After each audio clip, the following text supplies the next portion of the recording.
religious, nationality, background.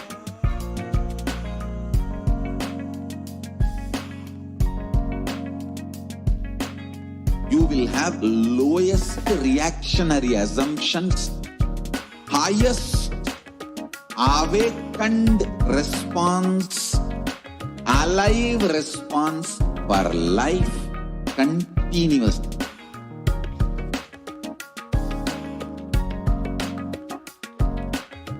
Kailasa is enlightenment ecosystem, literally enlightenment itself in your own home, wherever you are.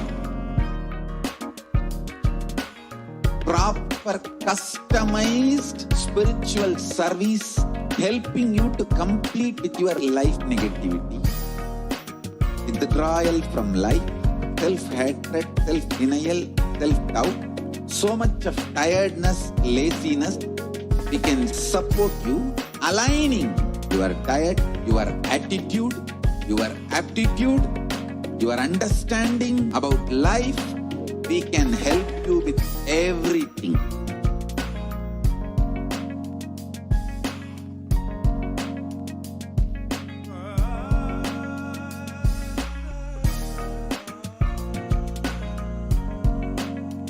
If you are interested in enlightenment, we will immediately bring this to you. If you are not interested, we will explain the whole science, inspire you, and make you interested in enlightenment science. We need to cater this enlightenment science to the whole world wherever they are, because enlightenment is the birthright of all human beings. Kailasa is responsible to provide that to all human beings.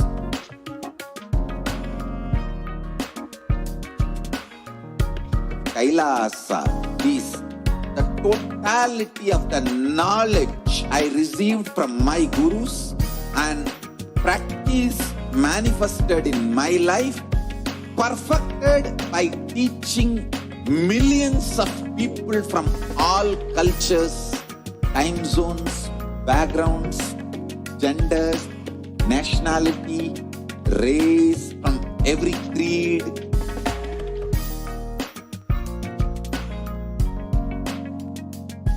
So this absolutely perfected knowledge available to you, served to you in your home, without even you moving out of your couch, free of cost.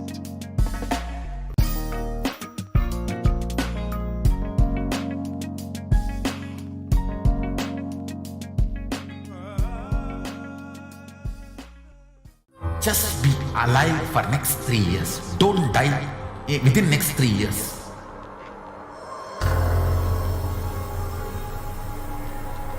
Just don't die within next 3 years. Be alive. Somehow be alive.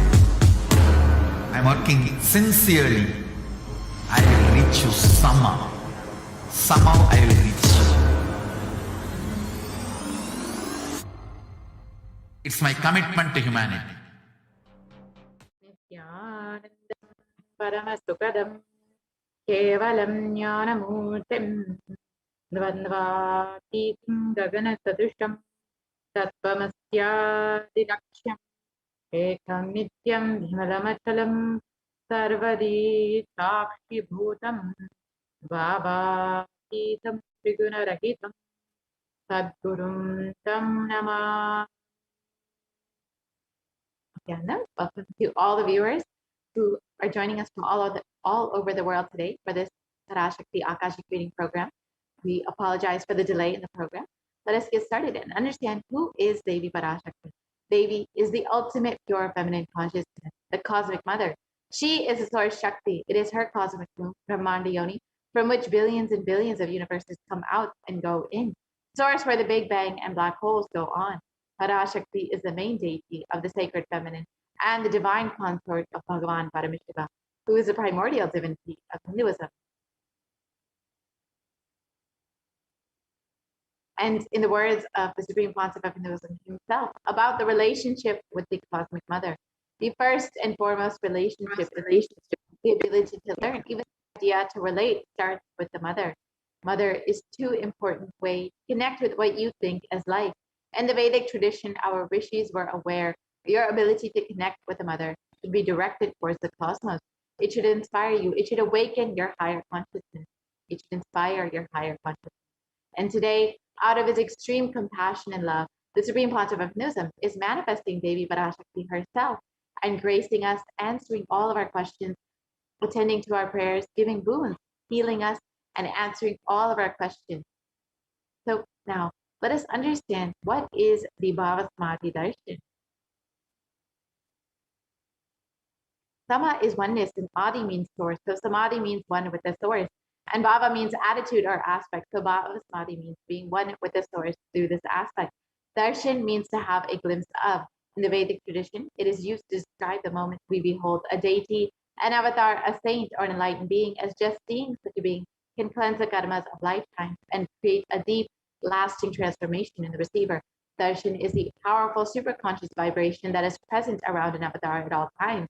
He simply radiates darshan just as the sun continues to radiate its light. And the auspicious moment when the receiver is able to catch it becomes the moment of darshan for you. So let us understand the science behind the Bhava Samadhi Darshan. The first thing that you need to know is the divine cosmic beings are real. They manifest from Kailasa, the enlightened time-space zone, and they manifest through the deities in temples and the avatars, the incarnations, through the Bhava Samadhi Darshan. And the Bhava Samadhi Darshan is the science of the Nijavatara, manifesting Paramashiva, the consciousness. It is where formless, the being of Paramashiva, manifests through the avatar.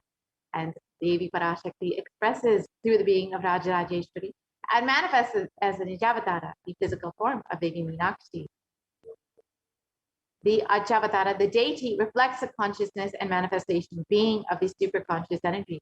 But human beings are not mature enough to receive these higher level experiences from the Achavatara directly. So the avatar, the physical embodied form, comes down to bridge this gap and creates superconscious energy in all of us. The Bhava Samadhi Darshan awakens your Kundalini Shakti, which is the latent potential energy in every human being. This influx of superconscious energy visibly slows down the aging process and improves immunity to disease. And during the Bhava Samadhi Darshan, our neurons mirror that of the avatar. The mirror neurons activate and process all the observed movements or information of the avatar just by seeing. That is, the entire body can silently and without moving recreate what is happening elsewhere through a process called the mirror neurons. And the Akashic readings are not predictions, they are readings from the cosmic archive. Beyond space, creation and destruction happen simultaneously. In the dimension of time starts the past, present, and future. And because Akashic records are stored in the Akasha, the space dimension is beyond past, present, and future. That is why what you call as happened, happening, yet to happen are clearly already recorded. So now let us understand who is the Supreme Pontiff of Hinduism. The Supreme Pontiff of Hinduism, Jagadguru Mahasannidhanam, His Divine Holiness, Bhagavan Nithyananda Paramashivam, is a reviver of Kailasa, a macrocosmic ancient enlightened new civilizational nation. And the Supreme Pontiff of Hinduism is the 1008th incarnation of Paramashiva as for Hinduism, recognized by his predecessors who are enlightened masters in the depths. The Supreme Pontiff of Hinduism has made the science of yoga, power manifestation, and temple-based sciences as a lifestyle for humanity. The Supreme Pontiff of Hinduism has been coronated as the 293rd Jagadguru Mahasannidhanam of the Kailasa Unnata Shamala Pita Sarvatyam Pitam. Here you can see the coronation of the Supreme Pontiff of Hinduism in 2012 as the present 293rd Jagadguru Mahasannidhanam.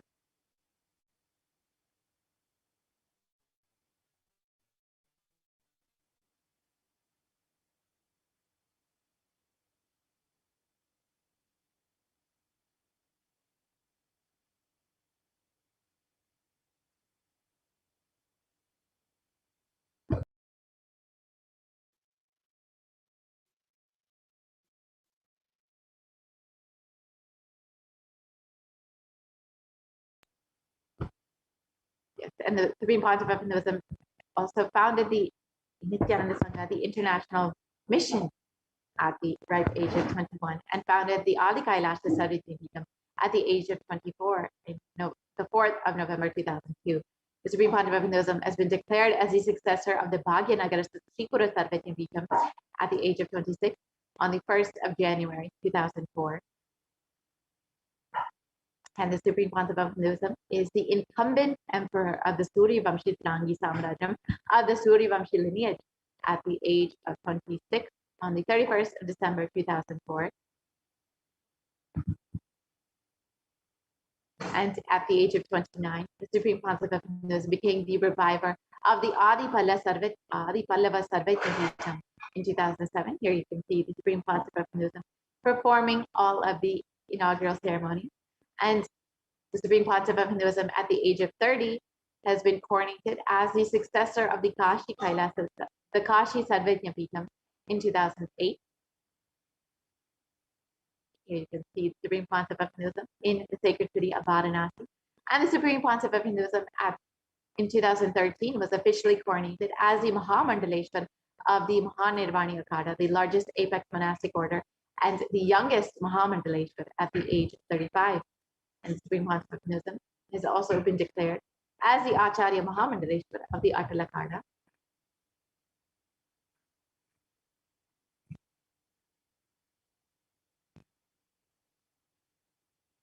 The Supreme Pontiff of Hinduism at the age of 36 was coronated as the Guru Mahasannidhanam of the Tanjavur Adinam in 2014.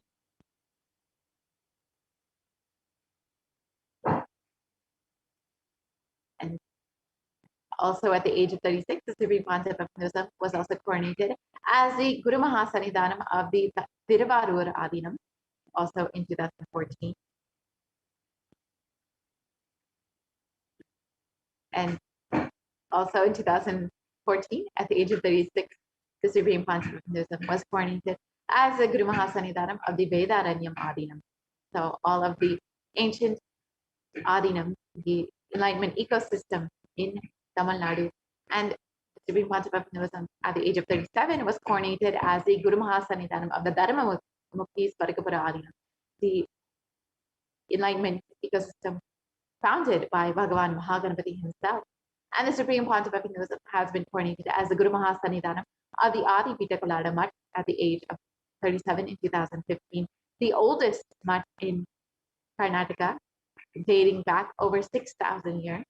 And the Supreme Pontiff of Hinduism has also been elected as the Supreme Pontiff of Hinduism by a congregation of over 1,000 Hindu leaders or pontiffs at the age of 36 in 2014.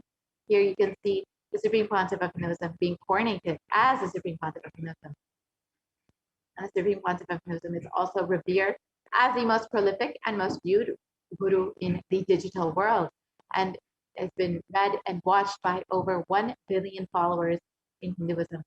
And Kailasa is the world's greatest digital nation with over 1 billion views, and you can connect with us via Facebook, Instagram, various websites, and YouTube channels, various Twitter accounts, and many more. And over the last 27 years, the Supreme Pontiff of Hinduism has been relentlessly contributing humanitarian services and initiatives in various fields through various initiatives, including free vegetarian food banks, medical services, and much more. And the Supreme Pontiff of Hinduism has authored over 300 books and 10,000 articles in 3 languages, English, Tamil, and Sanskrit, which have been translated into 50 languages with over 1,000 titles. Here you can see some of the books that the Supreme Pontiff of Hinduism has made freely available for anyone to download online, and anyone can access all of these books for free. And the Supreme Pontiff of Hinduism has over 20 million copies of books and articles sold, read, and downloaded. And here you can see the Supreme Pontiff of Hinduism releasing various books throughout the years, which have been a huge gift to humanity. And the Supreme Pontiff of Hinduism is the establisher of the largest Hindu library with over 1 million books, 1 million Talmud scriptures, and over 20 million digital books. And all the digitized books are also freely available online. And the Supreme Pontiff of Hinduism has delivered over 10,000 hours of discourses and has over 1 billion views on social media. And you can view all of these discourses freely on YouTube, continuously stay connected and understand the various teachings of the Supreme Pontiff of Hinduism. And the Supreme Pontiff of Hinduism is respected and honored as the most foremost commentator of all these sacred scriptures, including the Upanishads, the Bhagavad Gita, the Shiva Sutras, the Yoga Sutras, the Ashtavakra Gita, the Jain Sutras, and many more. The Supreme Pontiff of Hinduism is honored as a leader of Hinduism, the most awarded, internationally recognized Hindu leader. And most recently, the Supreme Pontiff of Hinduism has been recognized by the California State Senate, the U.S. Senate, and various U.S. congressmen across the country. And the Supreme Pontiff of Hinduism is acclaimed as one of the top 100 spiritually influential living personalities by Watkins Mind, Body, Spirit magazine. And the Supreme Pontiff of Hinduism is the reviver of the Sovereign Order of Kailasa, led by the Supreme Pontiff of Hinduism and the Nithyananda Order of monks, nuns, and the Hindu diaspora worldwide, who are working for global peace and to give a superconscious breakthrough to the whole of humanity. And the Supreme Pontiff of Hinduism is also the establisher of the largest Hindu university in the world, with satellite campuses in 150 countries and over 6,000 courses freely available for anyone online. And the Supreme Pontiff of Hinduism is the establisher of 1,000 plus Kailasa enlightenment ecosystem, and which are span across 6 continents in various countries across the globe, and is the founder and reviver of over 100 Sadvidyapitas, the traditional seats of knowledge, which are in India and across the globe.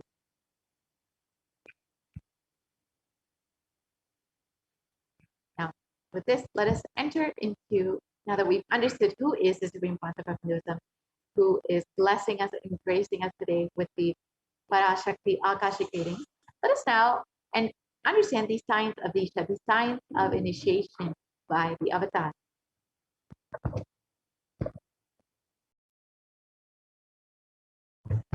And after this, we will be entering into the demonstration of the extraordinary Shaktis, the extraordinary powers, as demonstrated by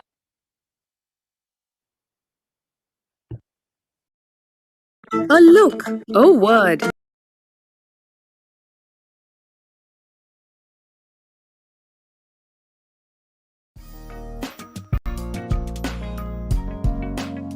We get you health. We get you ability to build beautiful relationships in your life. We get you direct spiritual support, and we make sure you become wealthy.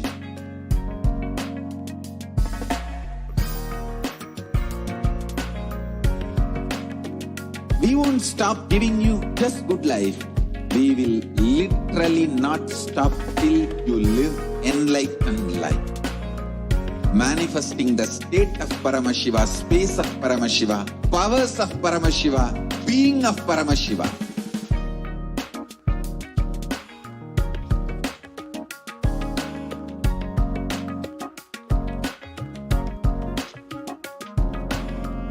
Whole world should become Kailasians. I want the whole world to know Hindus have something great to contribute to the world.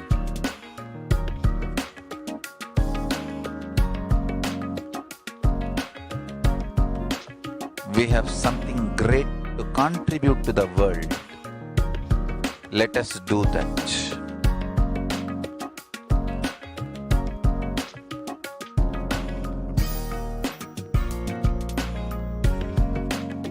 Kailasa is proper customized spiritual service, helping you to identify your root patterns of suffering.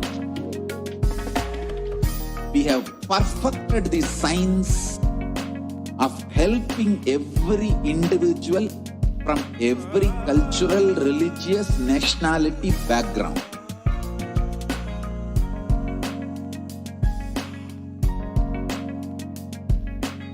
You will have lowest reactionary assumptions, highest awakened response, alive.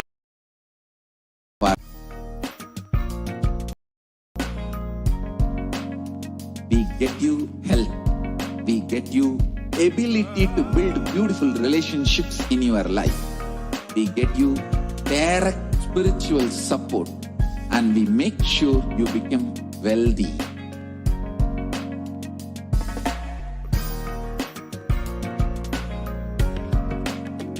We won't stop giving you just good life. We will literally not stop till you live enlightened life. Manifesting the state of Paramashiva, space of Paramashiva, powers of Paramashiva, being of Paramashiva.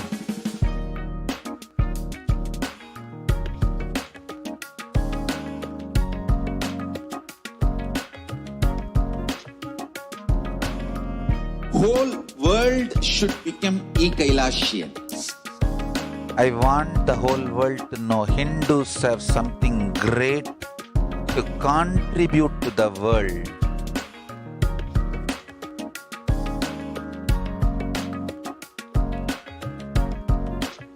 We have something great to contribute to the world. Let us do that.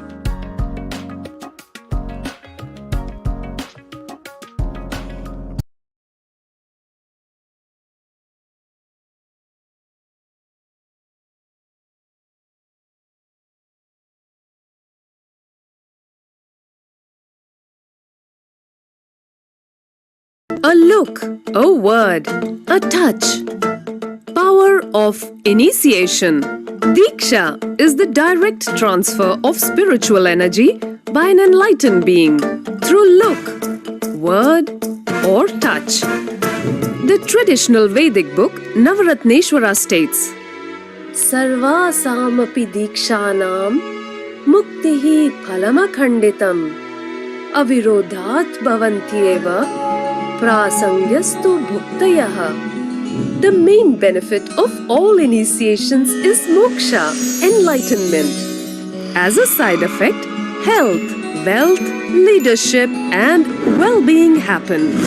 And in Rudrayamala Tantra, Shiva says, Devi diksha vihinasya na siddhihi na cha sadgatihi tasmat sarva prayatnena guruna dikshito bhavet. The one who is not initiated does not attain liberation nor a better future. So by all efforts, one should get initiated by Guru. What is the science of initiation? Neuroscience has proved that the process of initiation floods the brain with energy. This is the superconscious energy of Kundalini, our own highest inner potential energy. As the Kundalini flows from the thalamus to the cortex, it sets up a powerful energy loop within the brain, which awakens the latent non-mechanical parts which we have never used before. With increasing levels of coherence, the whole brain comes alive, turning into a superconductor of conscious energies that heal, empower, transform our lives, bliss and fulfillment. Initiation creates high awareness, visualization, creativity. It also slows the aging process and improves the immune system. Kundalini awakening, healing experience, levitation, teleportation, materialization. Experience the power of initiation through a range of exclusive programs conducted at the ashram.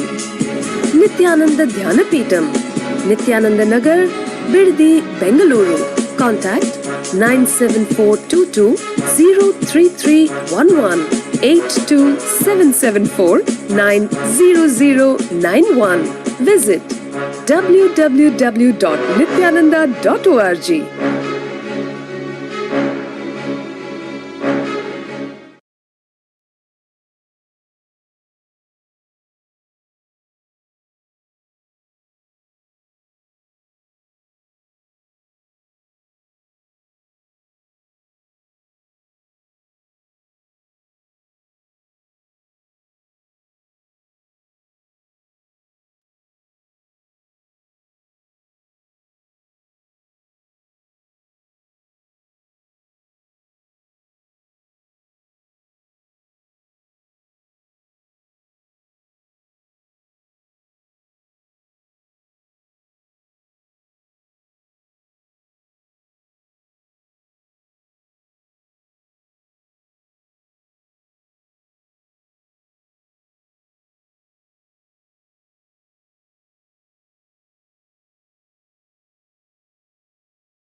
we get you health, we get you ability to build beautiful relationships in your life, we get you direct spiritual support, and we make sure you become wealthy.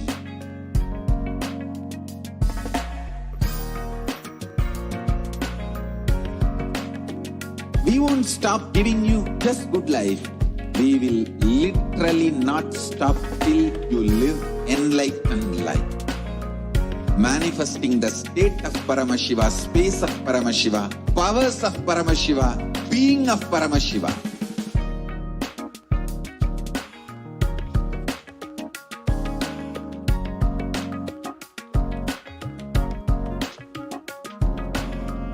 Whole world should become Kailasians. I want the whole world to know Hindus have something great to contribute to the world.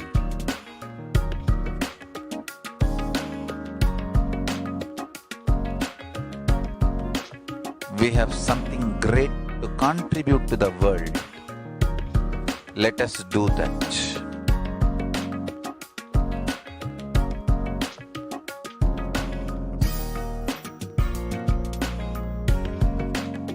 Kailasa is proper customized spiritual service helping you to identify your root patterns of suffering. We have perfected the science of helping every individual from every cultural, religious, nationality background.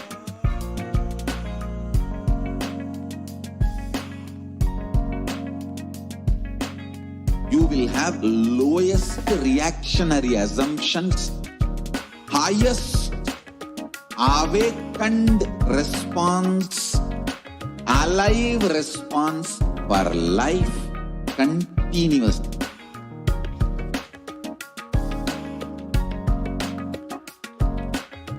Kailasa is enlightenment ecosystem, literally enlightenment itself in your own home, wherever you are. Proper customized spiritual service helping you to complete with your life negativity. Withdrawal from life, self-hatred, self-denial, self-doubt, so much of tiredness, laziness. We can support you aligning your diet, your attitude, your aptitude, your understanding about life. We can help you with everything.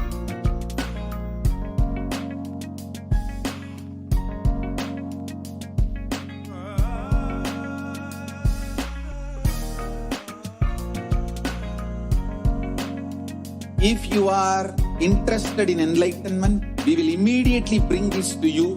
If you are not interested, we will explain the whole science, inspire you, and make you interested in enlightenment time.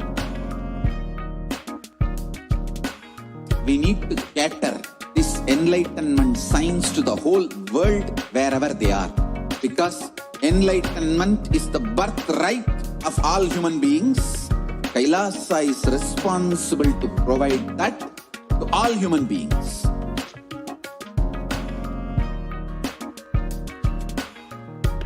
Kailasa is the totality of the knowledge I received from my gurus and practice manifested in my life, perfected by teaching millions of people from all cultures, time zones, backgrounds, genders, nationality, race, from every creed.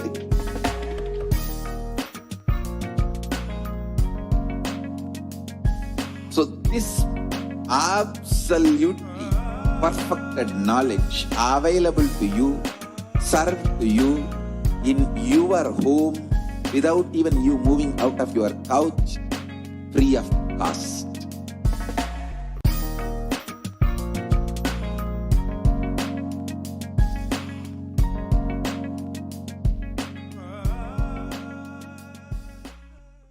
Just be alive for next 3 years. Don't die within next 3 years.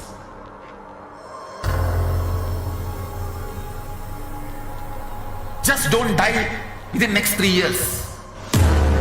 Be alive. Somehow be alive. I'm working sincerely. I will reach you somehow.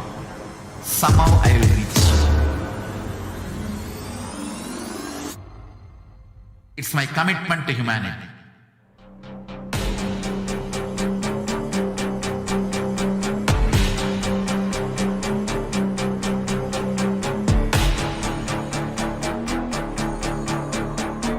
Just don't die within next 3 years.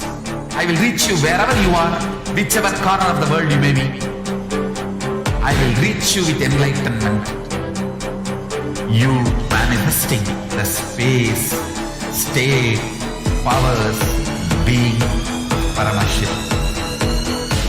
It is possible, and it is possible for you.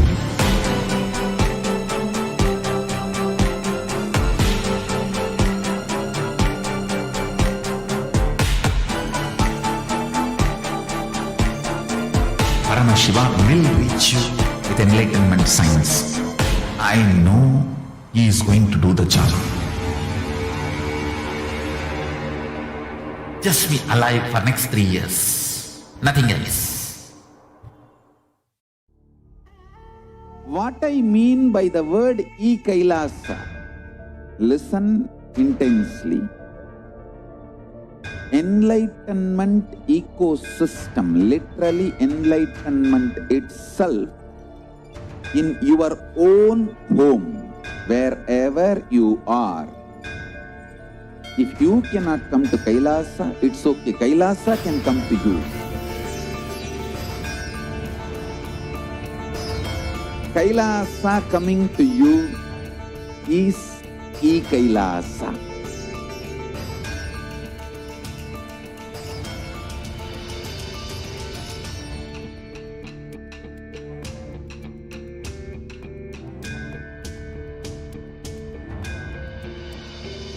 I will revive Hinduism. I am a Hindu revivalist, not by any revolution, but by evolution.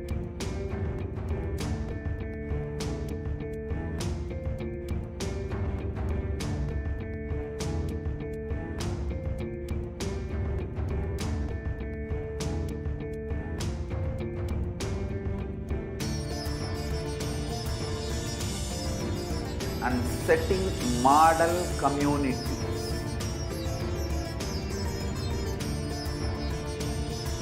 Kailasas, enlightenment ecosystems, Sarvanyapitas all over the world.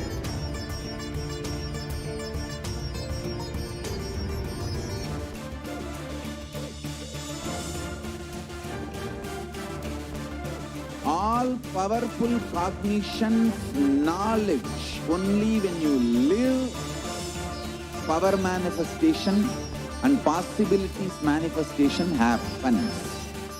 It's a fundamental truth.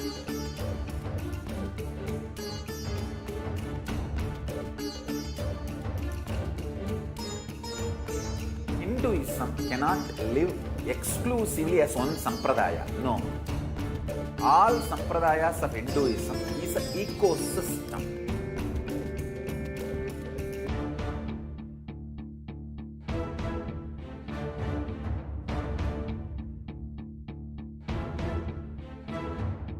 So don't keep quiet thinking that if one sampradaya is attacked, only that sampradaya is going to be affected. All of us are ecosystems.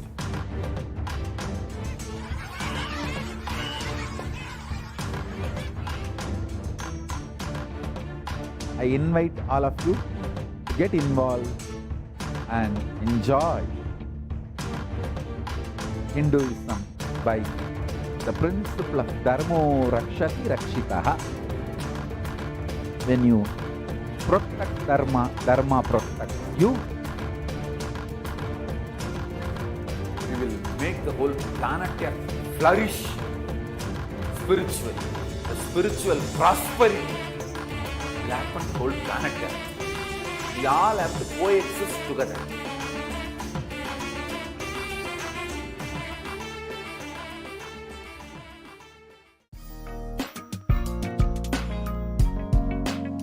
We get you health.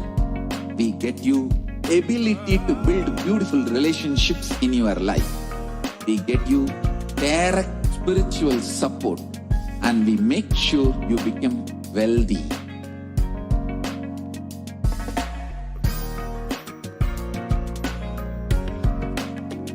We won't stop giving you just good life. We will literally not stop till you live enlightened life. Manifesting the state of Paramashiva, space of Paramashiva, powers of Paramashiva, being of Paramashiva.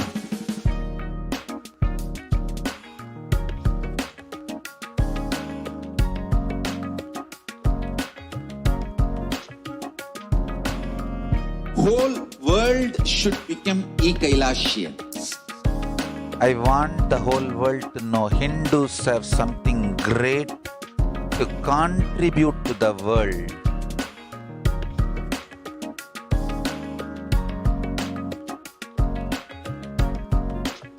We have something great to contribute to the world. Let us do that.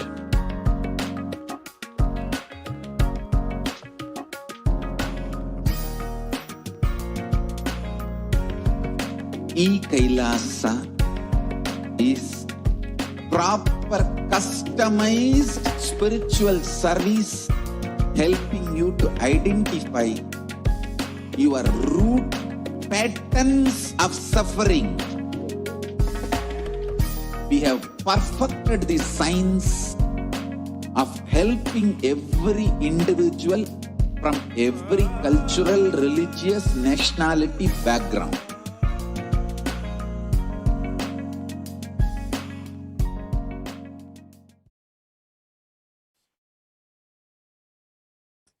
Nithyananda, welcome back, dear viewers, and we apologize to all of you for the technical glitch, and thank you all for your patience. Now let us enter and see the science of Shaktis, how these extraordinary powers manifest within us. Now this Shaktis manifest as an extraordinary science, as manifestation.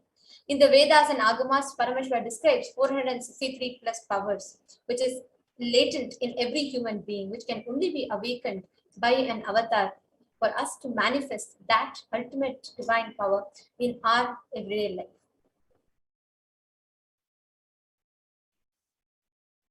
There are 463 plus extraordinary Shaktis as described in the Vedas and Agamas. Now these Shaktis are there are actually two things, Shaktis and Siddhis. The possibilities that can happen to us, the powers that can manifest to us are categorized into these two. Shaktis expressed from the space of enlightenment as a side effect of the feeling connection that you have with the Guru, the high integrity that you have with your Guru. Whereas Siddhis, on the other hand, manifest from your tapas, your penance. Shaktis manifest from the space of enlightenment, whereas Siddhis manifest towards enlightenment, in the path of enlightenment. Shaktis of Paramashiva manifest through ordinary human beings in an extraordinary way, and these manifest just through the initiation of the avatar. And Shaktis are permanent inside you, whereas Siddhis, on the other hand, are temporary and they may divert you from enlightenment. So whatever we are learning and demonstrating are Shaktis. Paramashiva, the primordial divinity of Hinduism, the ultimate reality and cause, it is self-effulgent Swayam Prakasha. It is his Shaktis that we are going to be manifesting. Today, he is walking the planet as 1008th living incarnation, as the Supreme Pontiff of Hinduism, Jagat Guru Maha Sanidhanam, His Divine Holiness Bhagavan Nithyananda Paramashivam, who was birthed by a stream of enlightened beings and adepts, yogis. You can see these are the Gurus of Swamiji. So now how do we awaken these Shaktis inside us? It is through the process of Diksha. Understand? Every ultimate truth, Jnana, mapped into your consciousness, Prajna, manifests as possibility and powers, the prajnana. Diksha. Now, these extraordinary Shaktis are mapped and are given to us Diksha. in the Diksha, the transmission of energies. Now, this extraordinary Shaktis that is being transmitted to us is authenticated through 4 aspects of evidences, also called as pramanas. The first being Shastra Pramana, this eternal unchangeable truths revealed in the scripture, the scriptural reference. Apta Pramana, references of experiences and results of aptas or authorities of Hinduism, who are the Vedic rishis and scientists. The next is Atma Pramana. Atma Pramana is reference or accounts from the life of the avatar as he manifests the powers as Leela, divine play, to show the humanity the possibilities that lay within man. And the next is Pratyaksha Pramana, or empirical evidence from observation and scientific experimentation. Now let us enter into the power of body scanning. We will now be demonstrating today, sharing with you all the power of body scanning.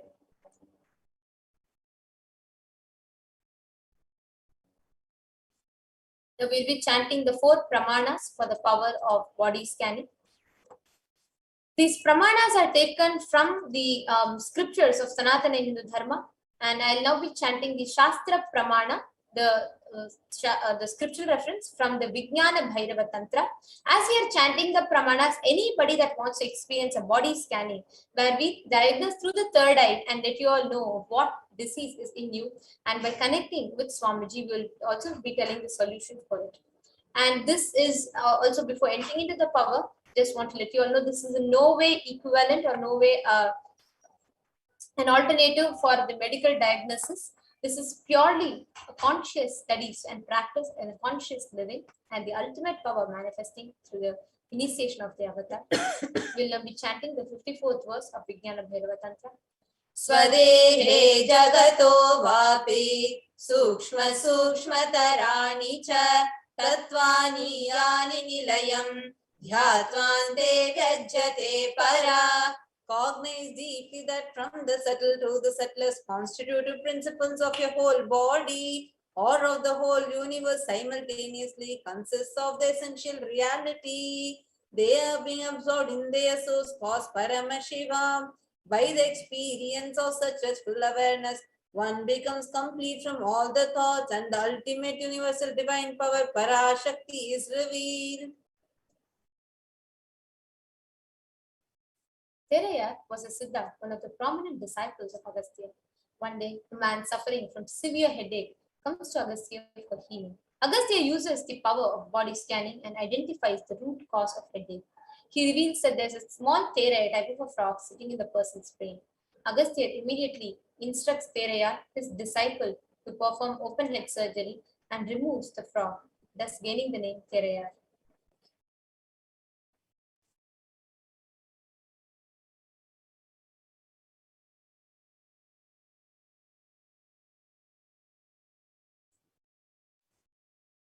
This is the Atma Pramana, an incident from the life of Swamiji himself, where he showed humanity how that pain is a lie. Even when Swamiji had an open fracture and multiple compound hand fracture, Swamiji, not just there was no pain, Swamiji was completely, like Swamiji went through the whole surgery without any anesthesia, showing humanity what it means to live a life of no pain and no suffering. Now, let us all see the Sakshi Pramana, the live demonstration of these extraordinary Shaktis. Now, anybody that wants to experience body scanning can leave a comment in the YouTube live video, and we will now be manifesting the power of body scanning with you all.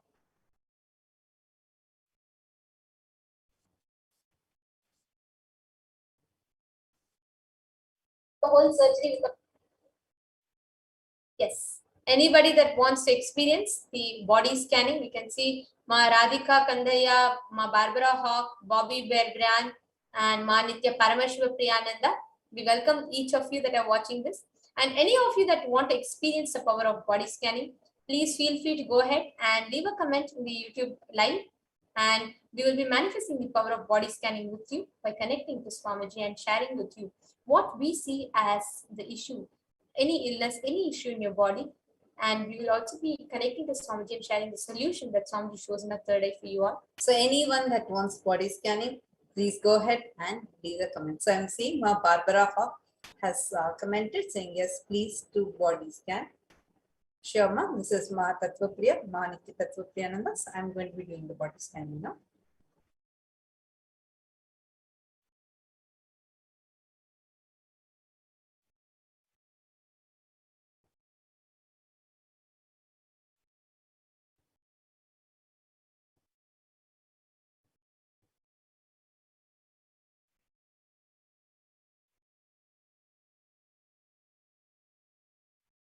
Sure. We have Rajvinder Kaur who has commented, yes, please body scan me. Sure, Aya. Myself, I'm Ma Nithyananda and I can manifest the power of body scanning for you. Yes. So Ma Barbara Hawk, I'm just going to be sharing with you what was revealed in my third eye.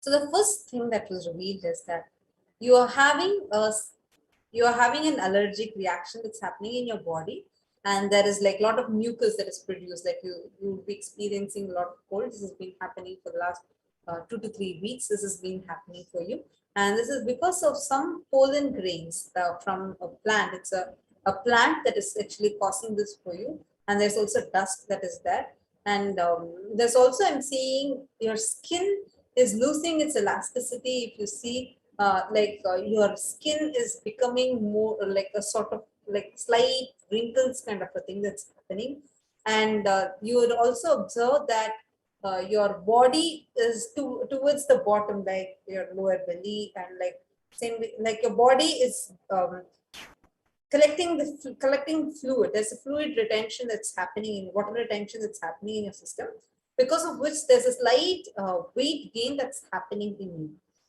There's also a slight constipation that's there, like you would feel it as tightness towards your left side stomach, lower abdomen, and this is another thing that I saw.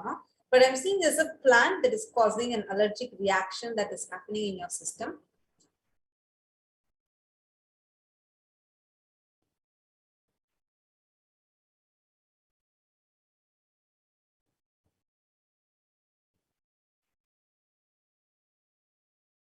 Your teeth also, you have sensitive teeth, and your teeth enamel is actually the enamel of your teeth is slightly reducing, and you need to strengthen the teeth. You need to add a lot more calcium, and you need to actually take care of the teeth more. If you see, the whiteness in the teeth is starting to diminish, and you will see that your teeth are slightly grayish than before. So this is because your teeth is losing the enamel, and this is because the calcium in your body is also going low, and it is also getting exposed to a lot of acidic foods and like some foods that are eroding away this enamel. So your teeth needs to be taken care. You would see your front 2 teeth and the canine teeth, so towards your right side. These are the 3 ones that are very starting to be sensitive, and the last like molar teeth and premolar teeth are also experiencing a kind of slight pain, and this is towards your right side.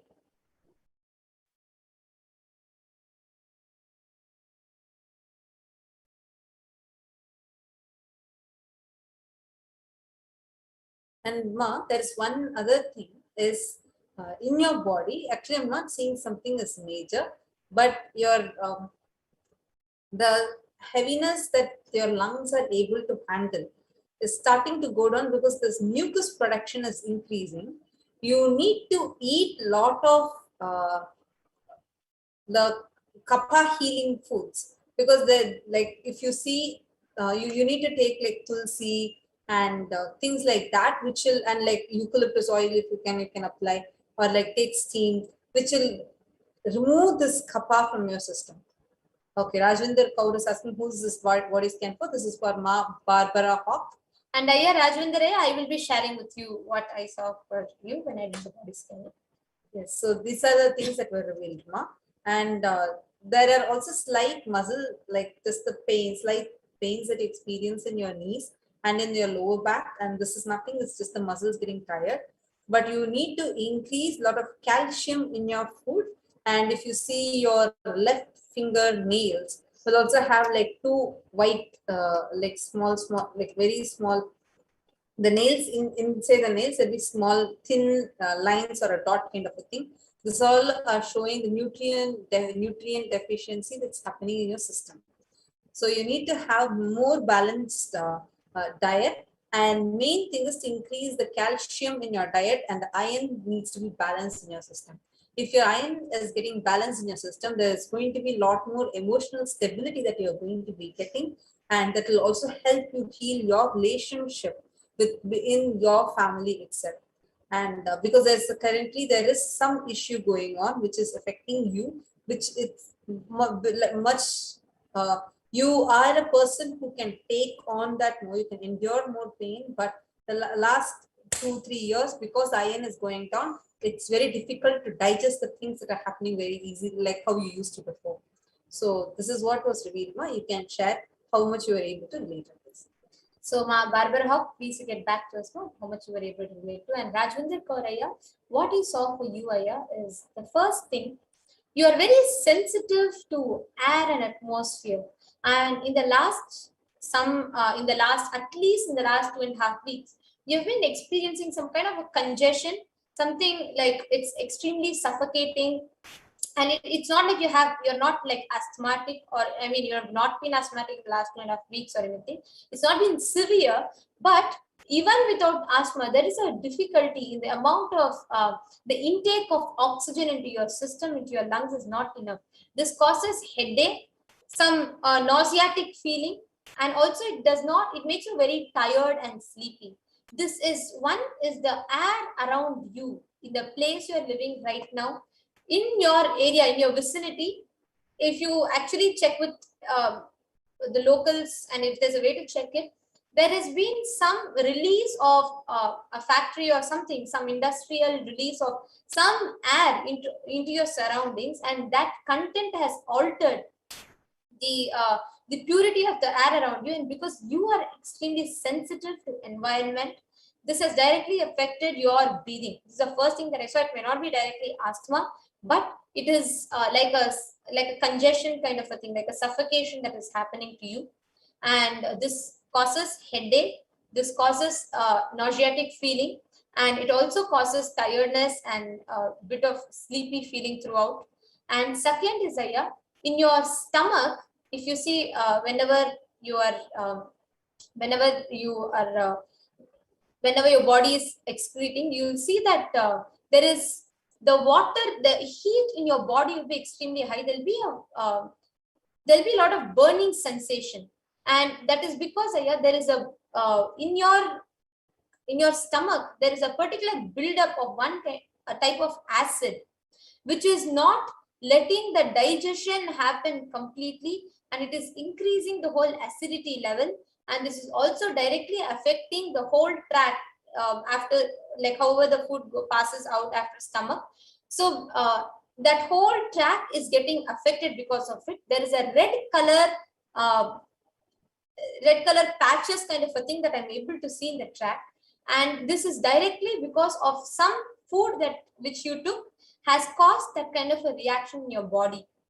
And apart from this, I also saw that the calcium level in your body, the hemoglobin and calcium level in your body is starting to drop. This is the main things that I saw with you, Ayya. And if you see in the recent past, there'll be a lot of instability inside your inner space, whether outside or not. In your inner space, there's a lot of instability that you are going through with certain decisions that you have to make. There's some kind of insecurity and instability that you are going through. All of this is directly because of this and oxygen level being less in your body. So this is what I saw here. And I also saw you have to take ginger lemon drink every day in the morning with honey. This will directly have a beautiful impact on your breathing, the whole windpipe getting clean.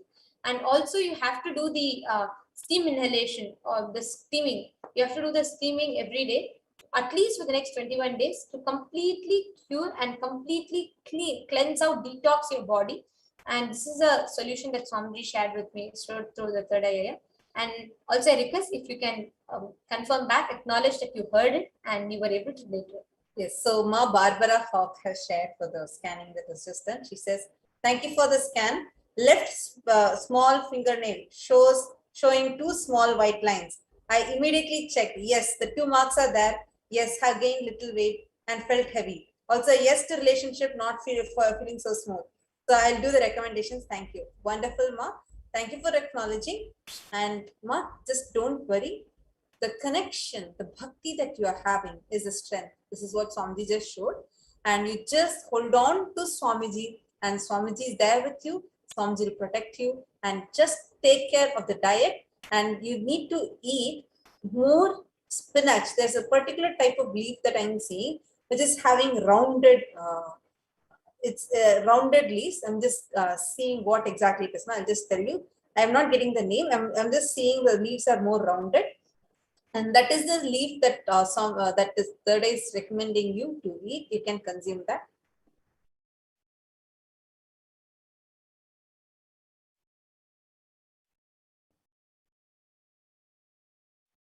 Yes, my drumstick leaves.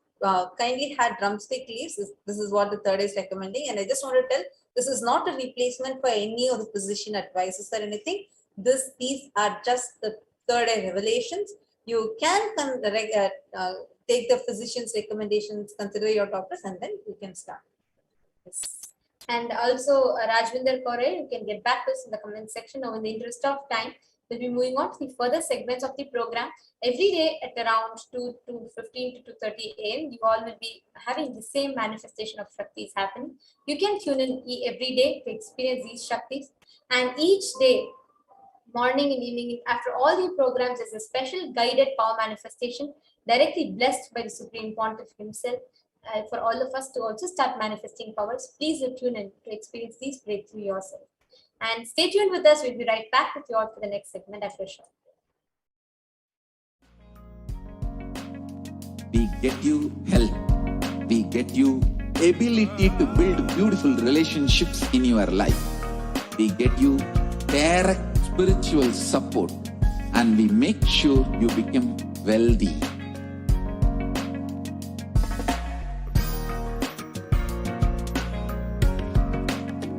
We won't stop giving you just good life. We will literally not stop till you live enlightened life. Manifesting the state of Paramashiva, space of Paramashiva, powers of Paramashiva, being of Paramashiva.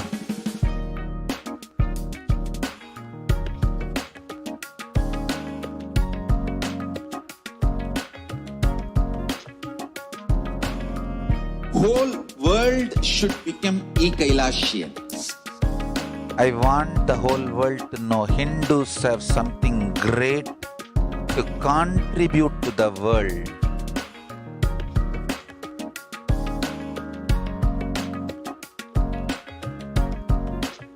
We have something great to contribute to the world. Let us do that.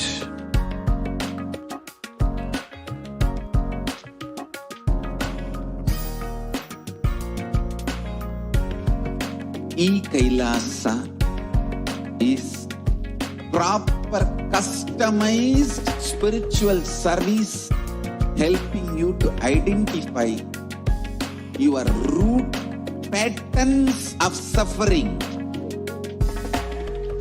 We have perfected the science of helping every individual from every cultural, religious, nationality background.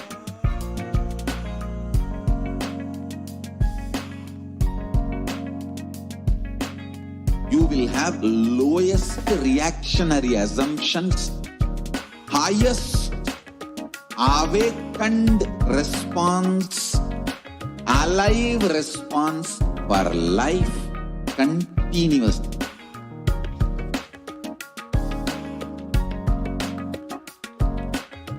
Kailasa is enlightenment ecosystem, literally enlightenment itself in your own home, wherever you are. proper customized spiritual service helping you to complete with your life negativity. Withdrawal from life, self-hatred, self-denial, self-doubt, so much of tiredness, laziness, we can support you aligning your diet, your attitude, your aptitude, your understanding about life. We can help you with everything.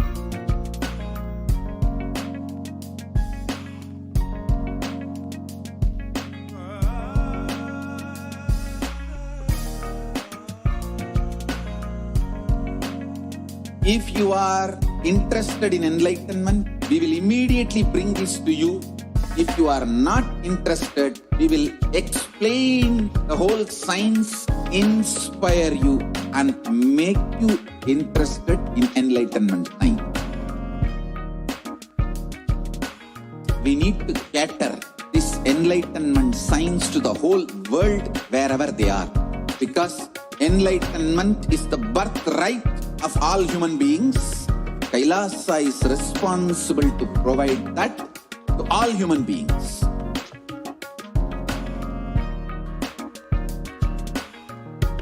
Kailasa is the totality of the knowledge I received from my gurus and practice manifested in my life, perfected by teaching millions of people from all cultures, time zones, backgrounds, genders, nationality, race, from every creed.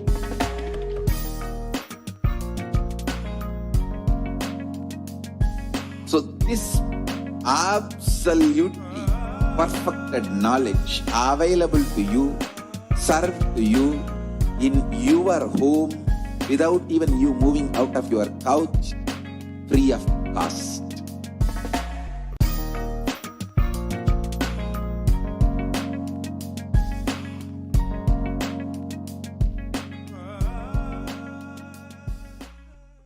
Just be alive for next 3 years. Don't die within next 3 years.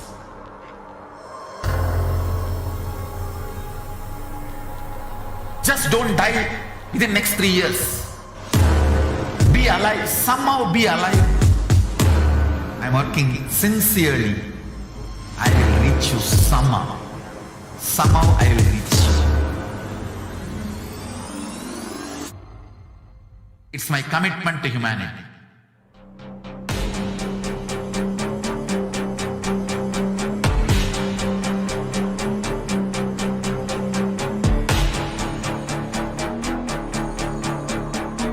Just don't die within next 3 years. I will reach you wherever you are, whichever corner of the world you may be. I will reach you with enlightenment. You manifesting the space, state, powers, being Paramashivam. It is possible, and it is possible for you.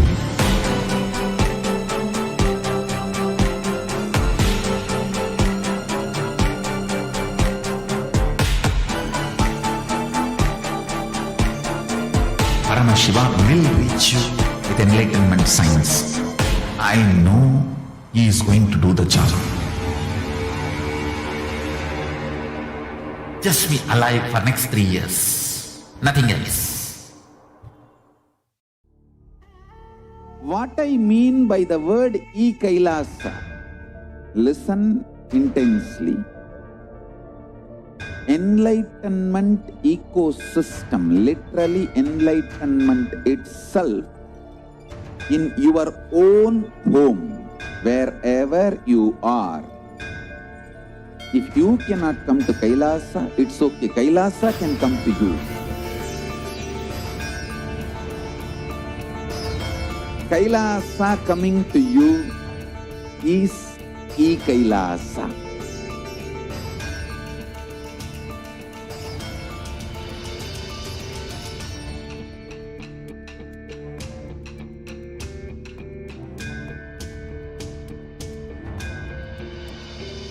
I will revive Hinduism. I am a Hindu revivalist, not by any revolution, but by evolution.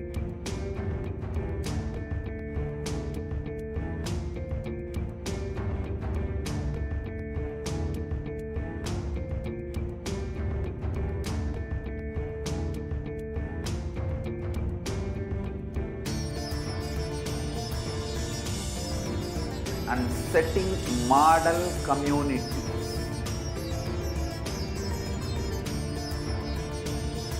Kailasas, enlightenment ecosystems, Sarvanya Pitas all over the world.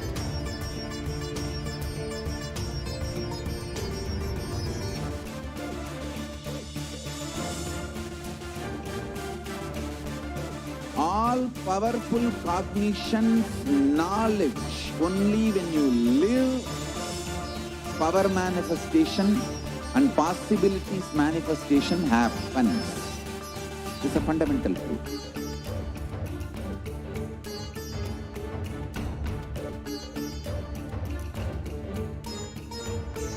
Hinduism cannot live exclusively as one sampradaya. No. All sampradayas of Hinduism is an ecosystem.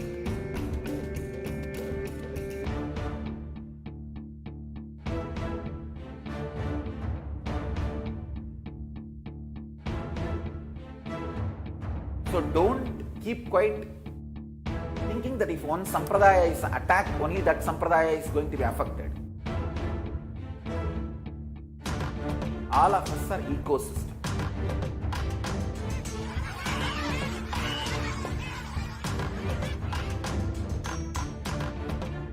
I invite all of you to get involved and enjoy Hinduism by the principle of Dharmo Rakshati Rakshitaha. When you protect Dharma, Dharma protects you. We will make the whole planet flourish spiritually. The spiritual prosperity will happen to the whole planet. We all have to coexist together.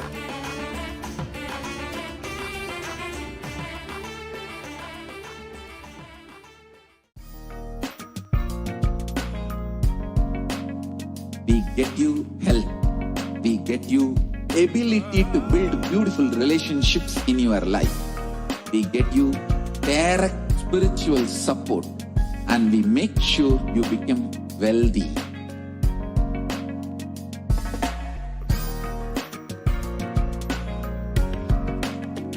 We won't stop giving you just good life. We will literally not stop till you live enlightened life. Manifesting the state of Paramashiva, space of Paramashiva, powers of Paramashiva, being of Paramashiva.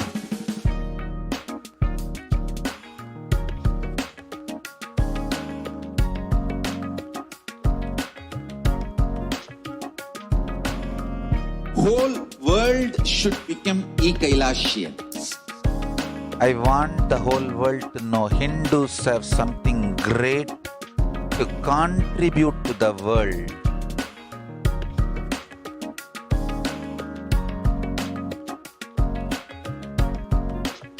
We have something great to contribute to the world. Let us do that.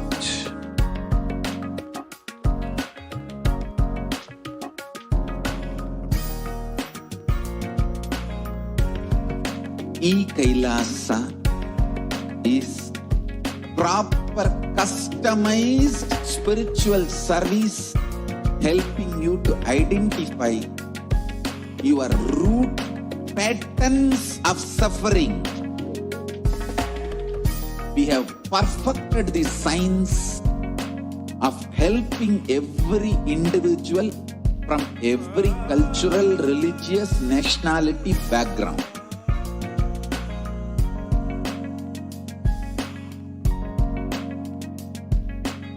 You will have lowest reactionary assumptions, highest awakened response, alive response, for life continuously.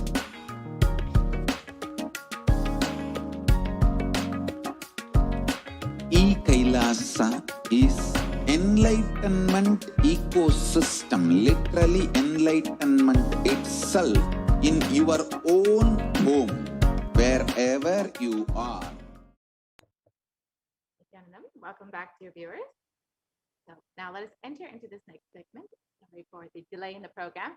Hope all of you enjoyed the powerful power manifestation demonstration that we just experienced.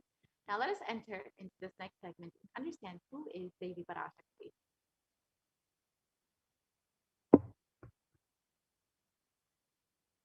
So the Dhyana Shloka for Devi Parashakti describes the Devi.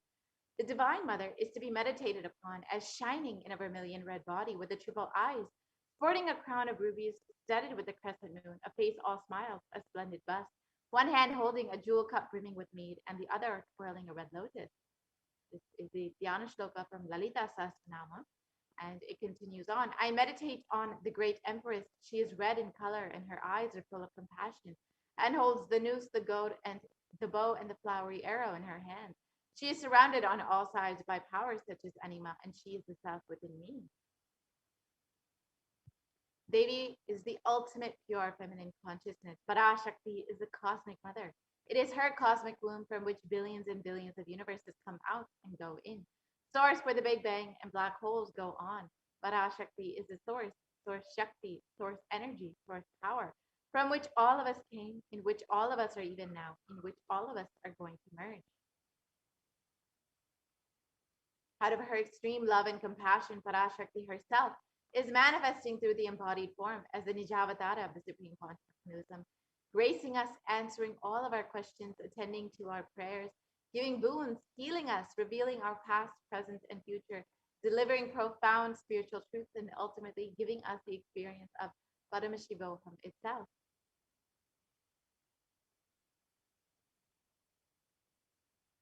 And in the words of Parashakti herself, raising as Omkara, expressing as the Vedas and Agamas, blossomed as Deemkara, filled as Parashorasi, living in the 40 triangles, the Kailasa Swami, who is the Kailasa Tripura Chintamani, Parashorasi, sitting as part of Paramashiva, Parameshwari, who rules the world, Paramashakti, Manonmani, Meenakshi. As Nithyananda, I took Nijavatara here to give good boon to everyone, to bestow all goodness. Hiranyagarbhasvarupini, Ramanda Yoni, Shami, Chandramauli, Rapala, Aparna, Uma, Parvati, Savitri, Navayavana, Samraj Lakshmi, Parameshwari, Parashodasi, Meenakshi, taking the form of Nithyananda. I came here as Nijavatara. With great compassion, I am blessing. Listen, people, to do good to all of you. I took the form of Nithyananda and came down as Nijavatara. And Devi continues on, raising in Omkara, blossoming as Shiva. Shiva manifesting as the source of existence, the powers of existence, the expression of existence. From the oneness of Om, blossoming into two as Prakriti and Purusha, blossoming as three Shaktis, Ichakriya, Jnana, growing as the four Vedas, expanding as the five Panchabhutas, beyond the six chakras, filled as the Gotras of the seven Rishis, expanding as the 8 directions, existing as the 9 grahas, blossoming as the 10 Indriyas, being as the 11 Rudras, creating all the worlds, bringing life to tell and make truth blossom, and to do good.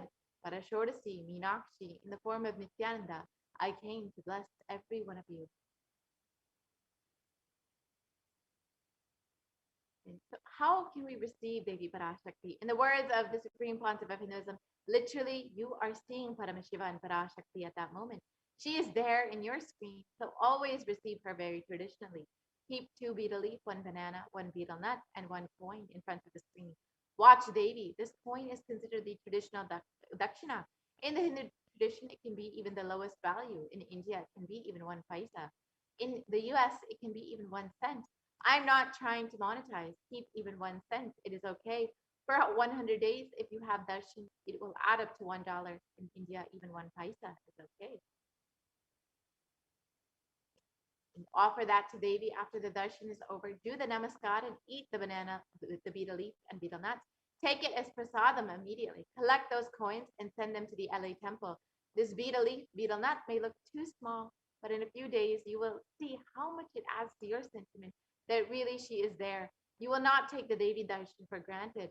Rituals will break your monotonous, unconscious mentality and lifestyle and remind you and raise you to the powerful cognition. It will break your unconscious mentality and behavior.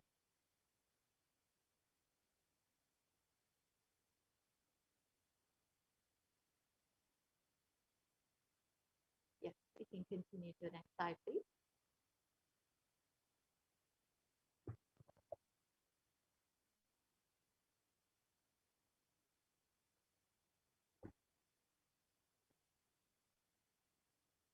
So now we will be entering into the next segment where we will understand some of the revelations made by Devi Parashakti. As all of us know, Devi has been continuously guiding us during this time. So let us see some of the revelations made by Devi Parashakti and how it has manifested in our reality. On the 5th of June 2021, Devi revealed not only people are dying in crores, financial and mental retardedness, you will see minds getting collapsed. Freedom from all of this suffering is life of living enlightenment. First, prevent yourself from this deadly corona, O people. Do the job of saving your life as first priority. So let us understand about how mental health issues have been escalating during this pandemic. As Xavier revealed, the minds will be getting collapsed. It is not just physical health that is affected. And according to Global News, the psychiatric symptoms like depression and anxiety exhibited by COVID-19 patients has drastically increased during this time. And according to a new study, neurological symptoms like depression and anxiety are also showing to be common in those who've contracted COVID-19, even in more mild cases. So it is not just people who are suffering in very severe cases, but even people with mild cases are experiencing depression and anxiety.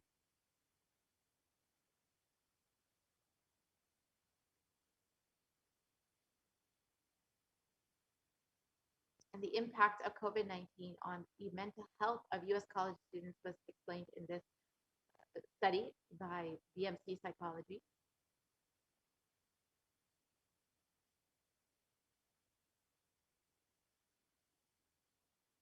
In the article, it states that the study found that anxiety has increased to 60.8%, feelings of loneliness increased to 54.1%, and depression increased to 59.8% among college students.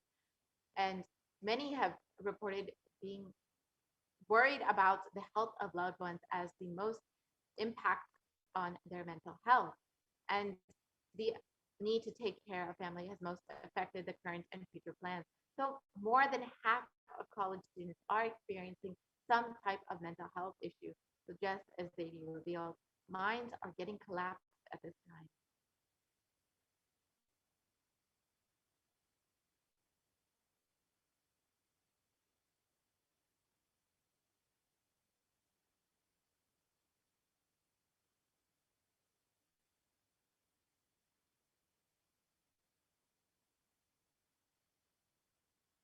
And the rates of anxiety and depression among college students continues to soar according to current research done at Dartmouth College. And Dartmouth College has tracked the moods and behaviors of about 200 college students for 4 years, and they stress levels are at the highest right now.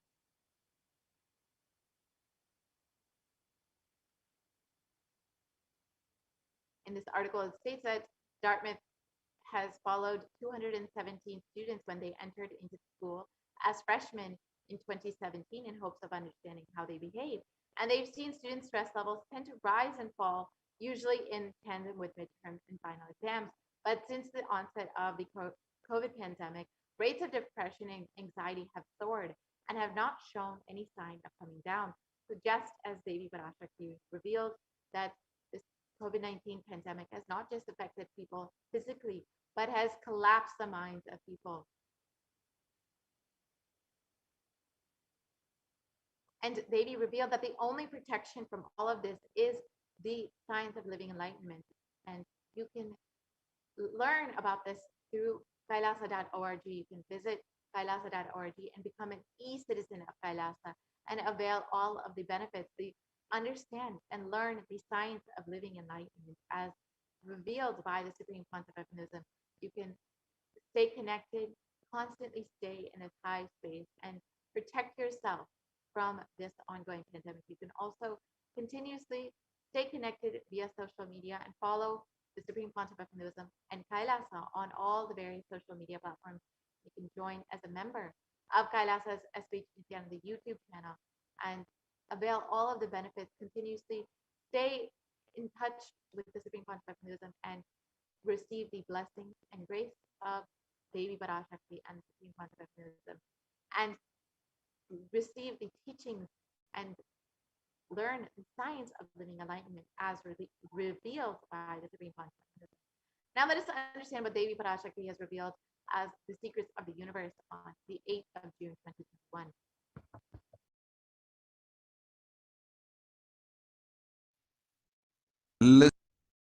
Listen intensely. I will reveal the secret of the universe and its expansion. Life, consciousness in you does not end while your body drops dead. It moves from different universes, vertical time zones, lives in different time zones as per its free will, knowledge, desire, but ultimately to get enlightened, complete liberation, Paramashiva Padam, your soul has to come back to this karma bhumi, the Bhumandala. This Bhumandala and the Jati ecosystems, the caste ecosystems, Hindu, Jnana, Sannyasa, Yoga, Grihastha, multiple spiritual ecosystems are created for the souls to come back and rebirth and grow more and more towards enlightenment easily, quickly, in accelerated speed and space. Now, too many souls from the cosmos is landing into this Bhumandala to be part of Kailasa and to manifest Kailasa.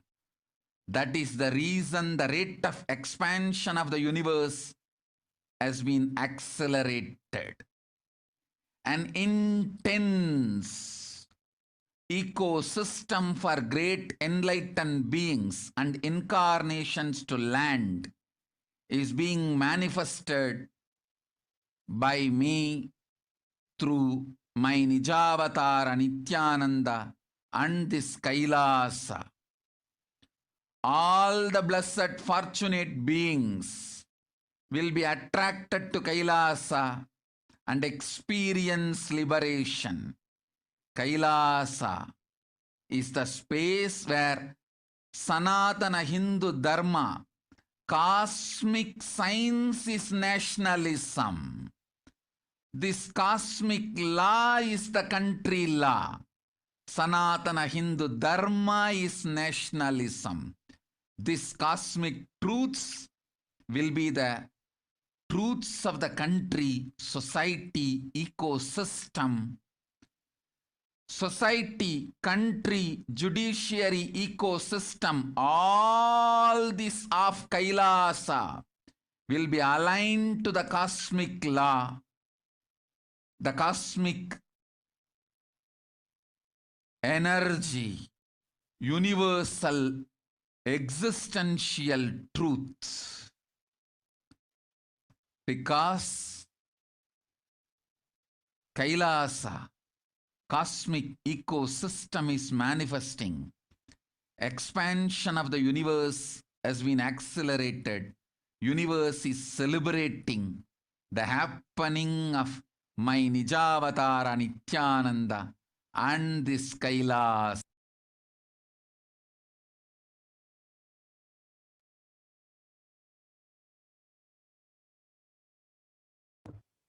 Yeah. So let us look at what Devi revealed and reiterate Devi's revelations. Listen intensely. I will reveal the secret of the universe and its expansion. Life, consciousness in you does not end while your body drops dead. It moves from different universes, vertical time zones, lives in different time zones as per its free will, knowledge, and desire. But ultimately, to get enlightened, complete liberation, Padam Shiva Padam, your soul has to come back to this Karma Bhumi, this Bhumandala.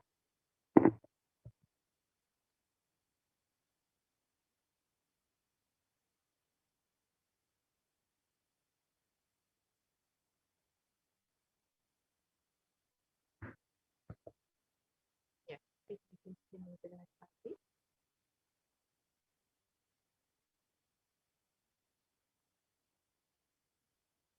Yes, we can continue to the next slide, please.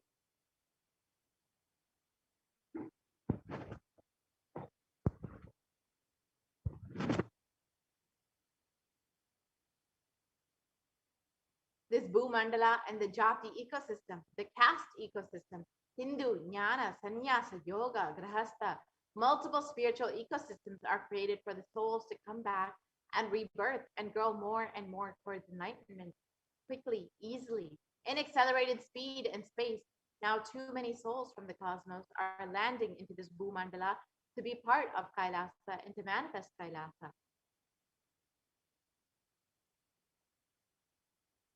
That is the reason for this great expansion of the universe, which has been accelerated, and the intense ecosystem for the great enlightened beings and incarnations to land is being manifested by me through my Nijavatara, Nithyananda, and this Kailasa.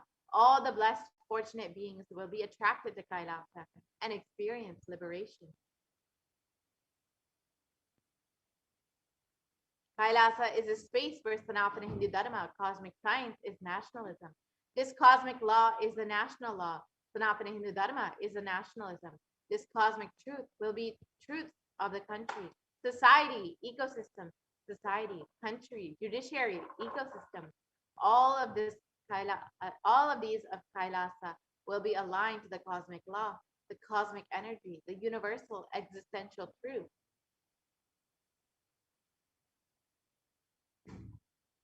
Because Kailasa cosmic ecosystem is manifesting, expansion of the universe has been accelerated. Universe is celebrating the happening of my Nijavatara Nithyananda and this Kailasa. So now let us understand a little bit more about how the universe is not just expanding, but its expansion is accelerated, just as Devi Parashakti has revealed.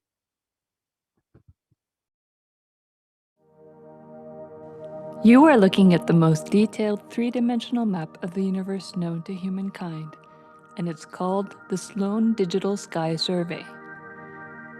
Scientists from around the world have just completed a 20-year-long survey of the night sky, measuring the positions and distances of more than 4 million galaxies and quasars.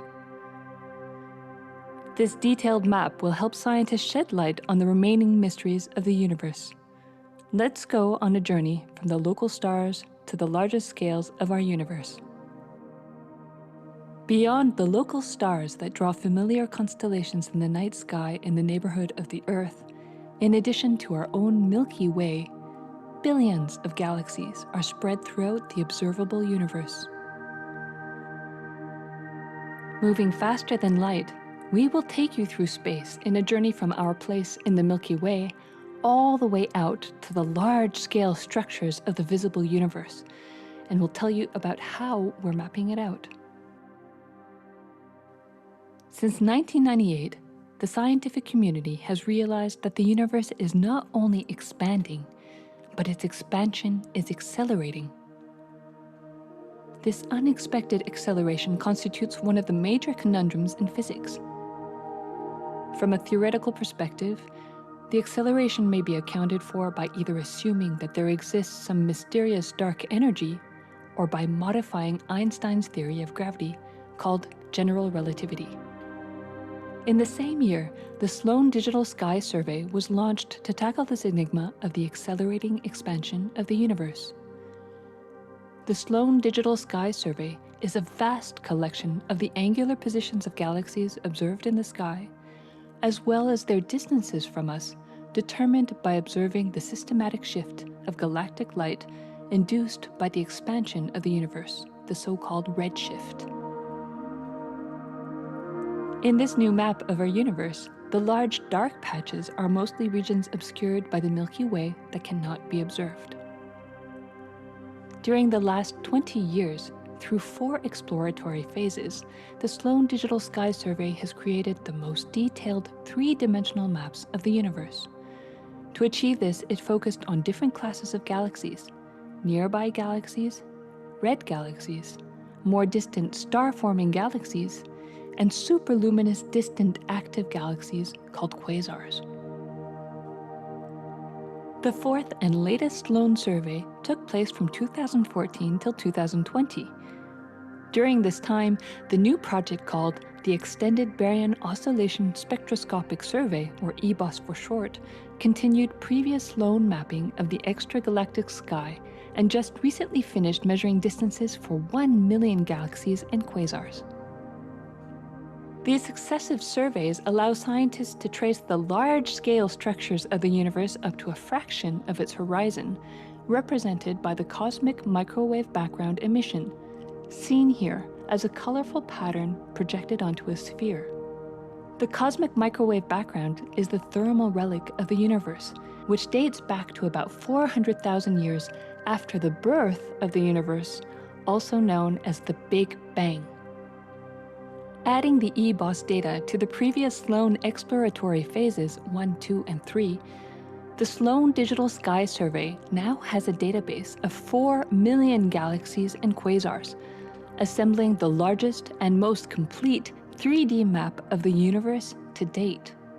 This unprecedented achievement provides scientists with new tools for shedding light on dark energy and also for constraining the theory of general relativity, leading to a better understanding of the fundamental laws that rule our universe.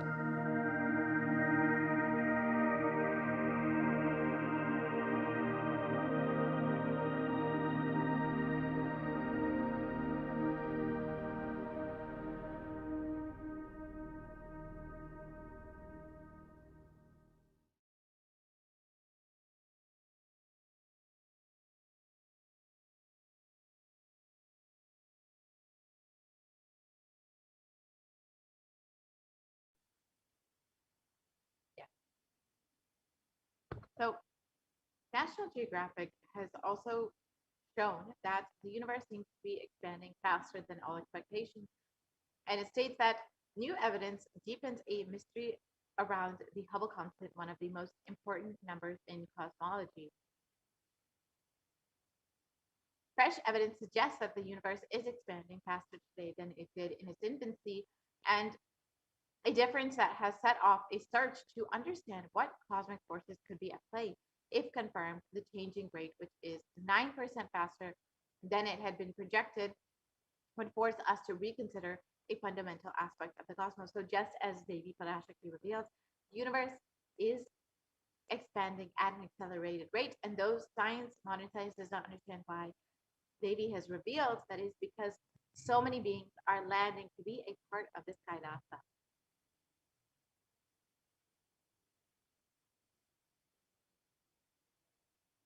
And Harvard University has also shown that there are independent results that have demonstrated time and time again that the universe is accelerating in its expansion. So again, more research is confirming what Devi Parashakti has already revealed.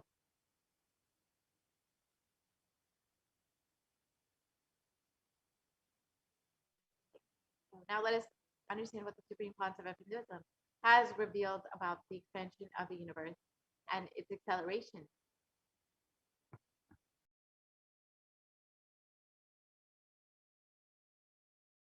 Listen,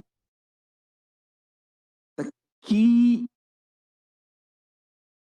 information, the key line I wanted to bring all your attention through this video is universe is not just expanding, its expansion is accelerated. Please understand. Last few years, I am screaming in top of my voice that superconscious breakthrough is happening. Please understand. It is not only just the physics level, the universe expansion is accelerated. It's a dark energy, the dark matter, in that level, the unmanifest, in avyakta, unmanifest level itself, the expansion is accelerated intensely. Please understand. The expansion is accelerated intensely in the dark energy, in the dark matter, unmanifest, avyakta swarupa of Paramashiva. See, Paramashiva's manifest form only is this world which we are all enjoying, experiencing. There is an unmanifest form of Paramashiva, dark matter, what we call dark energy, dark matter. The triggering of expansion, not just expansion, acceleration of expansion is happening from that dark energy, dark matter. Because scientists are using the word dark energy, dark matter, I am using the same word. But if you ask me to give a right word, I will say Swatta Sutta Swayam Prakasa Jyoti. I will call it a superconscious energy, superconscious matter. See, because the human eyes can't cognize, human beings are calling it as a dark matter. But because human eyes can't cognize, but third eye can cognize, I am calling it as a Swayam Prakasa Jyoti. Jyoti, light, superconsciousness is the word rishis, enlightened beings will use. But unfortunately, scientists have their own limitation. With the two eyes, when you see something which is not seen, you call it as dark. With three eyes, when you see something and you know it cannot be seen by the two eyes, you call that as Jyoti. Sutta Swayam Prakasa Jyoti. Jyoti Mandala. What we show as Jyoti of Arunachala, what exists as unmanifest of Paramashiva is one and the same. Please listen. This acceleration of expansion is from the unmanifest, avyakta, sarira of Paramashiva, the unmanifest space of Paramashiva. From that, the acceleration of expansion is happening. Now, the superconscious breakthrough is imminent. It has to happen. It is happening. I have been sent to planet Earth to facilitate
Sorry for the technical glitch. So now that we've understood what the Supreme Pontiff of Hinduism himself has revealed about the expansion of the universe, let us now enter into you can learn more about all of this at kailasa.org, and you can also sign up to be an e-citizen of Kailasa. As Devi Parashakti revealed, the universe is expanding because so many beings are landing in this Bhumandala to be a part of this revival of Kailasa. So you can join and be a part of this revival by visiting kailasa.org and signing up to be an e-citizen of Kailasa. Now let us enter into this next segment, the offerings segment, where we will understand some of the various offerings that we can make to Devi Parashakti.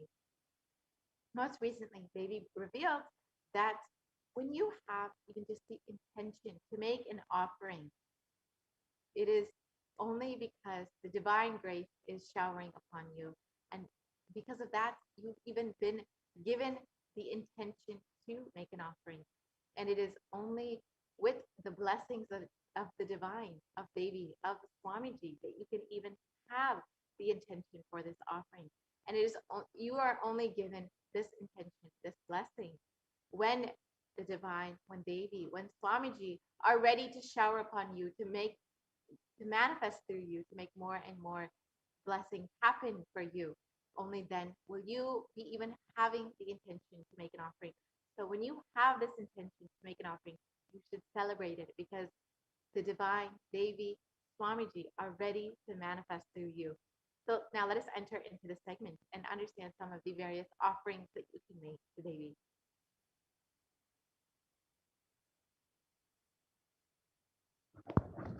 So an offering is a giving of a divine gift of pure love, devotion, and oneness, and it consists of two parts, giving and accepting. And only when the divine accepts what one offers, the offering becomes complete. Offerings are not made out of fear nor out of greed, but when an avatar lands, the offerings are purely a part of the grand Leela, played out for the only purpose of enlightenment.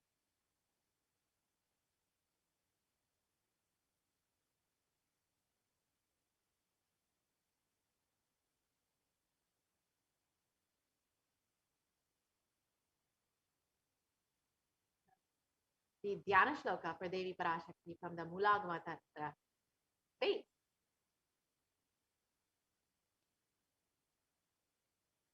moon-like face holding the Vedas on one hand, fire in eyes with lotus flower, gracing and blessing hands, and one hand with the Japamala, beautifully decorated with jeweled ornaments.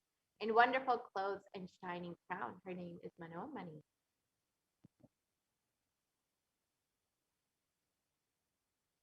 And it continues on.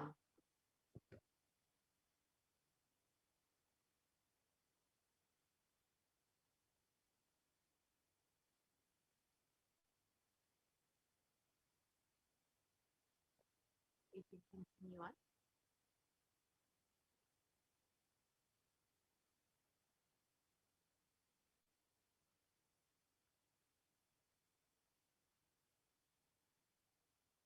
continues on. I meditate on Devi with 3 eyes, glowing like a moon, and holding the Veda lotus, embracing with blessing, embracing hands.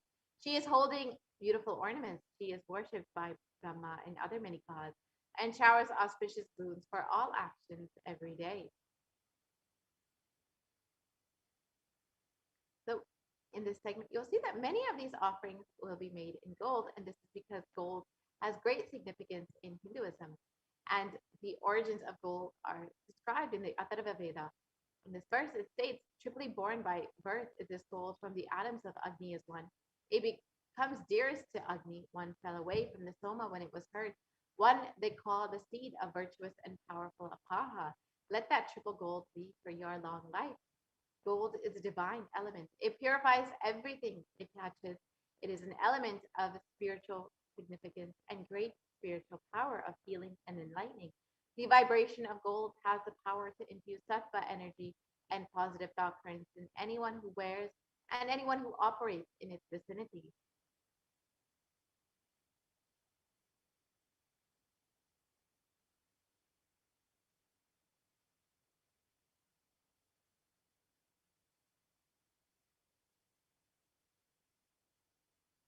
Gold is present in all the scriptures, the Agamas, the Vedas, the Shrutis, the Smritis, the Itihasas, and Puranas. In all the Hindu scriptures, it is abundantly displayed that gold is the most auspicious and purest metal, which purifies your very being.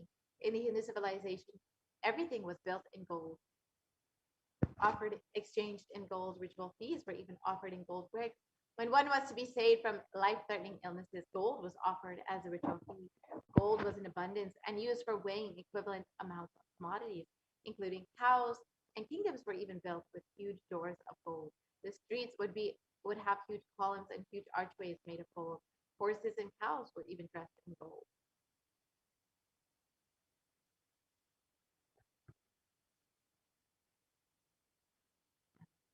The Hindu civilization thrived on the banks of rivers of gold. In this river was called the Hiranyamaya, the river of gold in the Rig Veda, and the river Saraswati was called the Hiranyavartini in the Atharva Veda. Gold is the supreme element for offering gifts to the ones that you love and revere. Temples are constructed and paved in gold. Deities are made in gold and decked in gold or adorned in gold because it preserves the enlightenment energy for thousands of years. It lasts forever. So the first offering that we have is the East and the offering of a general donation. And this is like in any temple that you might visit. You might just offer a few dollars into the hundi just to say thank you to the divine for happening in your life. And you can offer as much as you would like or as little as you would like, as it is just from that space of devotion that it counts. And it's described that Devi is fond of true devotion and is realized through true devotion. She can be won over through true devotion, and she removes all fears. And if there's any fear in the minds of the devotees, Devi is sure to remove that fear. It is stated that Devi likes to be worshipped in autumn, and here it is not the autumn this season, but rather the autumn of our lives when our thoughts turn more and more inwards, and the role of the divine is much more known and clearly understood, and the need for Devi worship becomes much stronger. So you can offer your gratitude and devotion to Devi Parashakti and offer your Kanika, and your name shall be chanted out during the puja to Devi.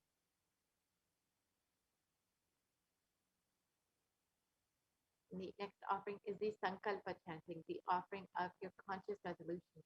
And it's stated that the goddess enchants this universe and she herself gives birth to this universe. That goddess being prayed without interest in anything gives the knowledge that leads to salvation and gives wealth in the materialistic sense. And this is from the Devi Mahatmyam, chapter 12. So you can offer your Sankalpa, your conscious resolution, and receive the blessings from Devi Parashakti for the fruition of all of your desires and wishes. The next offering is the Sahasranama Svarana Kasu, the offering of the gold coin with the inscriptions of Devi's various names. And Devi is described as Nama Parayana Prita, the one who likes the repetition of her various names. And so each of these names of Devi Parashakti is not just her name, but the various divine qualities of Devi, whether it's her overflowing compassion or her infinite knowledge. whichever aspect of Devi Parashakti you connect with, you can offer that an inscription inscribed on a gold coin to Devi Parashakti. And this is a very special and unique archana offered to the Mahameru of Devi Parashakti. So you can offer one or as many of these gold coins as you would like and receive the blessings of all the Ananta Kalyana Gunas, all the divine auspicious qualities of Devi Parashakti. The next offering is the Mukta Anguti, the finger ring with a pearl. And Devi is very well known to be adorned and very fond of pearls. And in this verse, it describes, I bow to the goddess Meenakshi, whose crown has garlands of pearls and the face shining like a full moon, who wears anklets and that are studded with gemstones and has small bells, who is shining like the splendor of the lotus, who grants all the wishes, the daughter of the mountain, who is worshipped by goddesses Vani and Rama. I remain ever bowing to the goddess Meenakshi, the ocean of compassion.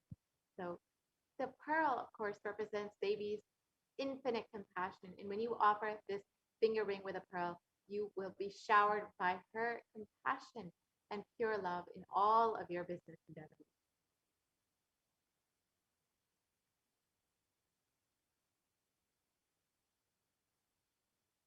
Next offering is the Svarna Padma Pushpa, and this is the golden lotus, and it's described in the Kamikagama that all the kalashas should be wound around with suitable thread and covered with a new cloth.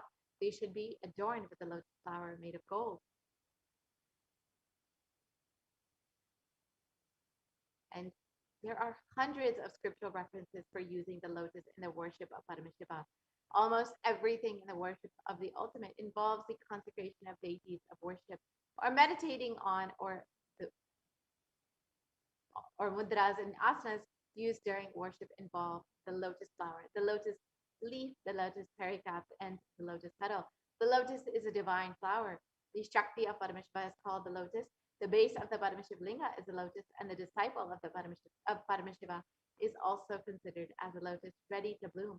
So you can offer the golden lotus in any size that you wish and be blessed to have the state, space, and powers of Devi and Paramashiva in your inner space amidst any and every adverse situation in your life.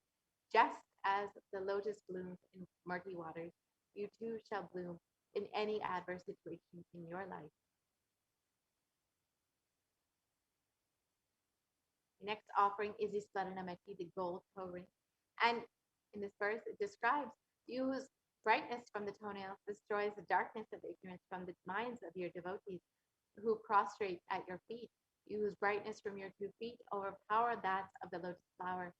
So you can see from this verse, just the power of Devi's very toenails have the power to destroy the darkness in the minds of the devotees. So you can offer the Swarnamati to Devi Parashakti and be blessed to have Devi's blessings even in the most difficult aspects of your life.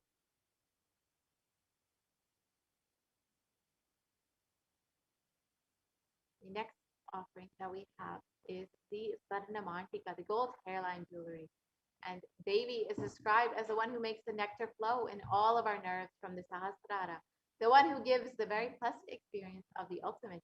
And the Mantika represents the nectar flowing from the Sahasrara Chakra, which is fully open. So when you offer the Swarnamantika, the gold hairline jewelry to Devi Parashakti, you will be blessed to achieve the blissful state of overflowing gratitude and the state of complete completion.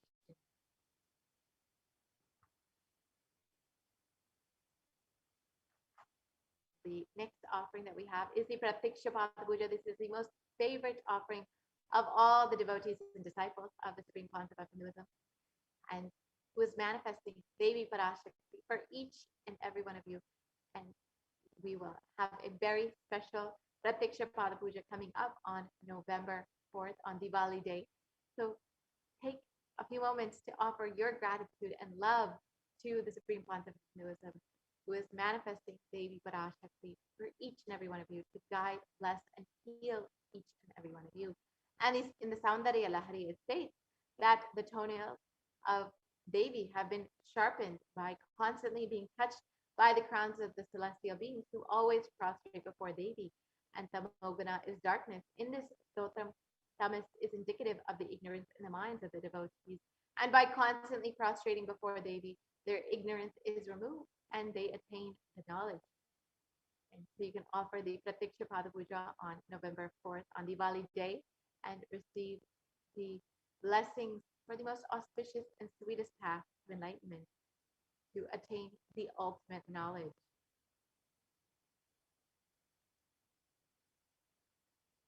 The last offering that we have today is the Vastra Seva, the offering of clothing to Swamiji during the Pratiksha Pada Puja, Devi Swamiji who is manifesting Devi Parashakti. So when you offer this Vastra Seva, you will be blessed to have full protection on your path to enlightenment.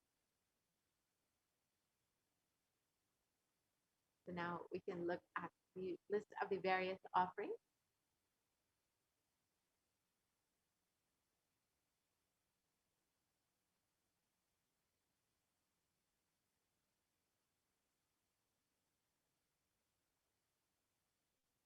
So here are all the various offerings that you can make. It's a very simple process. You can go ahead and visit kailasamailer.com/sevas, or you can go to tiny.cc/baby-offering. And when you visit that website, we'll be shortly seeing that soon. You can go ahead and choose whichever offering that you would like to make. And if you are wanting to make an offering, but you're still not having the funds to do this, or you want more information, you can also sign up your intention form to make your offering. So we'll visit now, we'll visit the kailasamailer.com/sevas, and we can guide you through how to make your offering.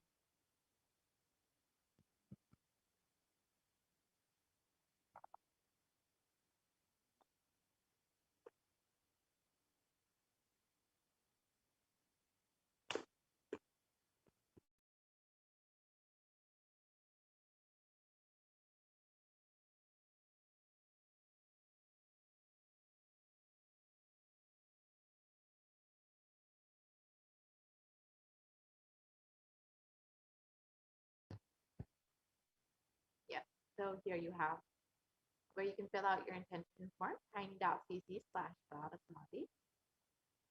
And you can also visit kailasamailer.com/sevas, which we will be shortly visiting to see where you can make your offering.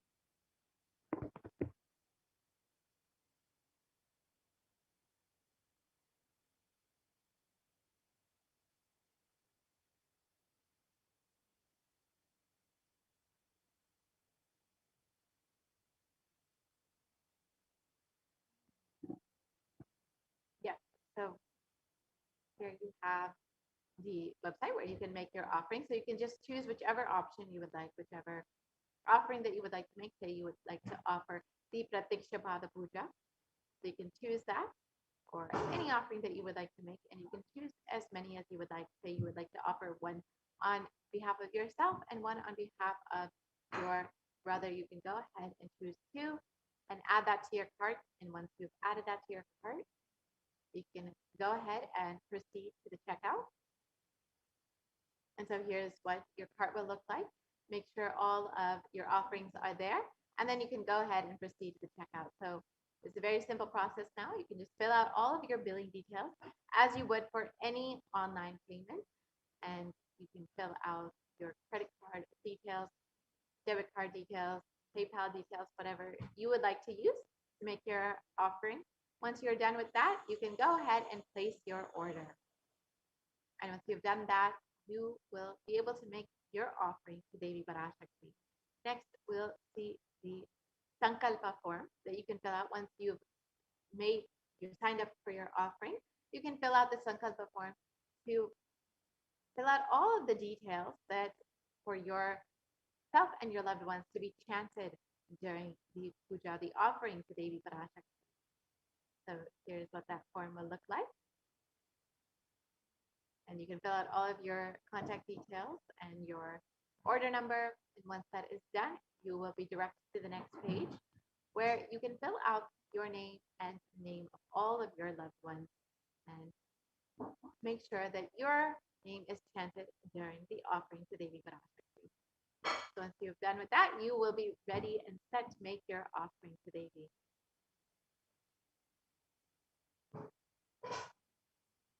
So now with this, we will be concluding this portion of the program and we'll be entering into the next segment. As all of us know, Devi Parashakti and the Supreme Pontiff of Hinduism have been continuously warning that the only priority for this year is to keep yourself alive, is to protect yourself. That is the only profit for this year. And the Supreme Pontiff of Hinduism, out of his infinite compassion, has made this easily available for all of the Indian citizens to protect themselves by signing up to be a part of the Kailasa's COVID care centers, the multi-layer quarantine centers, which are completely freely available to anyone who is in need and wanting to protect themselves and their families. The COVID care centers provide not just free accommodations and multi-layer quarantine, but free medical services, including Ayurveda and all various types of medicine, Hindu medicine and modern medicine, as well as free food, free organic sattvic food, and free internet services and free classes to ensure that you are staying in this high space and not being affected by all the suffering that is happening in the world today. So now we will be entering into this next segment where we will understand some of the activities and happenings at Kailasa's COVID care centers in India. And we have Ma Daimai Swami with us today to guide us through all of the activities in the Kailasa COVID care centers.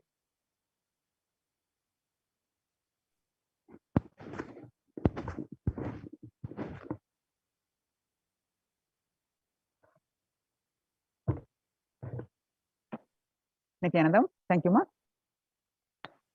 Welcome back to this segment of Kailasa's COVID Care Protection Center.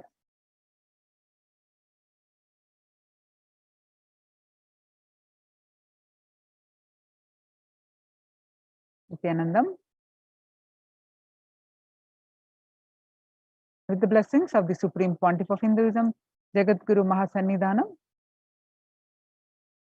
His Divine Holiness, Nithyananda Paramashivan's blessings.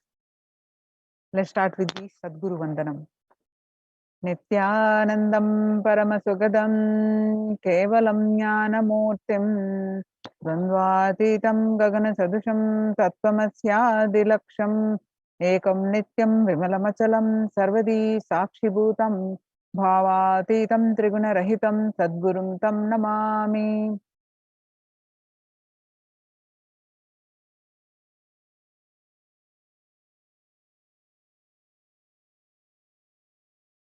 So what we learned from this segment today concerning statistics on mental health and global peace across the world due to COVID-19 pandemic.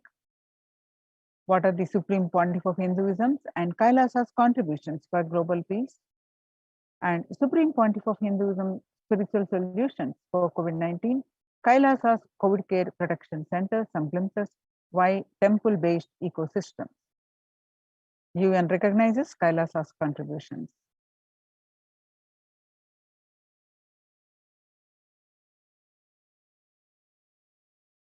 The crisis that we are under.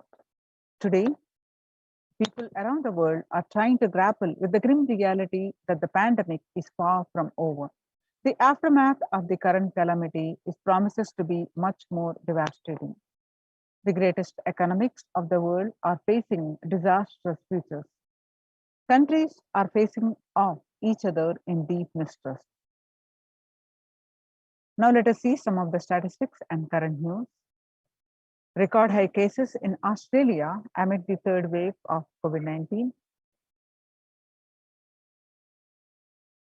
And the World Health Organization makes a big statement about the Delta variant of COVID-19.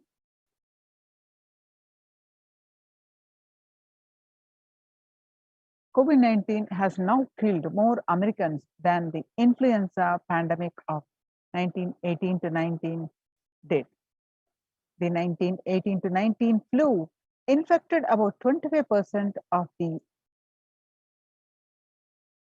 Americans and killed an estimated 0.65% with 675,000 deaths. COVID-19 has infected more than 12% of Americans and killed about 0.2% with 676,000 deaths. Now that the US death toll from COVID-19 has surpassed 676,000, the coronavirus pandemic has killed more Americans than the 1918 to 19 influenza pandemic did. Axios and the Associated Press both reported the grim milestone recently.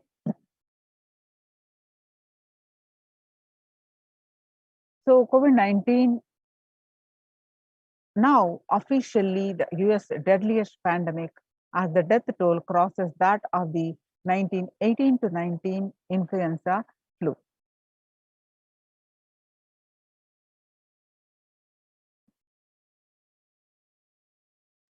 People infected with the alpha variant exhales 100 times more virus into the air than the original COVID strain.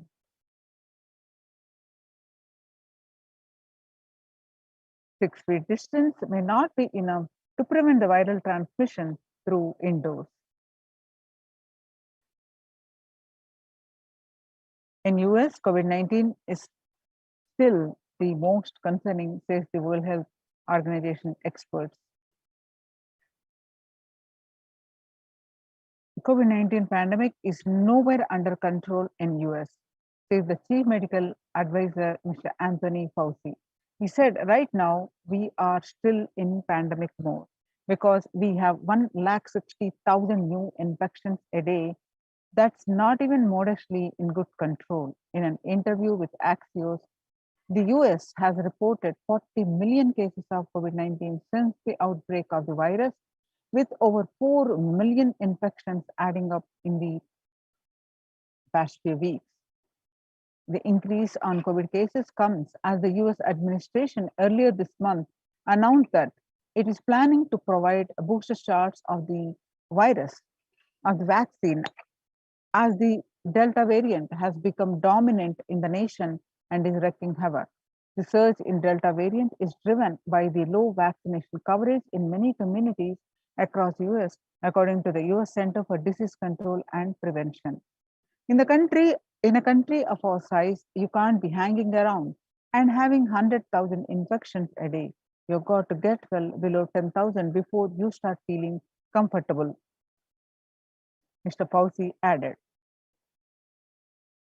World Economic Forum reported that COVID-19 made the world less peaceful with the increase in violent incidences, fatalities after the pandemic. Younger adults are more likely to report symptoms of anxiety and or depressive disorder during the COVID-19 pandemic.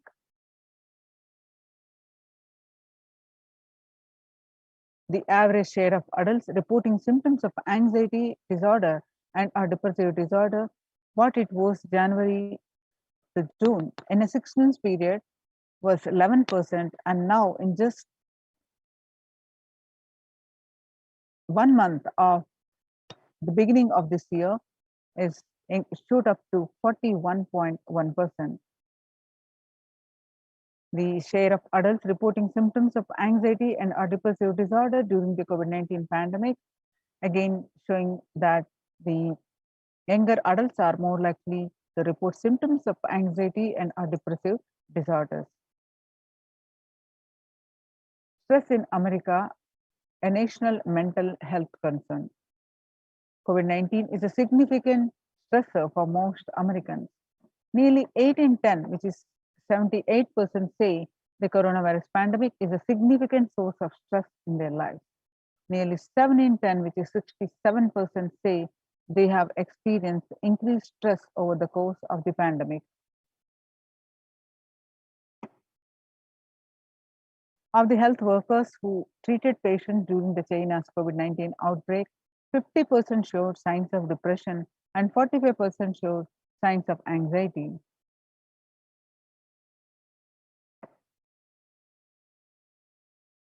Self-reported mental health among pregnant women and new mothers. Before COVID-19 pandemic, depression was 15%. Now it rose up to 40.7% after the pandemic. And the anxiety was 29%. Now it rose up to 72% after the pandemic. 8 in 10 students living under stay-at-home orders, the students struggling with focus on school or work and avoiding distractions. And 55% of all students do not know where to go for help for their mental health.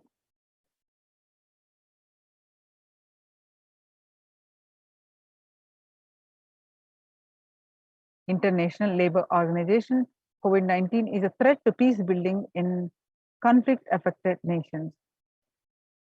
COVID-19 crisis has worsened already fragile situation. The ILO is more aware than ever of its responsibility to promote peace and resilience in the time of this global pandemic. In India, the Mumbai mayor says the COVID-19 pandemic, the third wave is already here. Breakthrough infections found in 25% of the health staff, and new COVID variant more shows signs of vaccine resistance. How to cope up with the current COVID-19 pandemic? It is important to address the COVID pandemic, which is seeing another wave, destroying many more lives. And the COVID pandemic has left the whole world desperately looking for answers. Life as it had been experienced even back in February 2020 is no longer recognizable. Drastic change is the order of the day, with people having to redefine their world with the new paradigms of economy, society, faith, religion, and health. Blessed are those who have had the greatest fortune to be with the incarnation of Paramashiva, the Supreme Pontiff of Hinduism, in their lives, to carry them through this crisis.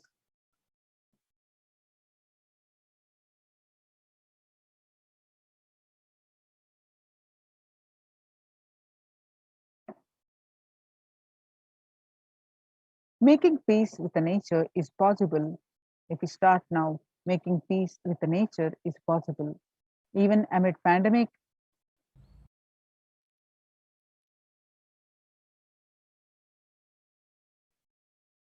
"2021 can go down as the year we made peace with the nature and kept the planet to healing."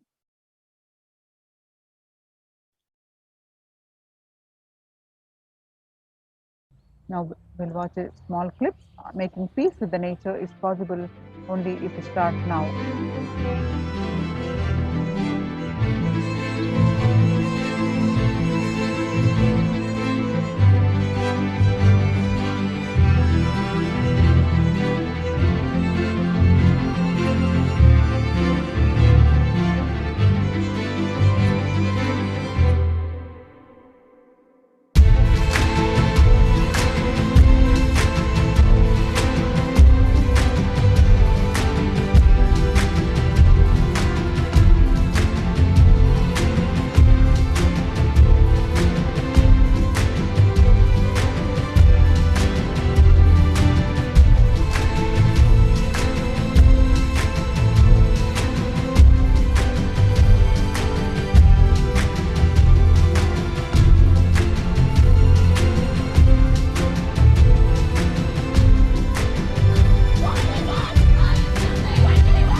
The World Health Organization Health and Peace Initiative. Health and peace are interrelated. In the words of the Director General, Dr. Tedros, there cannot be a health without peace, and there cannot be a peace without health.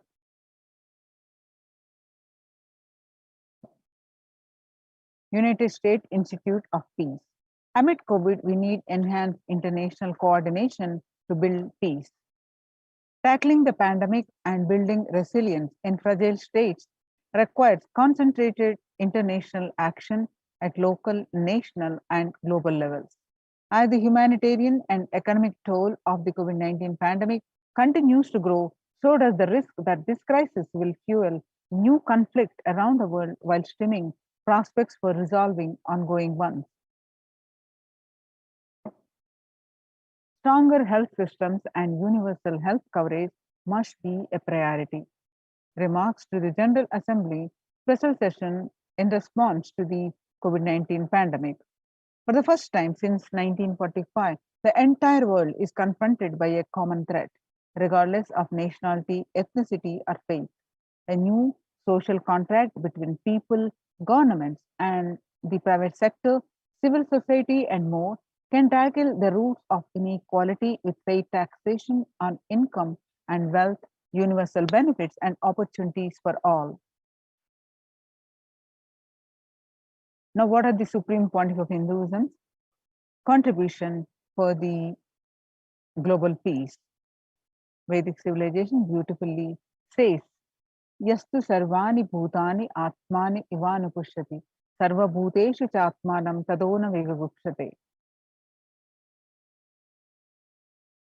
Whenever an individual goes through a spiritual bliss, he manifests a beautiful, peaceful life for him and everyone around him. If he is powerful enough, he moves the whole city and manifests peace. He is more powerful, he moves the whole village and the whole country. If he is powerful enough, like incarnations, he moves the whole world and manifests peace for them. So global peace is the byproduct of individual peace. So how do we get this individual peace and individual bliss? By practicing completion, by practicing unclutching. Let's listen from the Supreme Pontiff of Hinduism explaining this. In many bodies. Please understand, the more deeper you, with my love and respects,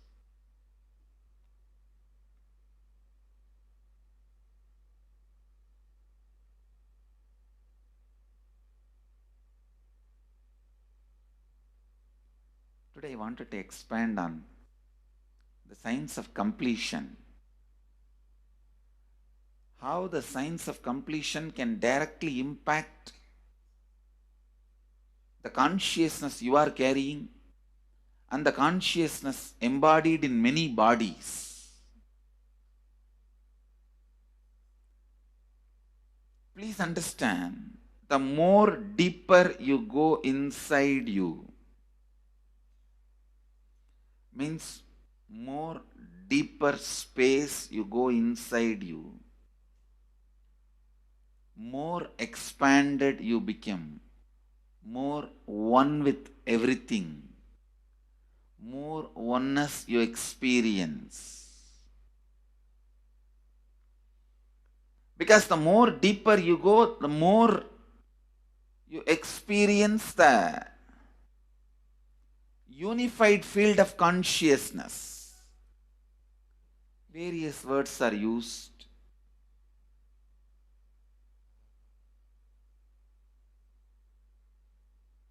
Some of the Hindu traditions uses the word Atma, Brahman. Some of the Hindu traditions use the word Nirvana. Whatever word you may use, Atman, Brahman, Nirvana, unified field of consciousness, whatever.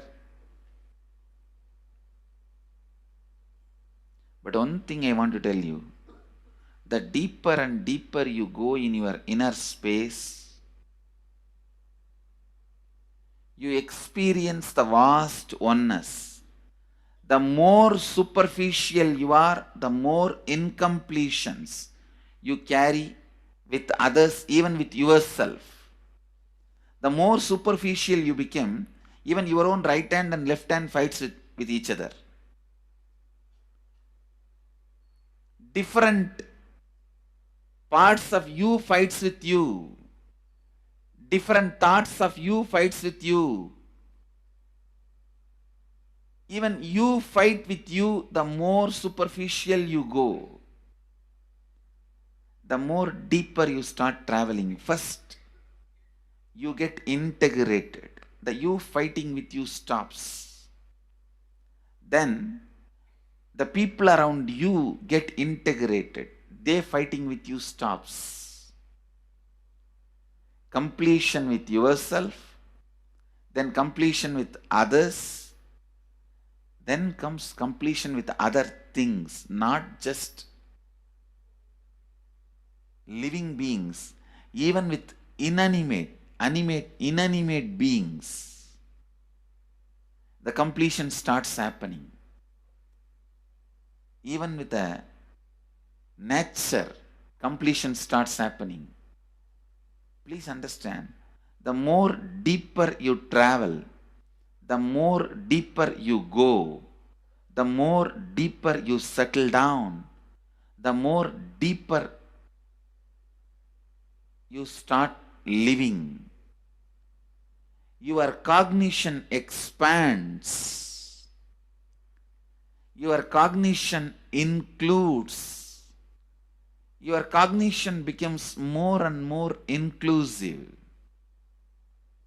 More joy, more bliss, more knowledge, more enlightenment. Please understand.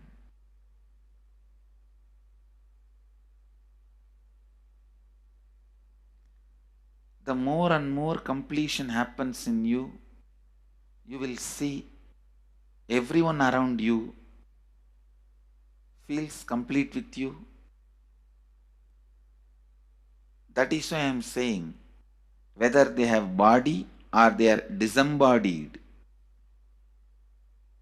in the deepest corners of your being, deepermost layers of your being, deepest parts of your being, you experience such powerful awareness, such joy.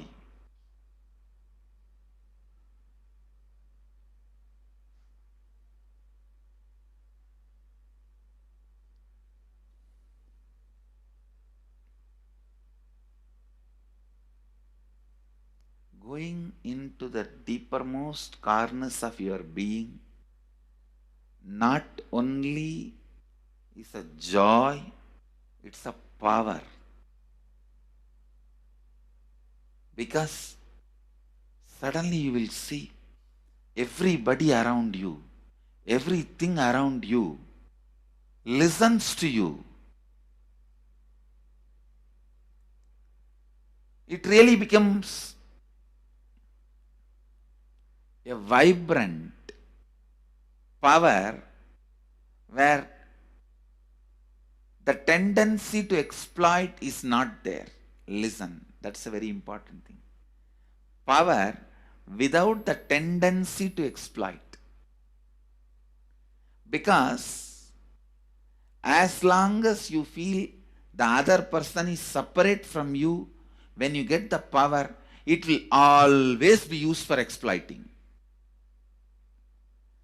Because the other person is separate from you, then naturally what you will feel? Let me suck all the possible energy, intelligence, time, talent, treasure.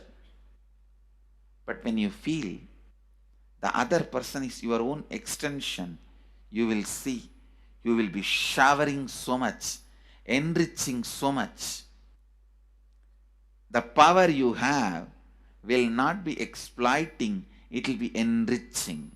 I tell you, even if death comes at this moment, I can tell you very clearly, I can face the death directly and tell the death, I have enriched every human being more than what I received from anybody.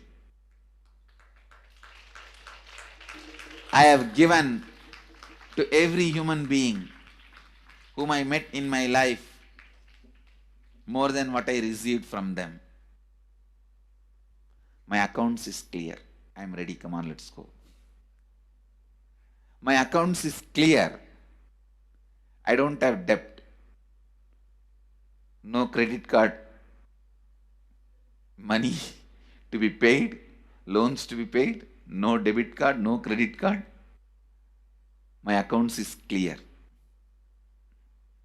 Understand, when you feel everyone is your extension, the power given to you, the power you gain, see, any living is power. Powerful way. Even in that, you will become powerful. So any lifestyle you choose, you will get power in that field. Whether it is exploiting or enriching, murdering or raping or go on serving. Whatever lifestyle you choose, living is power. When you go into the deepermost core of your being and start living based on completion, I tell you,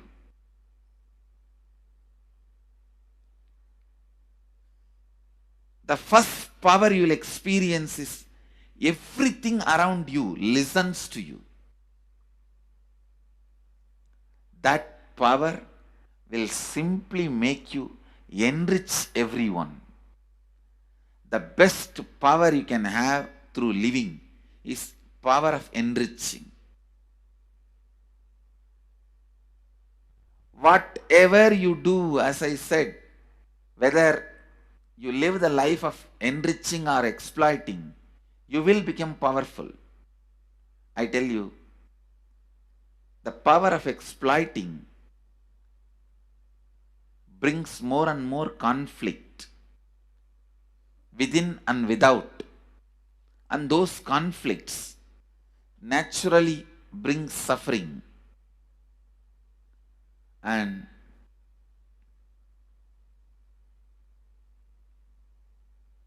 the power of enriching brings more and more completion in you and in others. This full month, Nithyananda Sangha all over the world. The other day I was seeing, we have officially presence in more than 50 countries. As devotees, group of devotees, we have presence in 100 countries. All over the world, we are going to celebrate this whole month for Global Peace Month, impacting global peace. All of us this whole month will live completion and do samskara dahana kriya, means burning the patterns which separates us from others, burning the patterns which are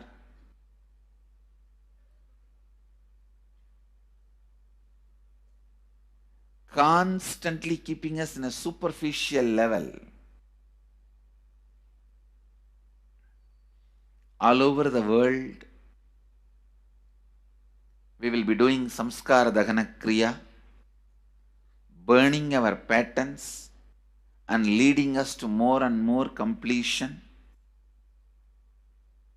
And we also have special 3 Nitya Dhyana Yoga program teaching people science of completion and facilitating samskara dahana kriya. This month, 20th, 21st and 22nd,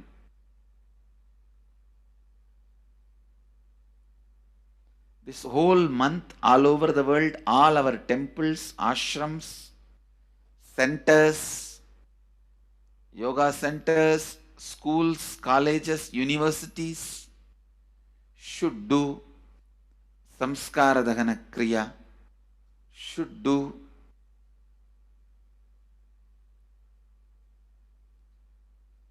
the practice of burning all the incompletions and patterns which leads to conflicts, bringing more and more peace inside us and outside us, spreading peace. This whole month, let's impact global peace. Let us really contribute to the global peace, not just talking about it. Let's do it. Let's do it. Not just talking about it. Let's do it.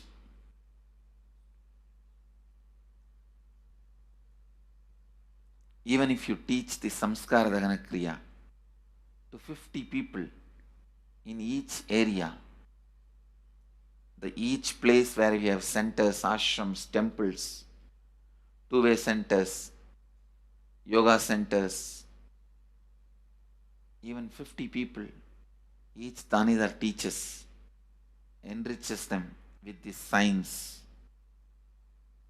The amount of suffering and negative waves, negative vibes reduction can contribute so much to the world. Please understand.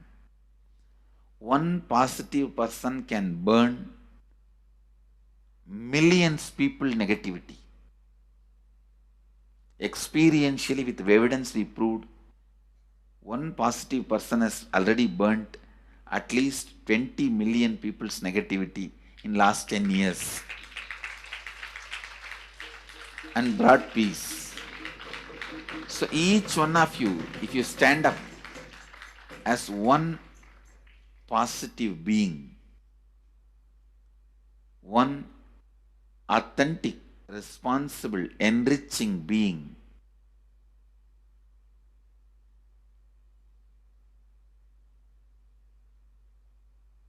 I tell you,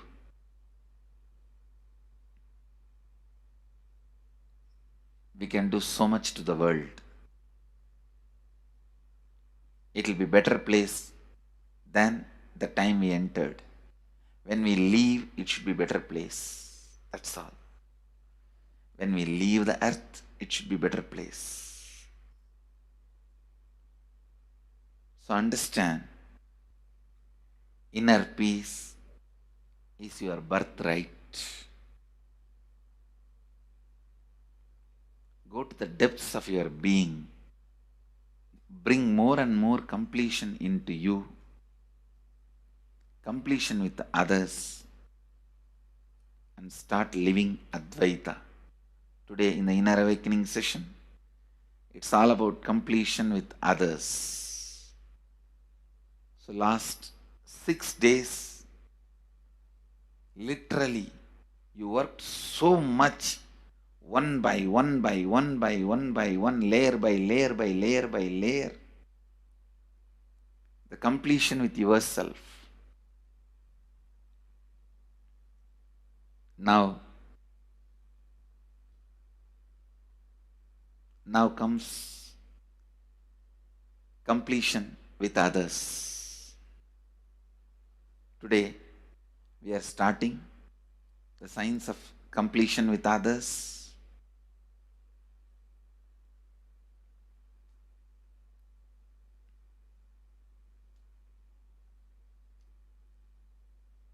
It's one of the most powerful science. Does so much to human beings, not just healing their relationships, even inside their consciousness, this inner space, so much of good is done. So much of awakening is done.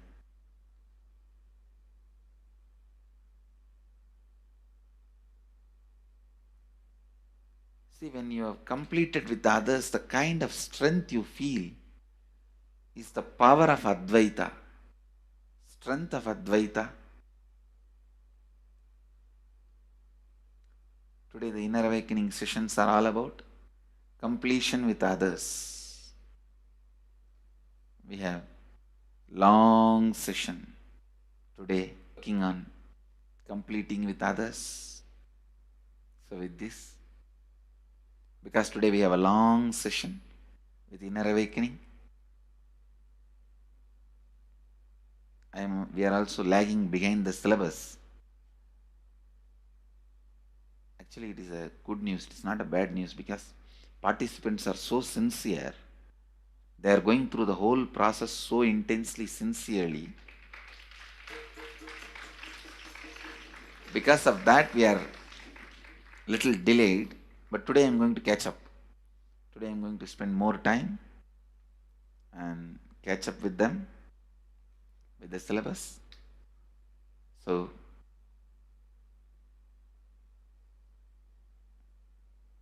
I conclude today with this. I'll move to the next sessions, IA sessions and all that. Because never I conclude. There's no conclusion for satsang. It goes on and on and on. Only the audience change. So with this, I move to the next step. I bless you all.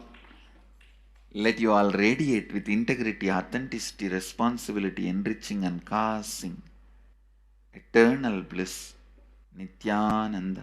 Thank you.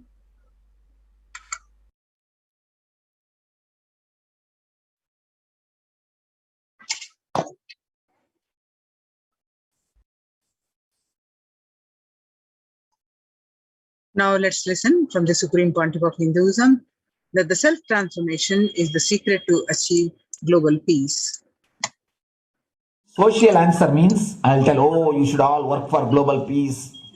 You should all work for turning the world. You should work for revolution. You should work for all these, that things. You should vote only the party which says that it will stop the war and all these things. This is the social answer. Nonsense. If you want the honest answer, I tell you, simply transform yourself. You can't do anything. If at all you can do, you would have done it. Be honest. If you can do, you would have done it. You are raising this question because you are not able to do. Am I right? So let us be very clear. Let us be honest. We are not able to do. Socially. That's the truth. That's the reason you are sitting here and raising the question. I tell you, understand few important things. There are a lot more attached to this question. There are many things which is attached to this question. We always feel the present is the world is totally spoiled. It is not going according to the rules or how it is supposed to be. It was wonderful once upon a time. In ancient time, things were going properly. Everything was well and great. And I tell you, 10,000 years ago, they found some writings on stone in Harappa Mohenjo-daro culture. Some stone writings have been discovered. The other day I read a beautiful book about that stone writings. That writings, it says, oh, nowadays the society is not as it should be. So much of war. There is no peace.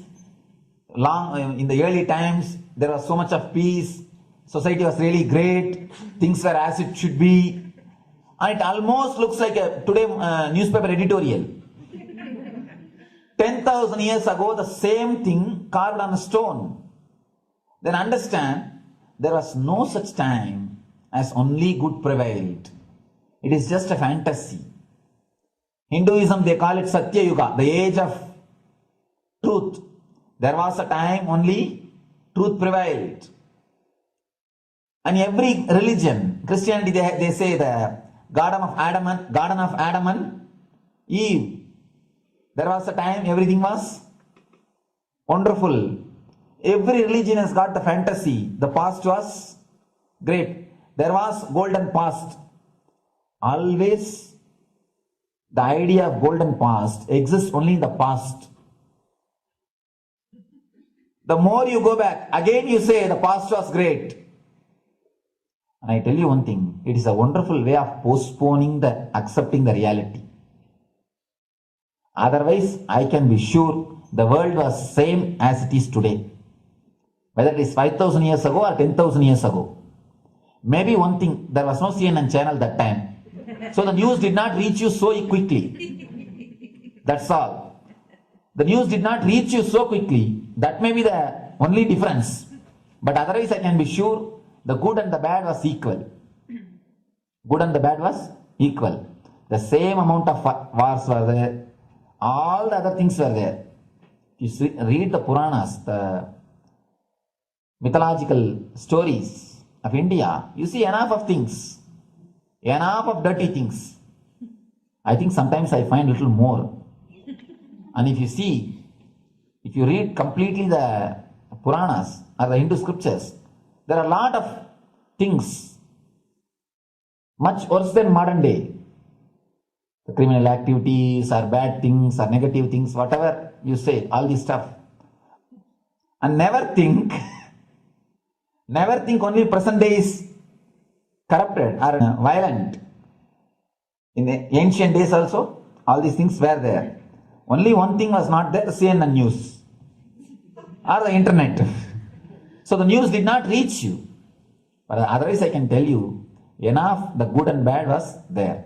It always will exist. It will exist. All you can do is, if you awaken yourself, if you reach the enlightenment state, you can go beyond it. And I tell you, enlightenment is the only service you can do to the society. Just become enlightened so that you will reduce the negativity. Now, as of now, you are also the part of negative group. Naturally, we will be a negative group. As long as we are unenlightened, we will be the part of collective negative consciousness. So if you become enlightened, at least you will reduce your weight. That's the only thing we can do. Nothing else can be done. So all I request you to do is just become enlightened. Realize that you are a lion. That's the only way to help yourself and the society. Otherwise, all revolutions, you see, all revolution again end up as one more tradition. In last 2000 years, 3000 wars have happened in the humanity.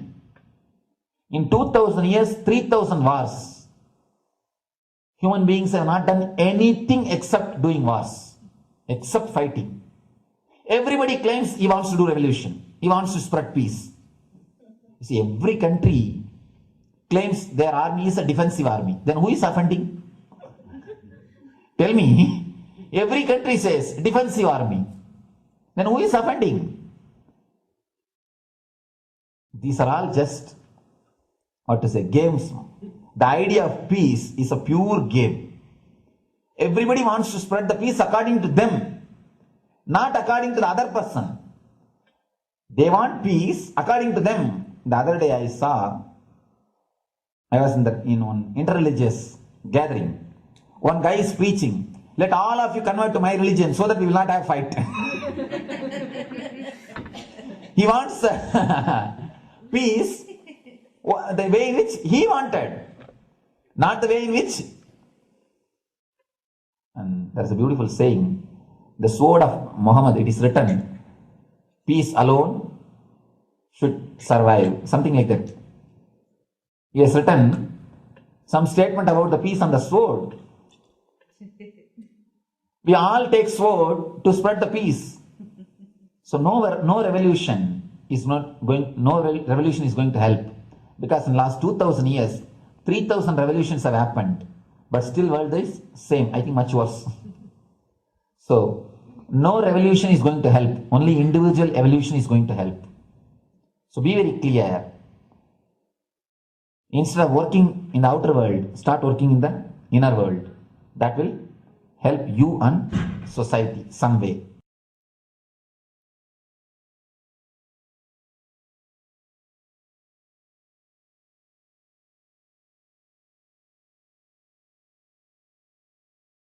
Social answer means, I'll tell, oh, you should all work for global peace. You should all work for social answer. Listen carefully. The space of Shanti,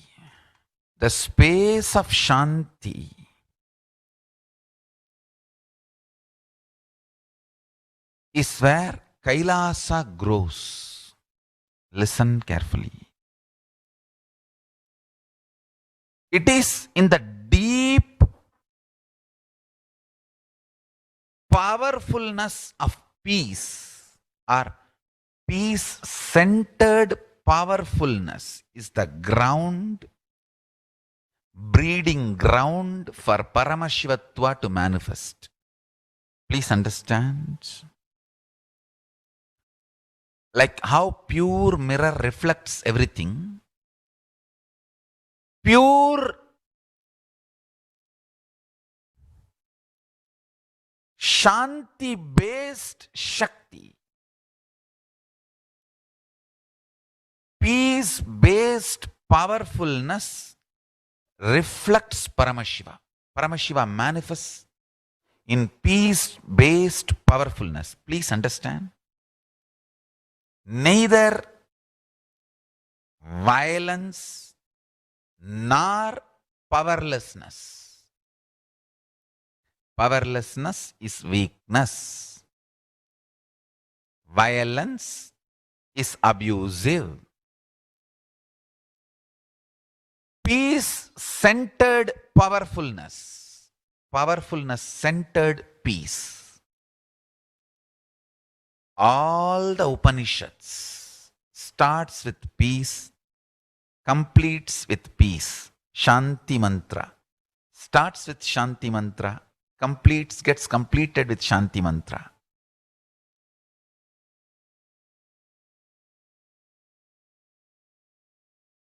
Peace-based powerfulness is a fundamental requirement for Paramashivatva to manifest. That is why people who don't want us to manifest Paramashivatva or power manifestation do not want to allow the peace in our life, or do not want peace in our campus. Understand?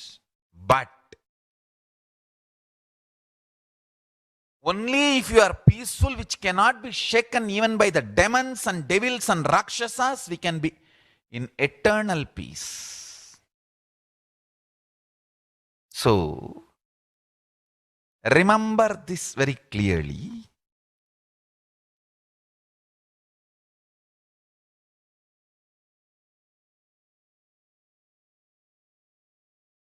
Peace alters the very DNA structure, genetic structure, the core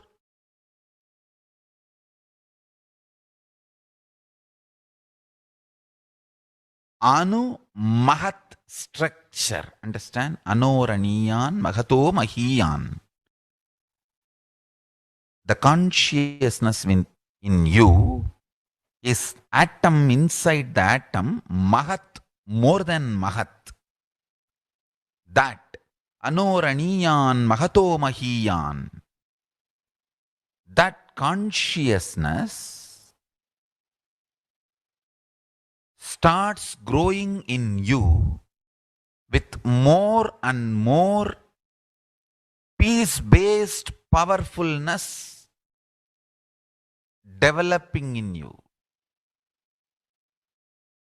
Nothing can be compared to unclutching. Spend more and more time, energy in unclutching. It will never be wasted.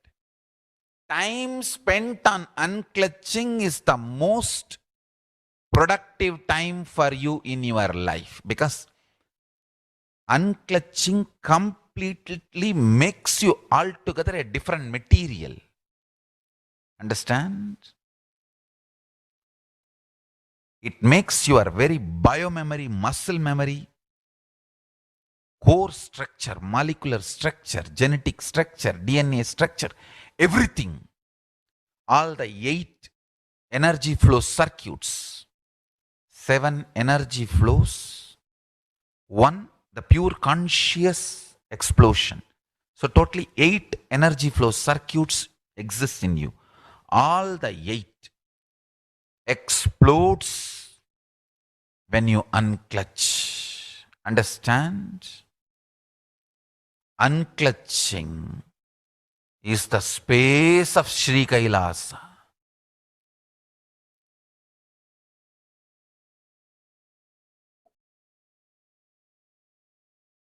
Listen carefully.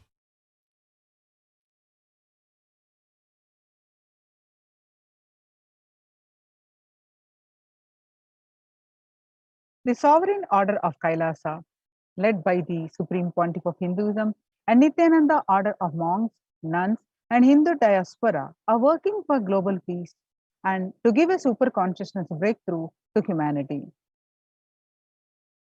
It is the Supreme Pontiff of Hinduism's mission to revive a conscious world where the global issues at the climate, economic, social, health, and humanitarian levels cease to exist from their very root, turning the problems of poverty, hunger, violence, discrimination into powerful living through the experience of oneness. The Supreme Pontiff of Hinduism has been working from the very grassroots level to usher in an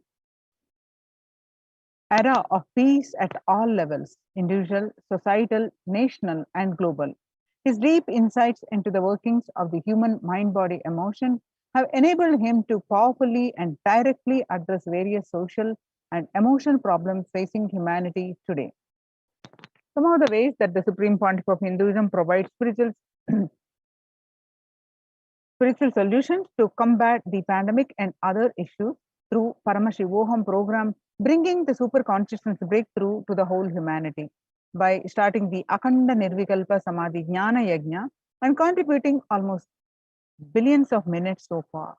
Paramashiva Sankalpa chanting, the sacred Sanskrit mantra chanting to heal 24/7 via Zoom sessions. The spiritual healing to one and all 24/7. Helping humanity to cope up with insecurity, fear, disease by empowering individuals to heal themselves and learn to cope up emotions like depression and tough situations in relationships. Providing alternative solutions to worldly problems through power manifestation. Initiating thousands every day into manifesting innate superhuman capabilities into Kailas courtyard sessions. Providing healthy solutions like a technique to clear the stomach from the Ayurveda solutions, which ultimately brings clarity out to the spiritual truth and give a conscious breakthrough. In the long term, establishing self-sufficient communities. Continuing and intensifying the service of Annadan, free food in the Nithyananda Annalayas around the world, including Tiruvannamalai, Los Angeles, and various other adhinams. Paving way with the New World Order, starting the agriculture-based communities in Adi Kailas and several other locations. Peacekeepers of Kailasa offering various life solutions from the teachings of the Supreme Pontiff of Hinduism. Hinduism prescribes various methods for global healing. One such is Maheshwara Puja, nullifying collective negativity simply through the presence of the avatar and his order of monks, offering Maheshwara Puja to the natural calamities hit victims. Bhava Samadhi Darshan to raise the individual consciousness breakthrough. Devi Parashakti Akashic reading, cosmic revelations.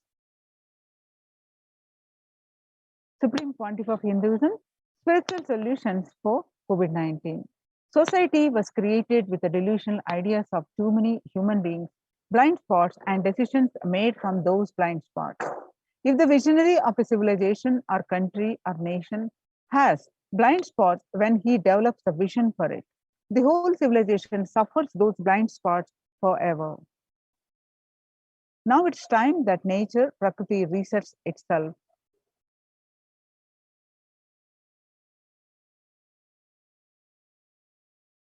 To stop people having mental breakdown, pandemic fatigue, collapsing, depression, destruction, and also give them the super consciousness breakthrough and revive the enlightened civilization, the Supreme Pontiff of Hinduism continuously gives spiritual solutions and powerful cognitions. Some of the spiritual solutions and powerful cognitions are unclutching, practicing completion, practicing oneness, practicing Ajapa Japa of Mahavakya Om Nithyananda Paramashivam, consciously building deep feeling connection, yoga, puja, vegetarian diet, and nirahara samyama.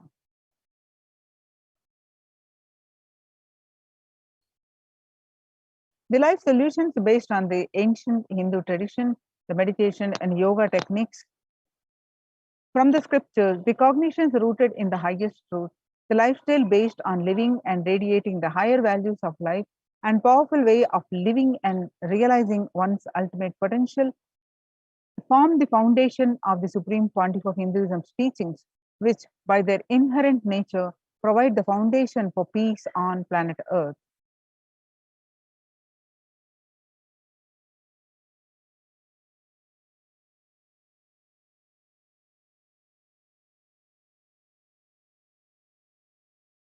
Under the Red Om No Hunger project, launched by the Supreme Pontiff of Hinduism, through the Annalayas, the food donation centers, the de facto spiritual embassies of Kailasa worldwide, under the guidance of the Supreme Pontiff of Hinduism, have served over 5 billion organic sattvic vegetarian meals so far.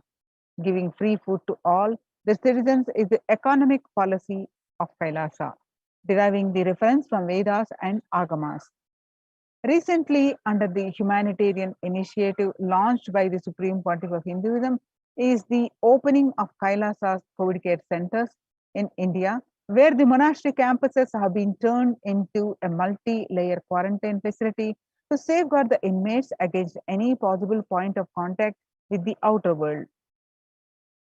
The Supreme Pontiff of Hinduism has opened this service free to all people regardless of any differences in age, gender, caste, creed, ethnicity, color, or socio-economic status. Food, shelter, internet, and all basic facilities, including the medical care, are provided at these COVID care centers, free of cost and for an indefinite period of time. The outcome has been a splendid zero infection rate so far among the participants, a feat not achieved anywhere else in the world, let alone in India. This response model of handling the COVID-19 pandemic at a community level, along with the guidelines and recommendations for government, has been recognized and accepted by the United Nations as well. Now you can see the participants of the COVID care program offered by the Supreme Pontiff of Hinduism are enjoying a healthy, blissful spiritual lifestyle in multi-layered protection. They enjoy stress-free time following a spiritual morning routine, doing yoga, daily puja, temple sevas, kara sevas, and celebrating festivals.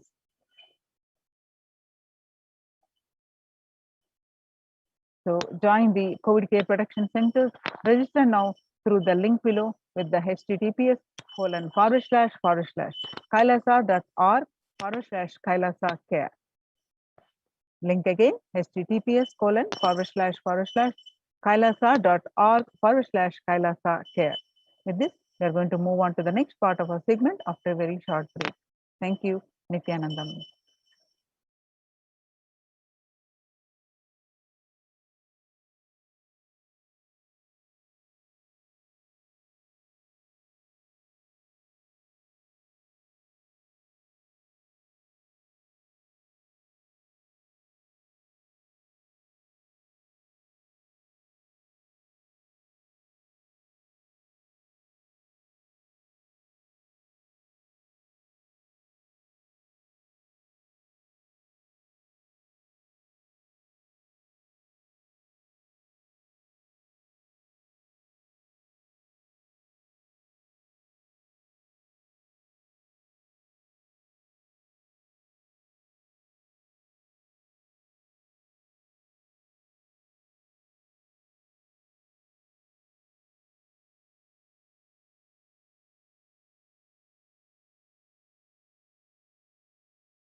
We get you health. We get you ability to build beautiful relationships in your life. We get you direct spiritual support, and we make sure you become wealthy.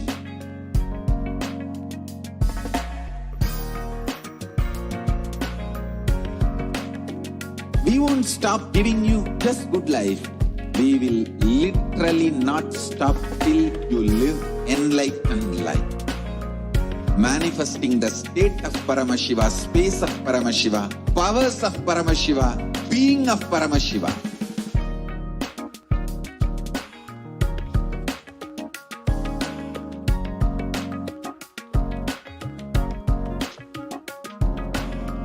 Whole world should become Kailasians. I want the whole world to know Hindus have something great to contribute to the world.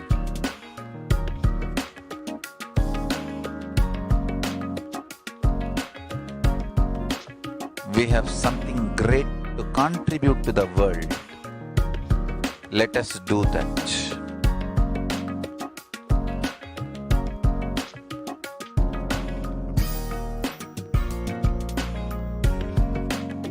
Kailasa is proper customized spiritual service helping you to identify your root patterns of suffering. We have perfected the science of helping every individual from every cultural, religious, nationality background.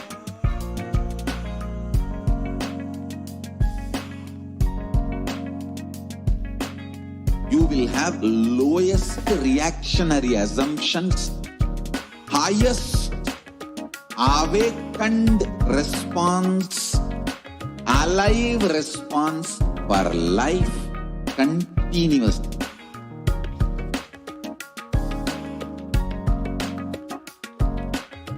Kailasa is enlightenment ecosystem, literally enlightenment itself in your own home, wherever you are. Proper customized spiritual service helping you to complete with your life negativity. Withdrawal from life, self-hatred, self-denial, self-doubt, so much of tiredness, laziness. We can support you aligning your diet, your attitude, your aptitude, your understanding about life. We can help you with everything.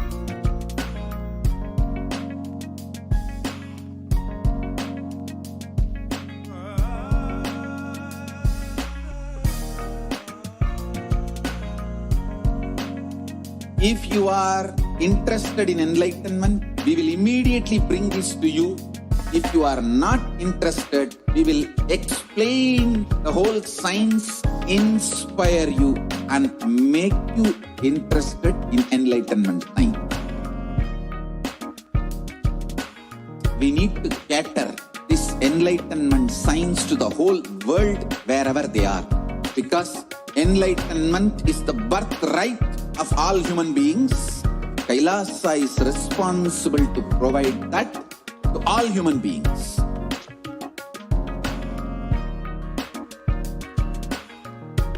Kailasa is the totality of the knowledge I received from my gurus and practice manifested in my life, perfected by teaching millions of people from all cultures, time zones, backgrounds, genders, nationality, race, from every creed.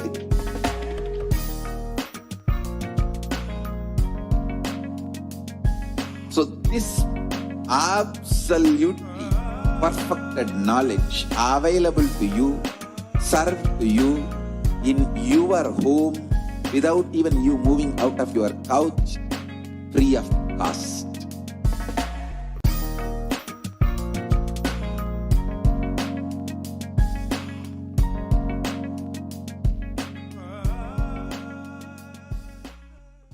Just be alive for next 3 years. Don't die within next 3 years.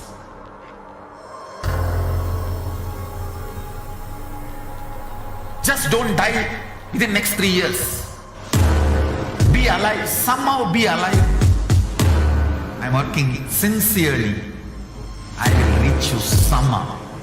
Somehow I will reach you. It's my commitment to humanity.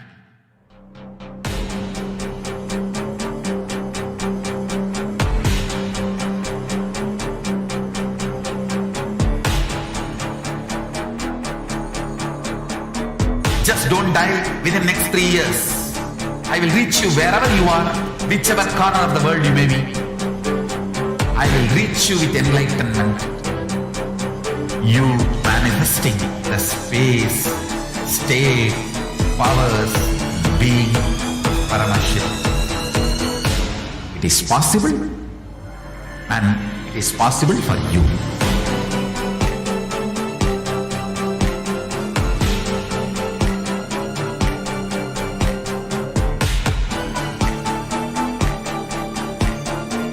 Paramashivam will reach you with enlightenment science. I know he is going to do the job. Just be alive for next 3 years. Nothing else. What I mean by the word Kailasa, listen intensely. Enlightenment ecosystem, literally enlightenment itself, in your own home, wherever you are. If you cannot come to Kailasa, it's okay. Kailasa can come to you. Kailasa coming to you is Kailasa.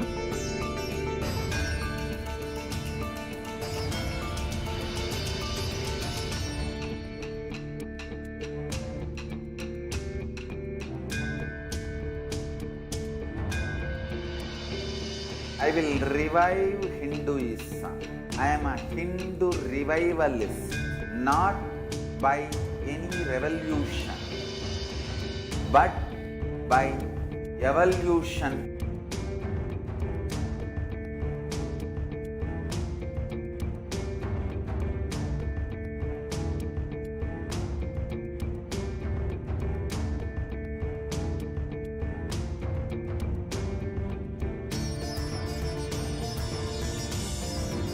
And setting model communities.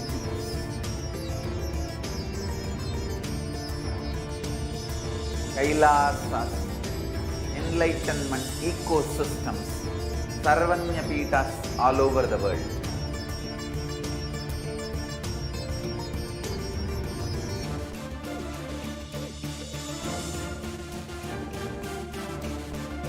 All powerful cognitions, knowledge, only when you live, power manifestation and possibilities manifestation happens. This is a fundamental truth.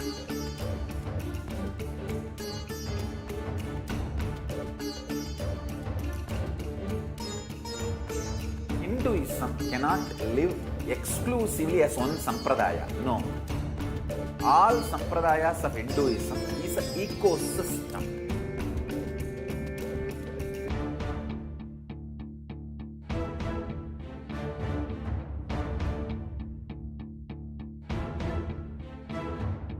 So don't keep quiet thinking that if one sampradaya is attacked, only that sampradaya is going to be affected. All of us are ecosystem.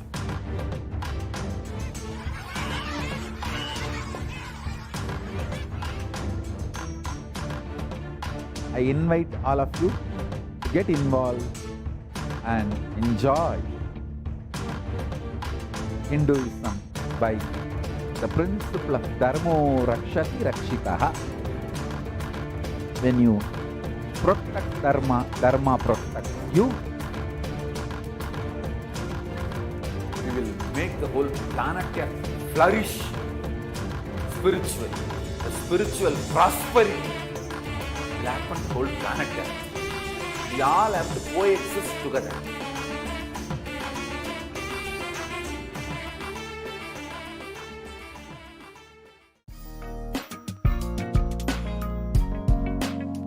We get you health.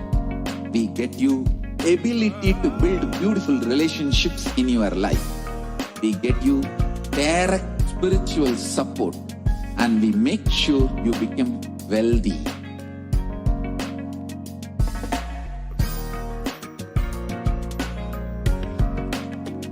We won't stop giving you just good life.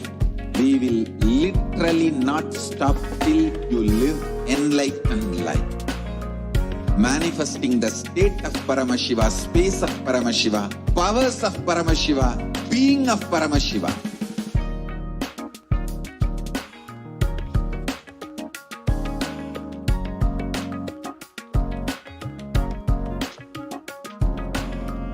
Whole world should become Kailasians.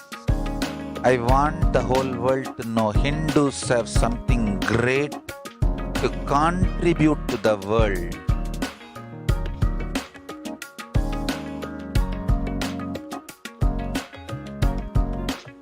We have something great to contribute to the world. Let us do that.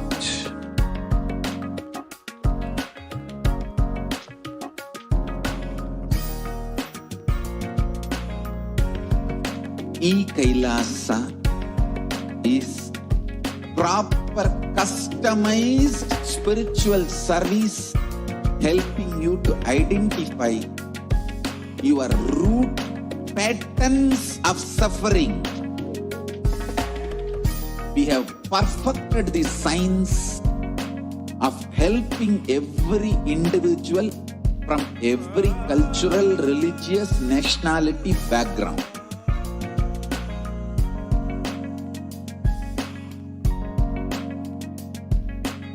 You will have lowest reactionary assumptions, highest awakened response, alive response for life continuously.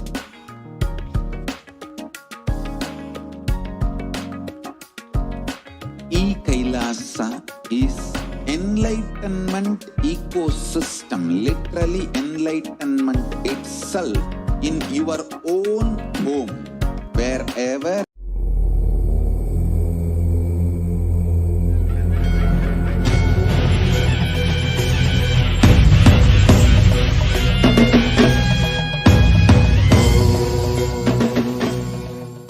Connecting with the divine with your eyes closed is meditation.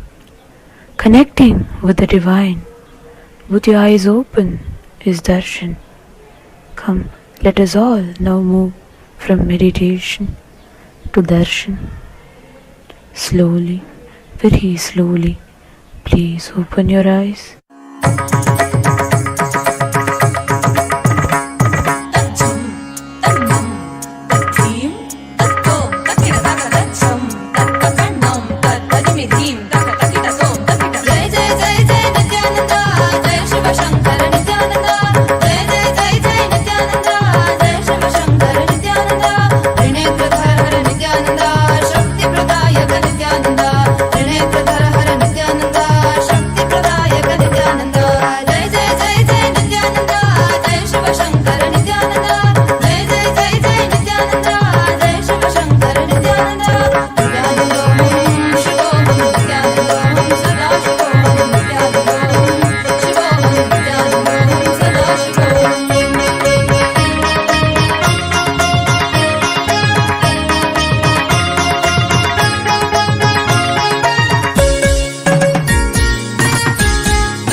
बंद कर आंखों पे हर बार हा हटा कर सब दूर दूर जो है कह जाएंगे कि सब देख देखते रह जाएंगे।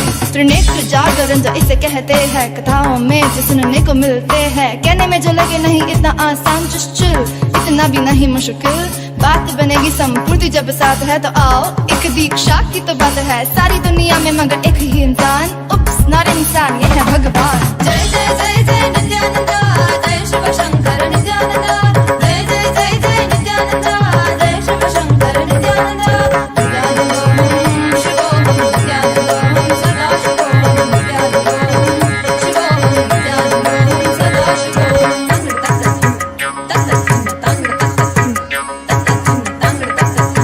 जय नित्यानंदा जय शिव शंकर नित्यानंदा जय जय जय नित्यानंदा सद्गुरु ओंकार नित्यानंदा जय जय जय नित्यानंदा जय शिव शंकर नित्यानंदा ज्ञान प्रदायक नित्यानंदा कलयुग अवतार नित्यानंदा त्रिनेत्र धारक नित्यानंदा शक्ति प्रदायक नित्यानंदा ज्ञान प्रदायक नित्यानंदा कलयुग अवतार नित्यानंदा त्रिनेत्र धारक नित्यानंदा शक्ति प्रदायक नित्यानंदा जय जय जय जय नित्यानंदा जय शिव शंकर नित्यानंदा जय जय जय जय नित्यानंदा जय शिव शंकर नित्यानंदा त्रिनेत्र धर नित्यानंदा शक्ति प्रदायक नित्यानंदा त्रिनेत्र धर नित्यानंदा शक्ति प्रदायक नित्यानंदा जय जय जय जय नित्यानंदा जय शिव शंकर नित्यानंदा जय जय जय जय नित्यानंदा जय शिव शंकर नित्यानंदा नित्यानंदोहं शिवोहं नित्यानंदोहं सदा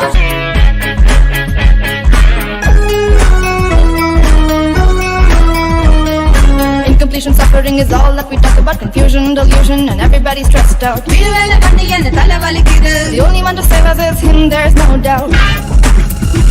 He's Sadashiva, Mahadeva, he's an avatar of everything at his feet. So feel free, just let it be. Watch him come while you listen to me. இந்த உலகத்தை அரசன் போல் வாராருடா அது யாருடா நீ சொல்லடா அது யாருடா Should I tell you who's here? None other than Nithyananda. Jagat Guru Nithyananda. என் பெருமான் Nithyananda. That's right, Paramahamsa Nithyananda.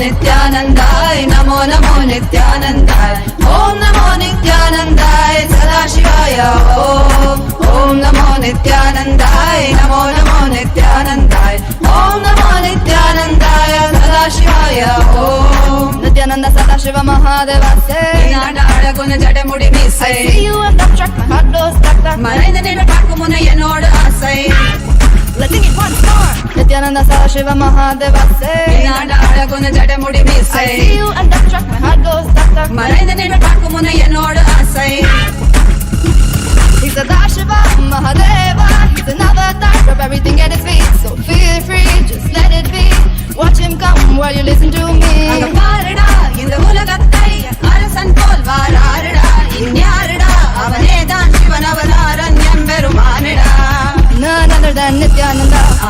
Jagat Guru Nithyananda. Yem Peruman Nithyananda. That's right, Paramahamsa Nithyananda.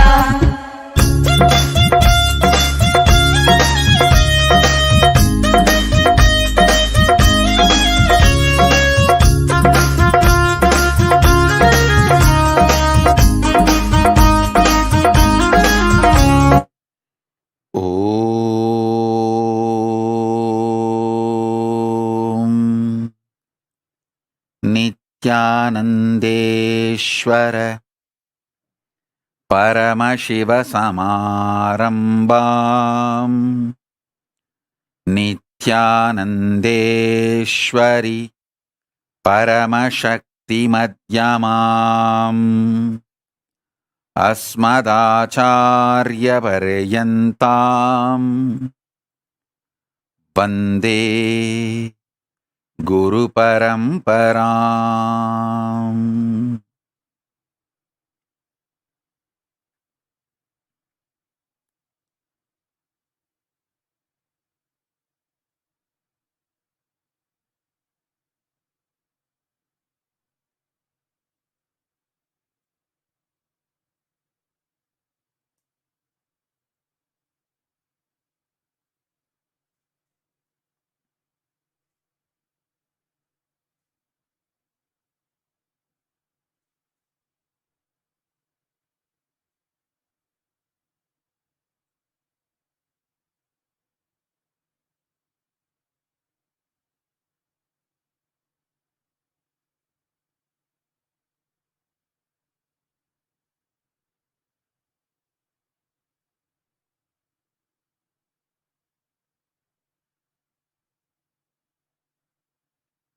I welcome you all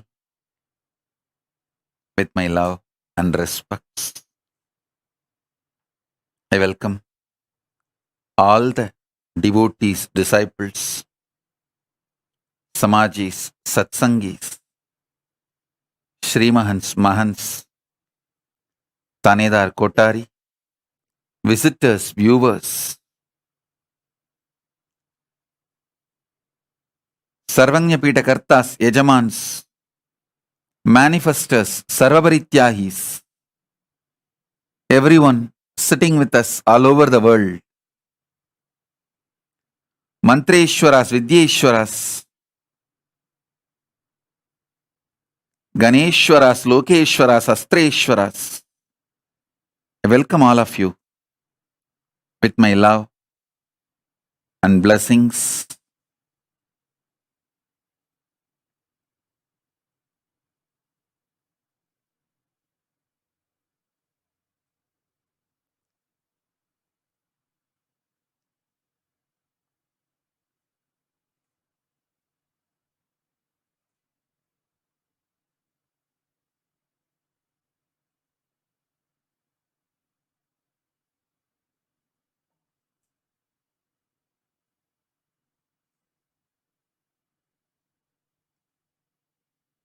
Paramashiva's message directly from Kailasa.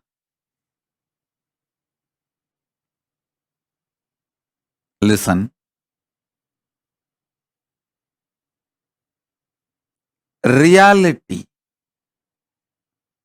of the existence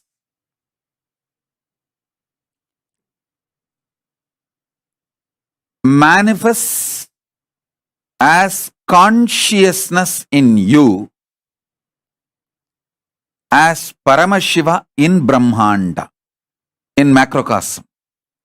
In the macrocosmic level, the reality of existence is Paramashiva. In the microcosmic level, the reality of existence is consciousness.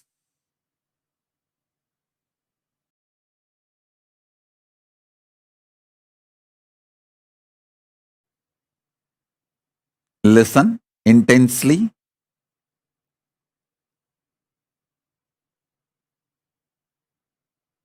The fifth force, consciousness, just by understanding the fifth force, consciousness, the initiation can happen in you. Understand? There are some things, once you learn, there is no question of forgetting or going back to the state of ignorance. For example, swimming. Once you learn swimming and start swimming, even 25 years you did not swim, but by mistake, accidentally you fall into the water, simply your body will start swimming.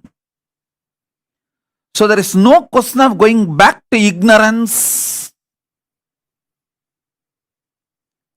When some of the knowledge gets into your biomemory, same way cycling. Once you learn cycling and did it successfully, even 25 years you did not touch the cycle, doesn't mean you will forget it. Simply when you get the cycle again, you will start cycling. There are many great possibilities and powers. Once it gets into your biomemory, there's no going back to the pre-knowledge period, the ignorance period. Some knowledge makes a permanent awakening, alteration in you. This knowledge about consciousness. The fifth force will make permanent transformation, change in you. There is no going back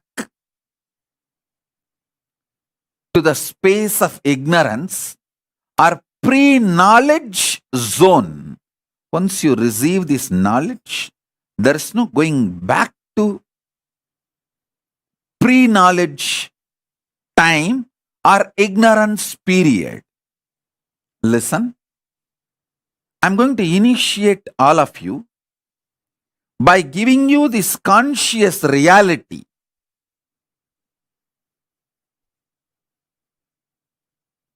All of you, settle down, preparing yourself for initiation. Keep the Atmalinga next to you. Get your pets, kids, family, team, whoever you want should receive this initiation, conscious reality. If you want, you can light a small lamp. Lighting a lamp during the satsang, offering a betel leaf and betel nut, a coin.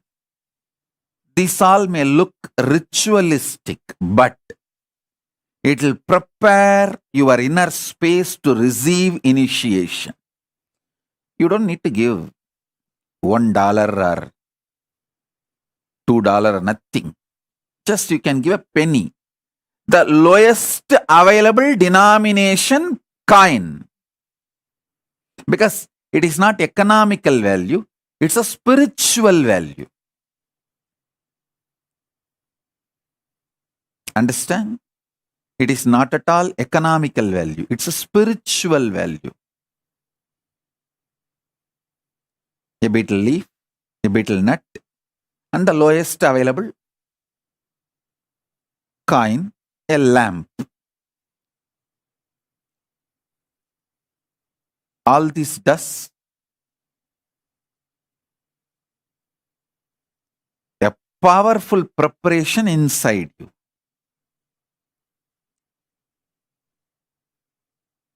Now listen. I'll also be doing a question answer, live question answer.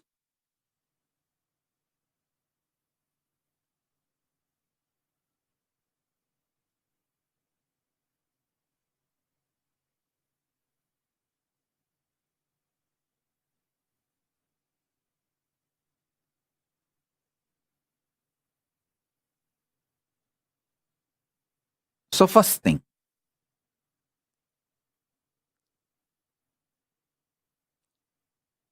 the first force human beings decoded is the power of gravity, gravitation force.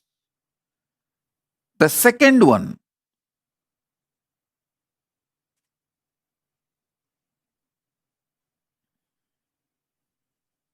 electromagnetic force. Third, weak nuclear force. Fourth, strong nuclear force. The fifth force is reality. Of course, it's not that just with the fifth it ends. No. With the fifth, it enters into a different space altogether. There are 6th, 7th, 8th, 9th, 11th, 12th, 13th, 14th, up to 14 dimension. Different forces exist. 14th force is that absolute Paramashiva, Paramashiva, Turyadita, Turyadita.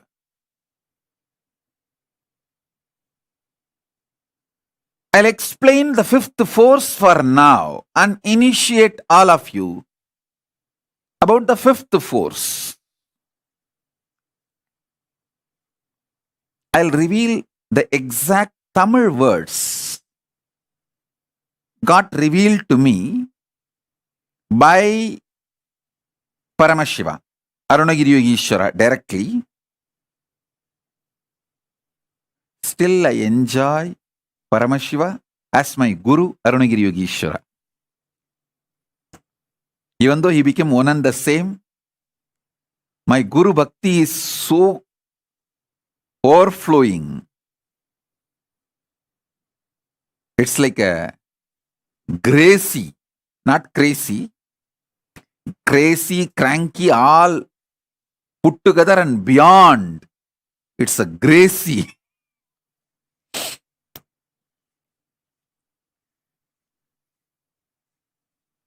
So I enjoy my Guru, Paramashiva, as Arunagiri Yogeshwara. புவியீர்ப்பாம் முதல்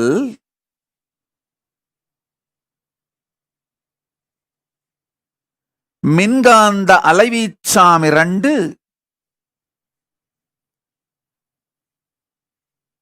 சிறுவனுவாம் சக்தி 3 பேரண்டப் பேரணு 4 இருப்பின்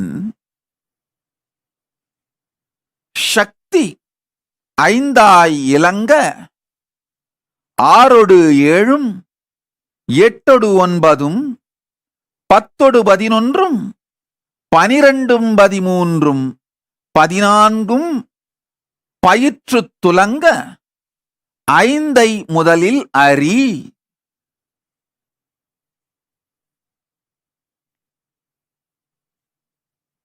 இருப்பின் இருப்பு பிண்டாண்டத்திற்குள் உயிரின் உணர்வாயும் உயிர்மையாயும் பிரம்மாண்டத்திற்குள் பரசிவமாயும் மலர்ந்து இருந்து துலங்குகிறது. Listen.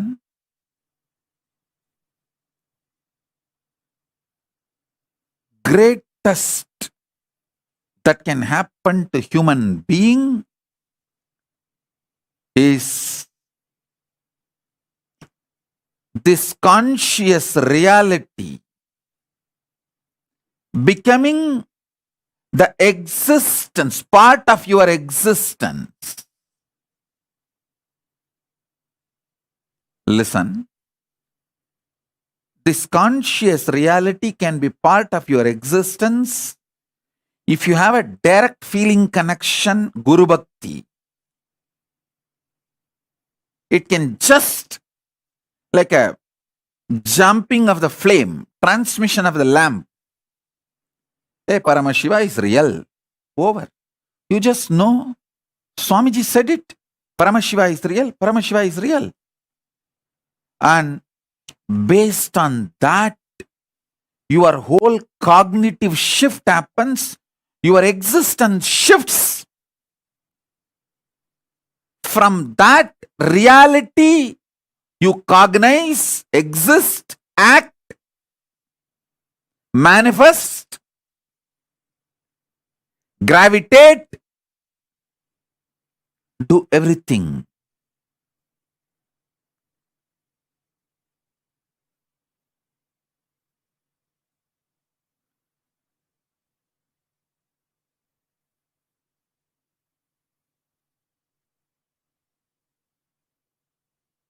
If you are not fortunate enough to have that kind of a Guru Bhakti, then at least listen to the Sankhya I am giving.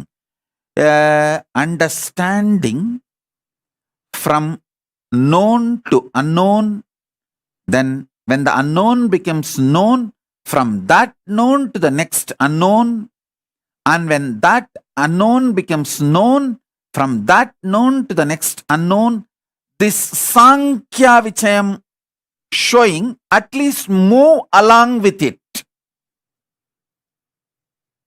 So you can start internalizing. On Vijayadashmi day, I revealed when my 41st Chaturmasya was completed, I revealed this. The gravitation force happens in the Brahmanda, happens as greed in Pindanda. What is greed? Nothing but trying to expand, multiply, gravitate, pull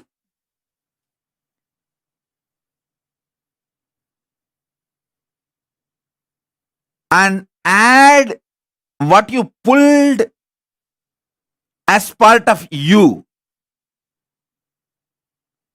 Are you becoming part of that? Please listen. I'll give you like principles.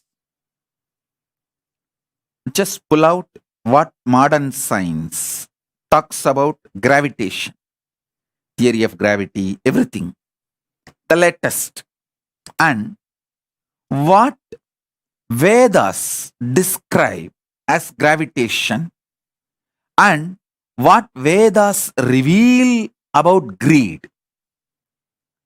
See, what Vedas talk about gravitation and greed. What modern science speaks about gravitation. Take all these three and study. Never go to what modern psychology says about greed. Oh God, that's a worst. Forget about that. At least the science can be accepted little bit as science, but never ever psychology.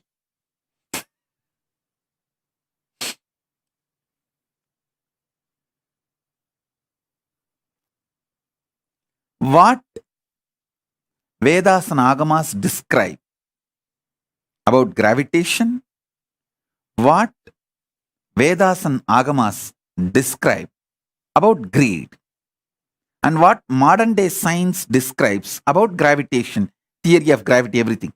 These three, if you study, I think you should do little homework and Google, study, because only when you study, you will develop this Sankhya on your own. You will start having clicks on your own.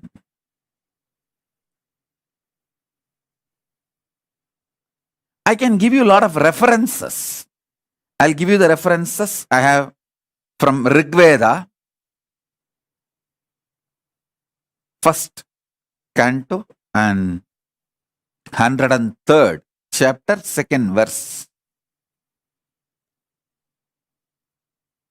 Indra, Lord of light and power, like the sun with his actions, waves of gravitation, holds the earth and manifests its vast expanse, striking the electric thunderbolt of his energy.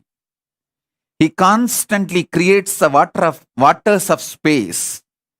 He breaks the cloud formed in the Rohini constellation, striking over its shoulders and releases the showers of rain on the earth. That glory of yours, Lord, which is supreme and eternal, which is essential, subtle and mysterious, and this which is actual and existential, the poets of vision and imagination realize by its manifestations of this glory of Indra. This which is on earth is one and distinct, and the other which is in heaven is distinct and another. The two mingle in form and mature as one, just as two parties meet in the assembly, each with its identity, and become one community. I have collected some 20-30 references. I'll share the whole thing in the Facebook social media. You study it. I'll give you the fundamental principle connecting the whole thing. Understand?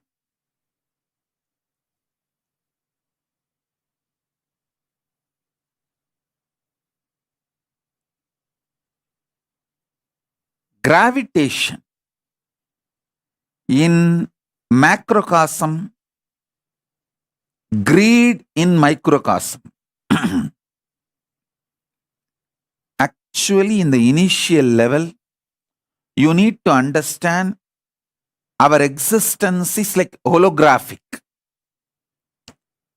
Macrocosm's holographic structure is microcosm.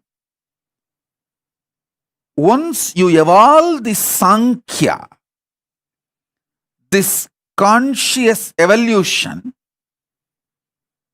and reach the fifth force, you will understand macrocosm is microcosm and microcosm is macrocosm. Consciousness is Paramashiva, Paramashiva is consciousness. Either you need a strong Guru Bhakti, simple obedience to Guru's words, so you click with the truth and it becomes experience in you, or you develop this Sankhya, clarity of the conscious evolution.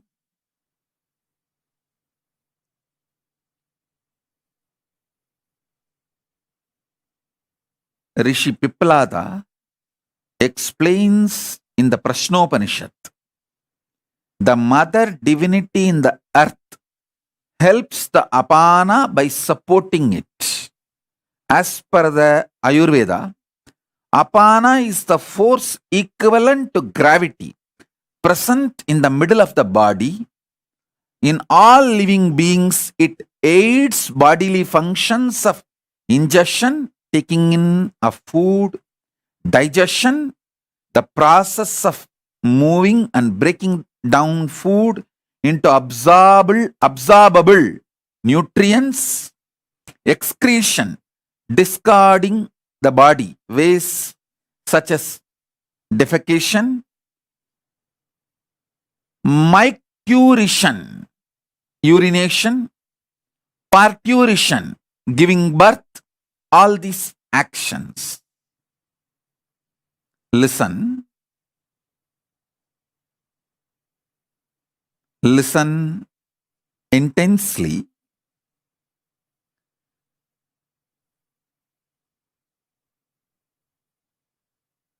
I'll put all the references I'm referring now in the satsang. You don't need to worry, oh, Swamiji is giving too many references. I'm not able to recollect, remember. No, I'll put all this in the social media. In the Facebook, I'll upload everything. A relaxed way, you sit and study. Now you receive only the basic principle which I am teaching you. With this basic principle, if you study all these references, your whole head will lit up. Especially if you are living a vegetarian lifestyle, your whole body will lit up. Understand? Vegetarian food, veganism as a reason. Suddenly I started using the word veganism. Because in the West, even the milk is not vegetarian.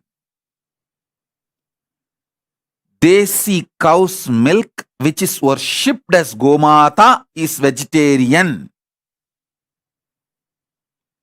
The cow should be worshipped as a living being, equivalent to mother. Only that cow's milk is vegetarian. Not any other cows.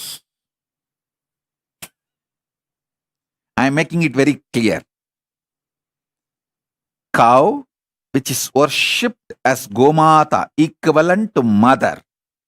only that cow's milk is vegetarian, it is considered as vegan. The definition of veganism as per Kailasa.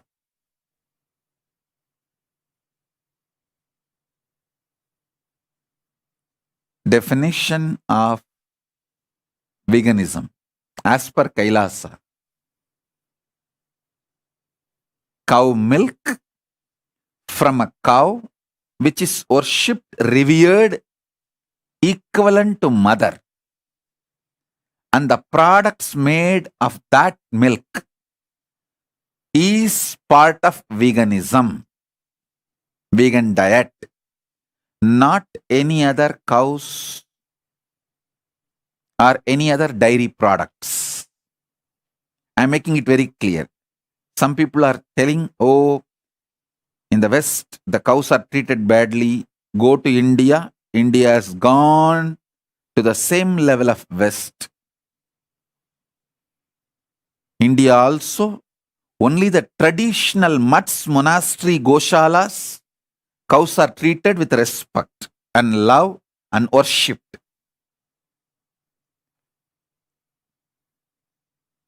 So I'm very clearly telling you, all my disciples, if you want to drink milk, any dairy product, have cows in your home.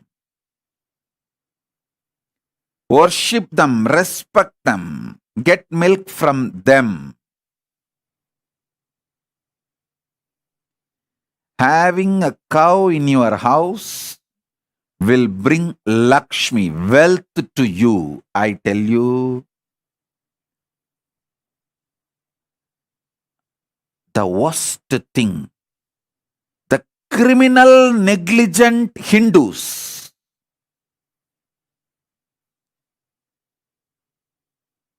I want to popularize this word, criminal, negligent Hindus. If you are seeing, hearing the news about Bangladeshi Hindus are destroyed, and you just keep quiet, eat your shit, and live your third-rate life, you are a criminal, negligent Hindu, and your son, your next generation, is not only not going to be Hindu, you don't have a right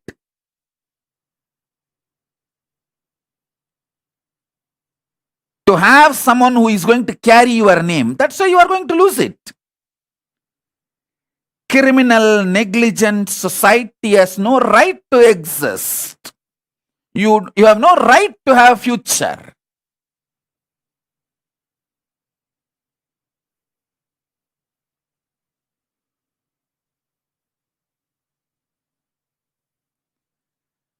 One of the worst thing these criminally negligent Hindus tell is they always think the Hinduism will be protected by somebody else.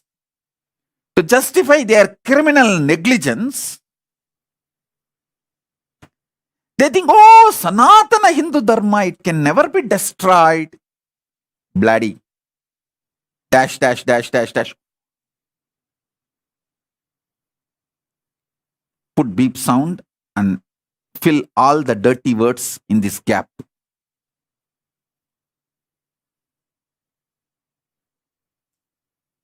See how much Hinduism was a living experience during your great-grandfather and grandfather, and now for you and your kids. Then tell whether Hinduism can be destroyed or not. It is already. It is there, almost ready for museum. I'm not going to let it die. That's different. I am going to revive.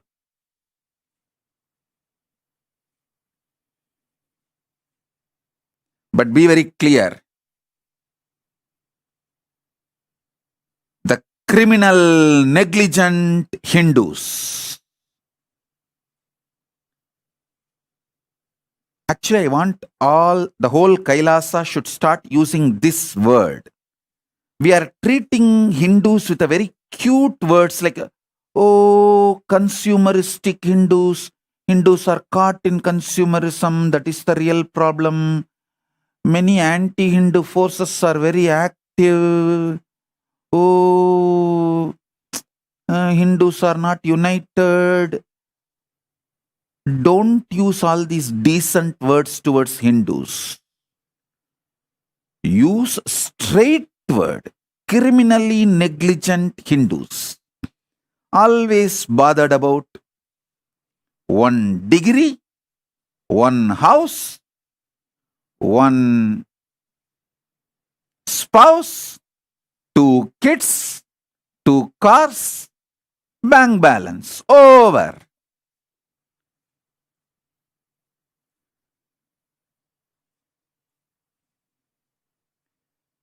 When you lose your next generation to atheism and other religions or consumerism or just any other lifestyle and ideology, coming and crying, oh Swamiji, I lost my next generation. They are not following me anymore, following Hinduism anymore. Not only they are not going to follow Hinduism anymore, they are not going to remember your name. And you fellows after death go and suffer in the Pitruloka without any Pitru or Pinda. Be very clear.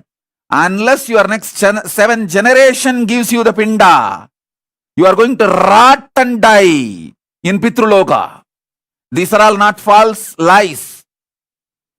You will rot and die in Pitruloka if you don't take the responsibility for your next 7th generation to follow Hindu tradition and give you the Shraddha properly. If you have given Shraddha, you will see the mantra not only for your forefather, their forefather, it is for 7th generation.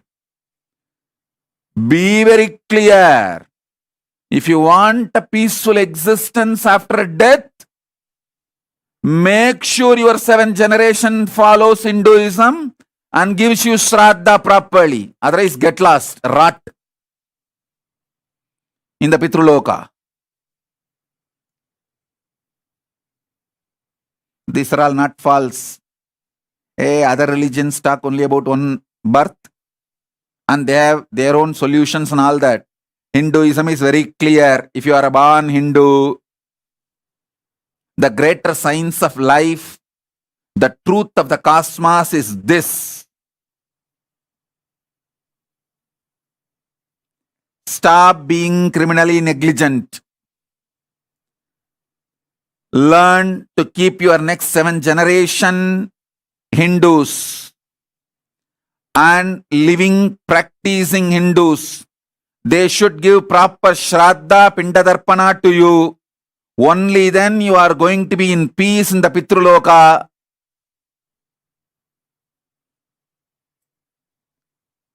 I am making it very clear. Anyone comes to Kailasa, I will ask them to have a regular check in the Mahakailasa whether your next generations are following, practicing Hinduism and giving you the Shraddha and Pinda. Only if your next generations are giving you Shraddha and Pinda, you will have a social respect in Kailasa. I am talking about Mahakailasa itself.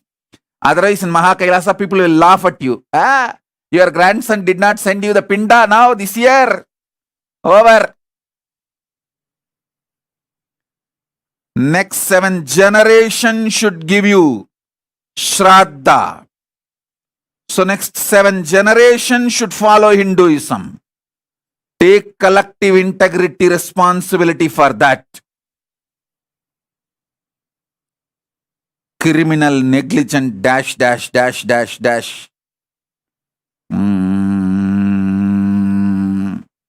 Put the beep sound and fill all the filthy words in that gap.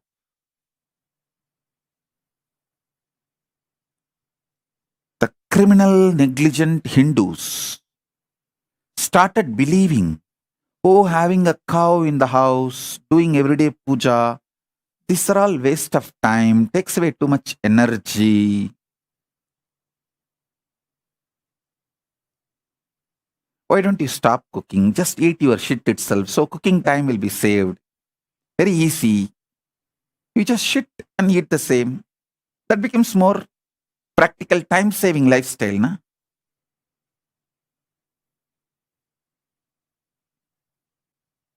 I tell you,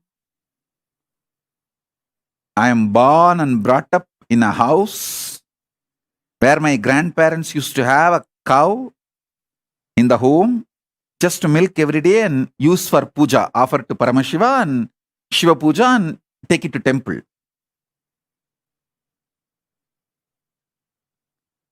The amount of auspiciousness the house used to have. Wow. Every day morning that go puja, all that.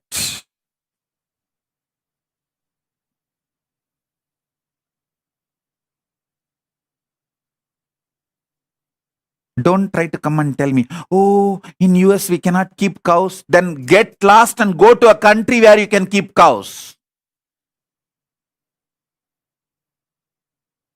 Life is not all about the 70 years in the planet Earth. Life is large.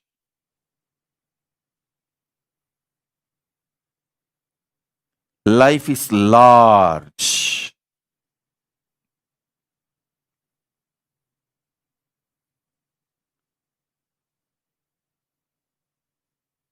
A house where the cows live, puja happens every day.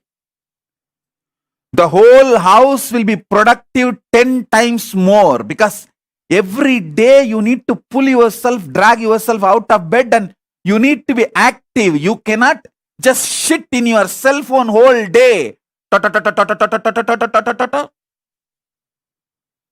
Now the next is coming, multiverse. To literally kill you into your screen. The relationship between you and the reality will be reduced 90% more the moment multiverse is launched. The companies which launches multiverse and runs, they will become trillionaires. You will become so poor with the life. Your relationship with reality will disappear. I tell you, every day, even if you spend 10-15 minutes with cows,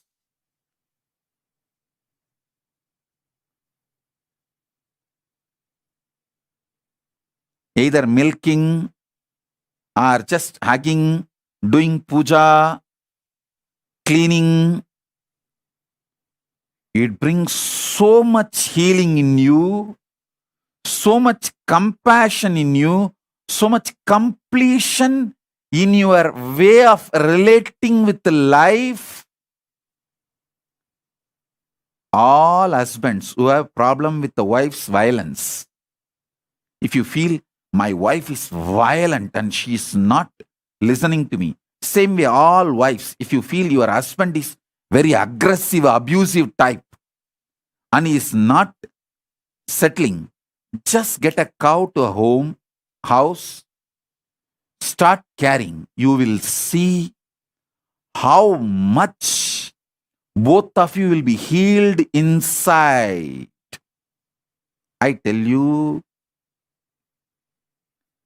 these are all not lies or some cheating techniques. One cow in the home will bring so much completion between the family, so much attitude, right life positive attitude towards existence.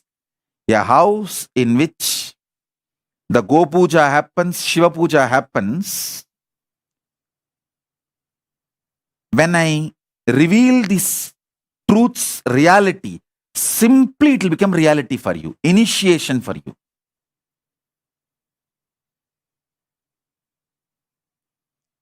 If you just have a cow, do Shiva Puja every day, teach all these to your kids. Literally, it is equivalent to having Goshala, Devalaya, and Gurukul in your home. Your house has become a Kailasa ecosystem. Naturally, you will have few books, my books, so that will become Jnanalaya. A simple Tiruvannamalai village Hindu lifestyle is what I made it into big and made it as a Kailasa ecosystem and took it to whole world. That's all.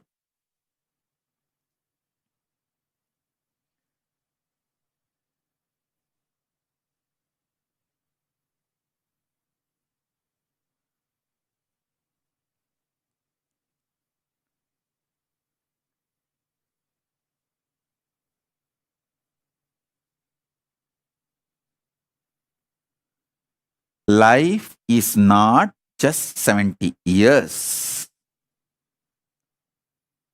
So listen to what I am trying to explain.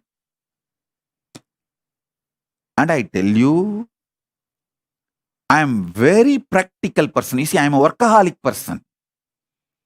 I will neither waste my time nor teach you to waste your time. I can give you statistics for now. How many hours you are productive?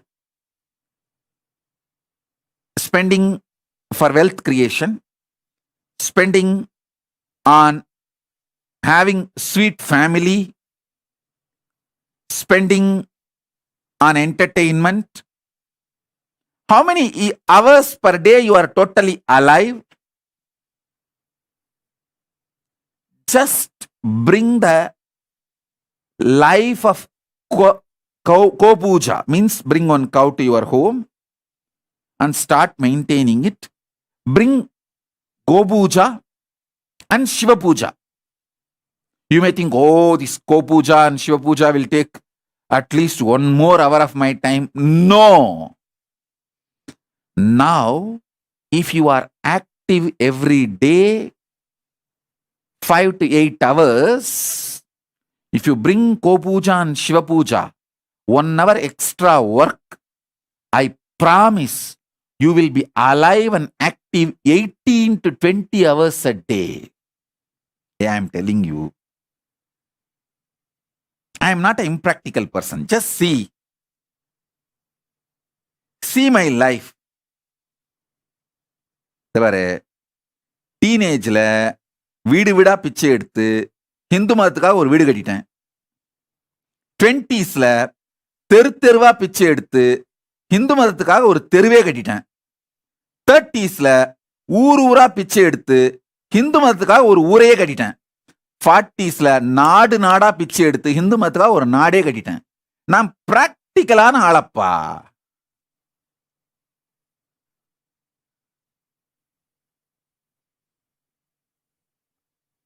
I am the most practical person.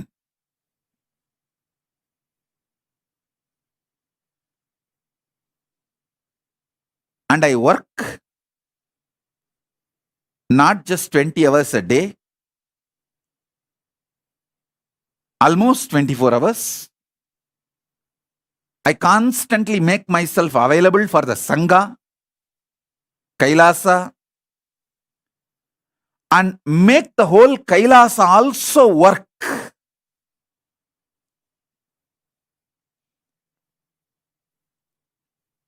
So listen with a little sincerity. You are active, intelligent, working.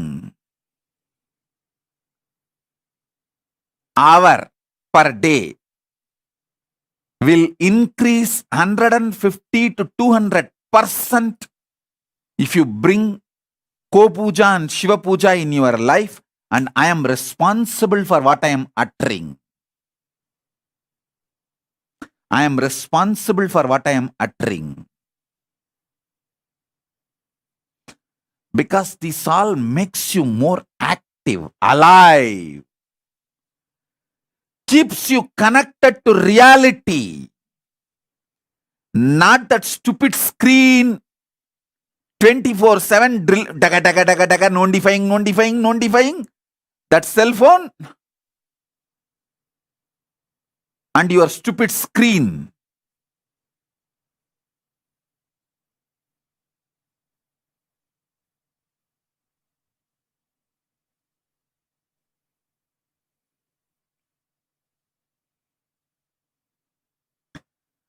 All criminally negligent Hindus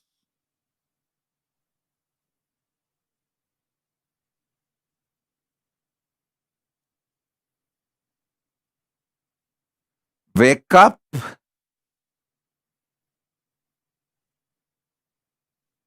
I will never teach something to waste your time. I keep myself productive and keep all of you extremely productive.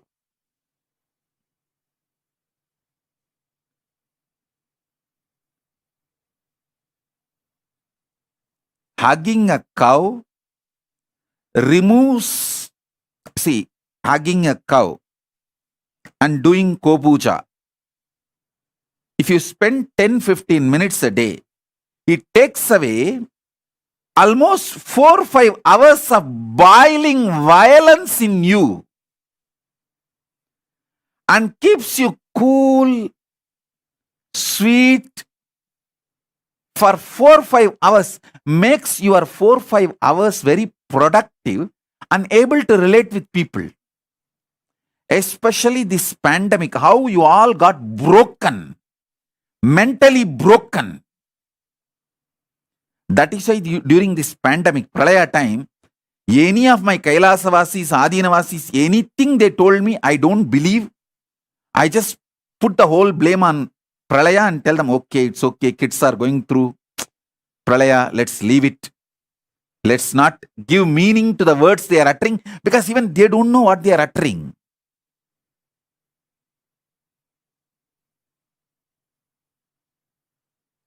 The impact of Pralaya on you will drastically reduce if you just keep a ko-puja, Shiva puja.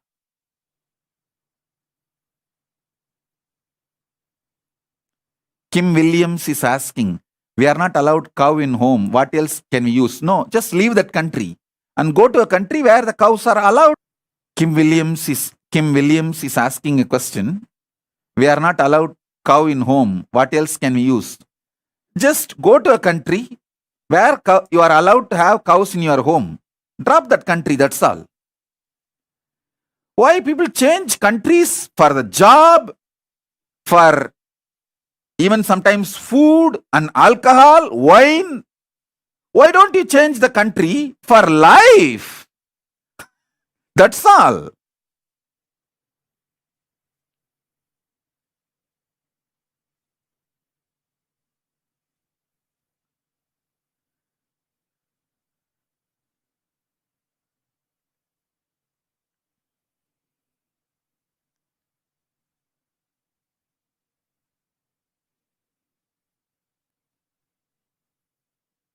Alicia Maurice is asking, Swamiji, can we do cow puja to cow photo? Then just get enlightenment also as a photograph. Don't ask for enlightenment. Don't drink cow milk. Have the photograph of milk and lick that and get satisfied. And have the photograph called enlightenment. Write in a paper enlightenment and lick that paper, eat that paper, and satisfied that you are enlightened. Don't ask for enlightenment. Don't ask for cow milk.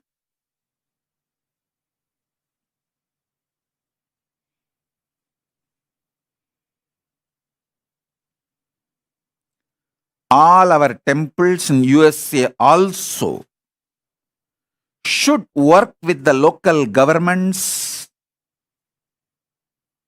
and get the legal proper approval, permission, and start having desi cows and start doing ko-puja every day.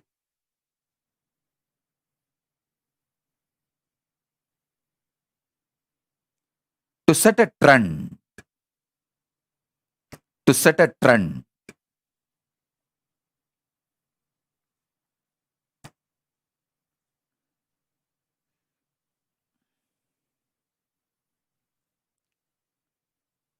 These criminally negligent Hindus all the time trying to use my name for their criminal negligence. No, don't. I'm a talking God, God who talks back nicely.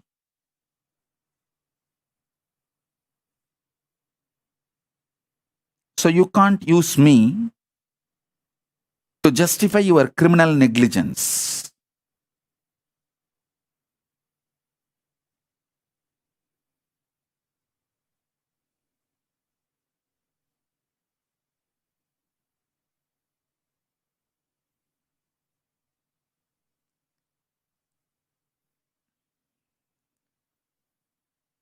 If you are seeing, hearing the news about Bangladeshi Hindus getting killed, destroyed, raped, butchered, and keeping quiet, you don't have a right to expect your daughters not to get raped by the anti-Hindus, the same guys who are raping the Bangladeshi Hindu women. Their kids are going to rape your daughters and your sisters, your next generation. Don't think you are safe.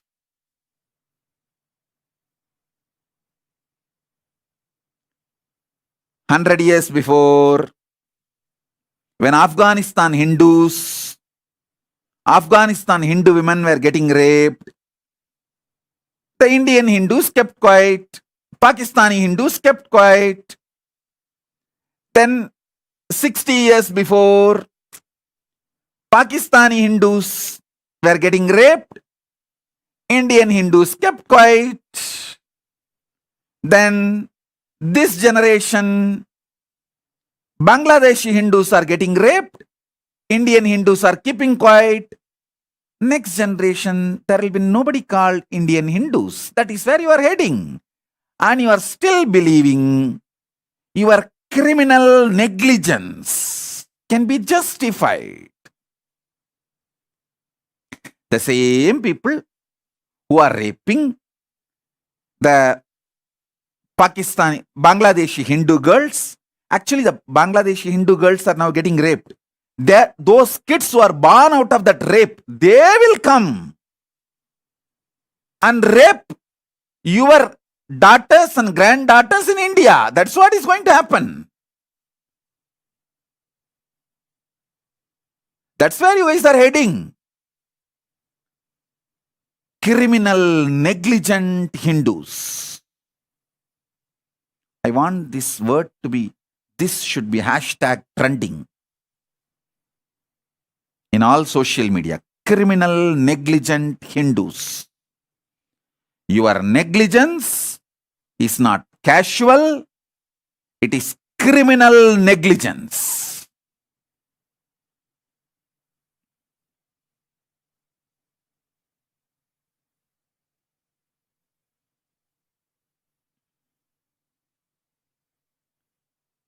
Last, your lifestyle. Funny thing. My grandfather had cow in the home and did Ko-puja, Shiva Puja. Not only the Ko-puja, Shiva Puja both stopped after my grandfather passed away. Now, next generation, I can't even tell them. I can't tell even in the family in which I was born and brought up. To them, even to them, I cannot advise. No, you guys are doing something wrong. We should bring the Ko-puja, Shiva Puja back in our life. We should continue all this should not discontinue. They say, Swamiji, we will hand over the deity to ashram. You please take it and you do it, Swamiji. We will pay the money for cows to you and you please buy a cow in our name and keep the cow in the ashram and you maintain the goshala and do ko-puja and bless. No, they are all very sweet people. Swamiji, how much money we need to give for one godana? And you buy the cow and keep in the ashram and maintain, Swamiji, and bless us with that punya.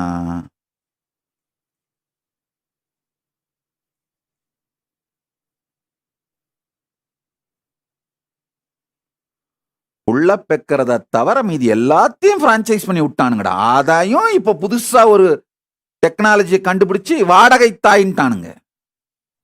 படுபாவீங்களா?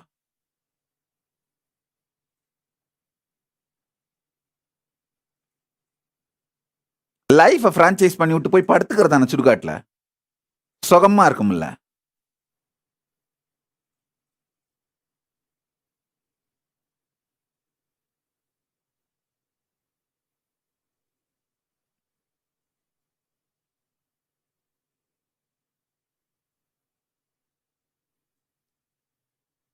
Listen.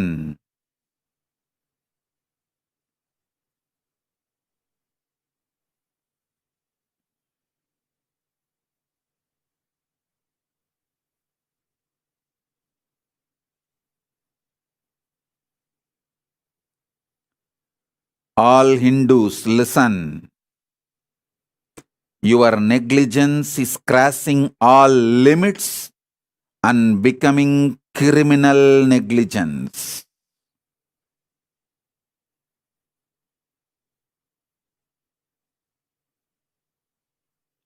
That's all I can say. Let me come back to the satsang subject I was talking.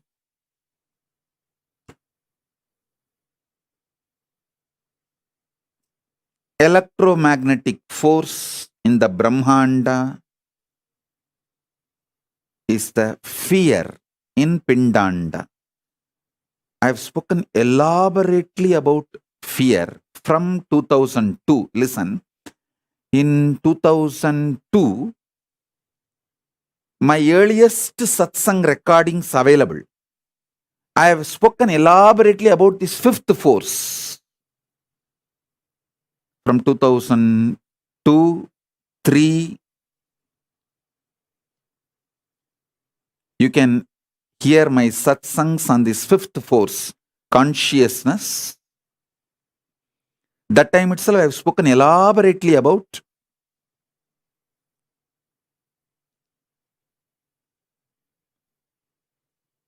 fear and how it is connected to electromagnetic force. The electromagnetic force happening in the macrocosm, same when it happens in microcosm, it is fear. Fear happening in macrocosm is electromagnetic force, and electromagnetic force happening in the microcosm is fear. So study a bit all the laws of the electromagnetic force.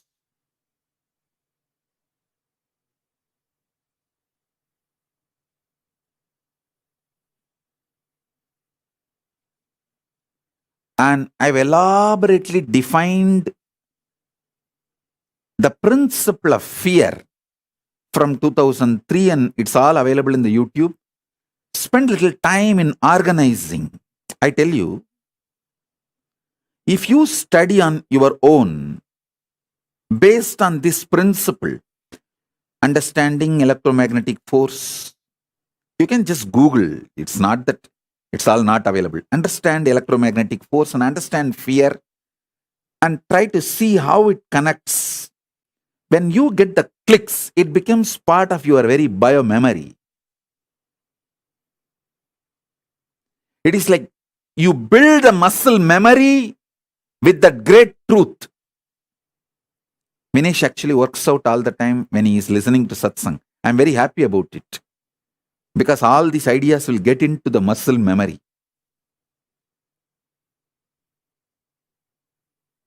You can actually do gymming and workout, listening to the satsang, even yoga, or have your kids on your lap, making them sleep or making them comfortable, because all this will make these great truths get into your muscle memory. Even drinking coffee or hot chocolate is advisable during the satsang, because I have always seen multiple times Arunagiri Yogeshwara will keep a pot full of water. While he was giving the satsang itself, while he is teaching the truths, he will be touching that water and asking me to drink, sip.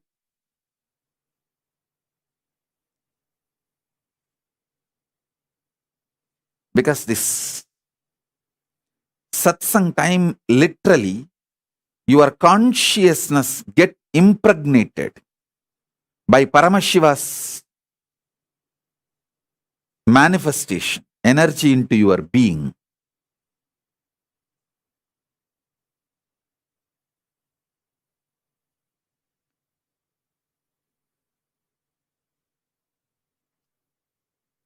Some of the stupid, criminally negligent Hindus come and tell me, oh, Swamiji, these ISKCON people have Goshala, maintain cows, but all that takes too much time, waste of time. It is not productive. We can just buy the cow milk from the shop and from the mall and do Abhishekam. Why should we have cows?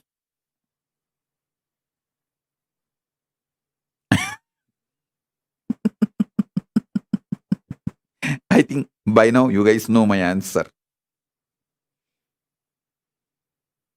Why? If you want an answer, why ISKCON temple inspires thousands of people to live Hinduism, and why the so-called modern day doctor-run temples in US?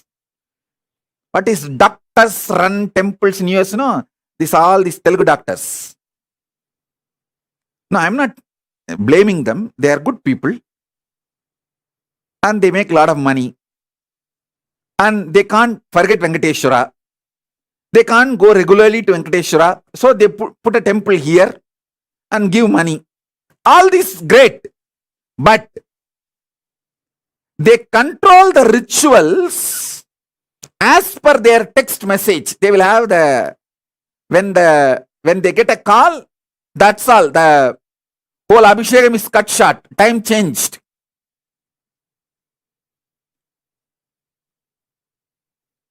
Priority is given to everything other than God.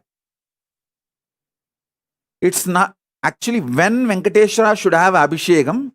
Ramanuja has decided already. You can't decide based on the medical emergency calls you get. If you are not able to attend, okay, go and attend your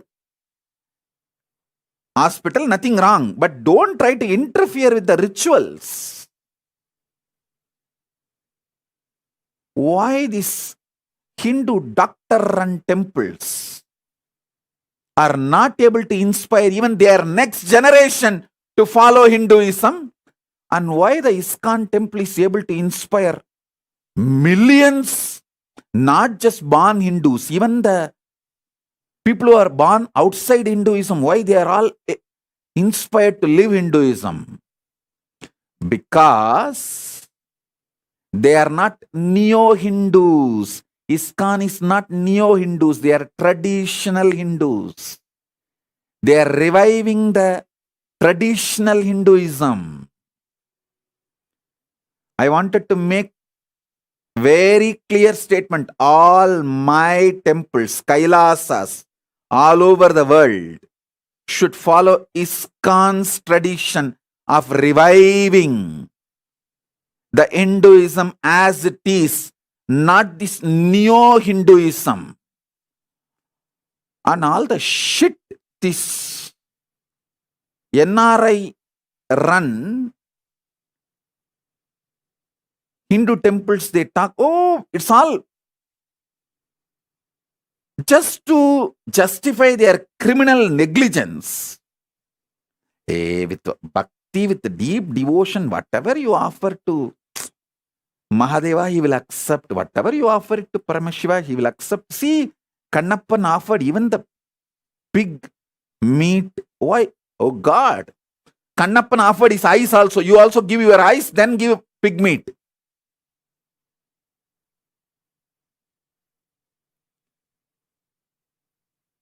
Don't try to use Kannappar for your violation of the Agamas. For these guys to violate Agamas and to justify their criminal negligence, these neo-Hindus will go to any extent. Mix and match. Use Vedanta, part and parcel here and there, to abuse Hindu gods.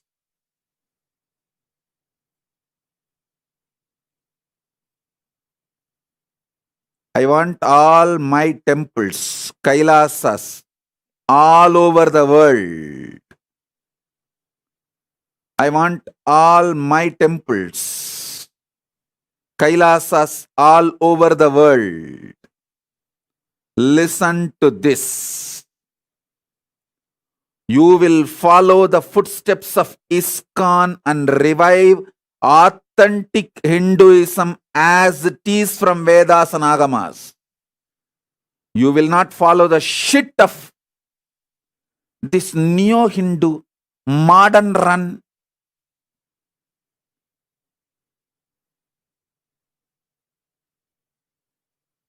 hodgepodge, criminally negligent organizations. I'm making it very clear. See, I don't have a problem in NRIs running, they run that Indian centers and all that. They enjoy. Even next to our San Jose temple, there is an Indian center. Great. That's like a social organization. Gather, enjoy, know each other, help each other in business. It's a wonderful thing. I liked that very concept. When you help each other in business and you get to know the families, making new friends. It's so beautiful. That Indian centers, great. But temples are temples. The temple science is different. Don't try to make the temples as community centers. Temples are the place where Paramashiva directly lands from Kailasa and lives as Archavatara. Lives as Archavatara. Listen. Listen. Temples are place where God lives. Hindu temples are not Hindu religious organizations. It is the place where God lives. That's why when sometimes people say, oh, I'll be directly connected to Swamiji, but I don't want to go to temple and volunteer. I tell them, no. I live in temple. You serving the deities is directly serving me. Bhakti should be deity based, not mental based. Mental fellows. Bhakti should be deity based.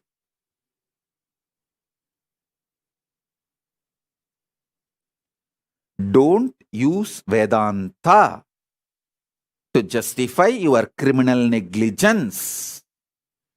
Don't use stupid ideas and principles to justify your criminal negligence.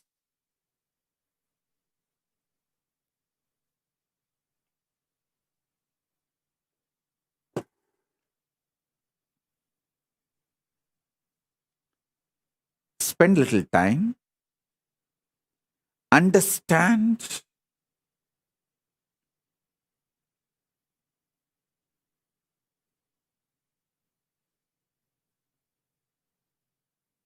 the principles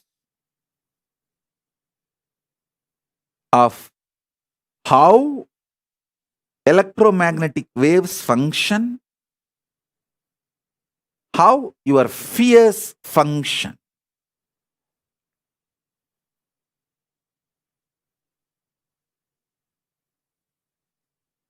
You will have so many clicks, revelations.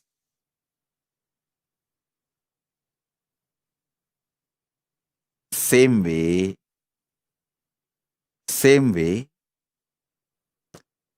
understand all the principles related to quantum physics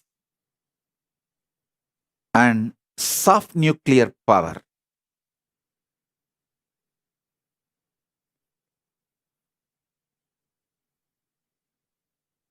This theory about parallel universe, soft nuclear power, or weak nuclear force, quantum universe, theories about atomic powers, energy, everything human mind has decoded is only to the level of weak nuclear force. Study that and see how a powerful cognition in you does the same in the macrocosmic level. If you study these three, by then you would have developed a beautiful Sankhya, the conscious conclusion method, how a knowledge can be arrived from Shastra Pramana, Apta Pramana, Pratyaksha Pramana, with our own Atma Pramana, and made into Sakshi Pramana. You will start developing that conscious methodology. See, either you should have a deep feeling connection where I can just initiate you and give you this as a gift, or you have to develop this conscious way of coming to conclusion, cognitions, right powerful cognitions on your own. In these two, someone has to happen. One thing has to happen.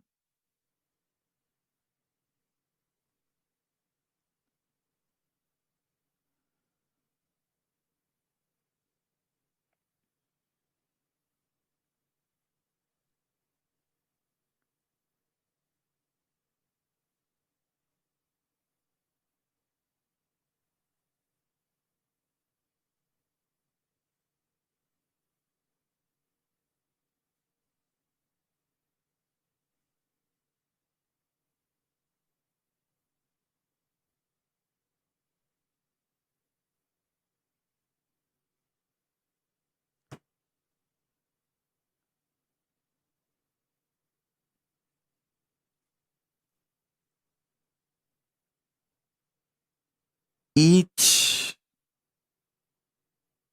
powerful cognition which becomes part of you stays in you forever.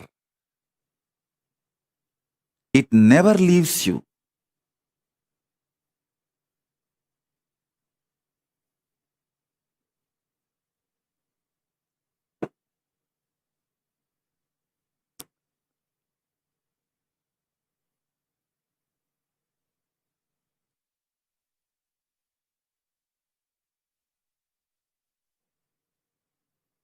Annamalai Swamigal very beautifully told me once, I think he's from a Brahmin family, he's born and brought up, maybe, I do not know exactly, but the way he talks is that elite, highly spiritually evolved, and that family background, I feel it must be the Brahmin background because the language and everything. Once I asked him, Swamiji, will this enlightenment experience leave?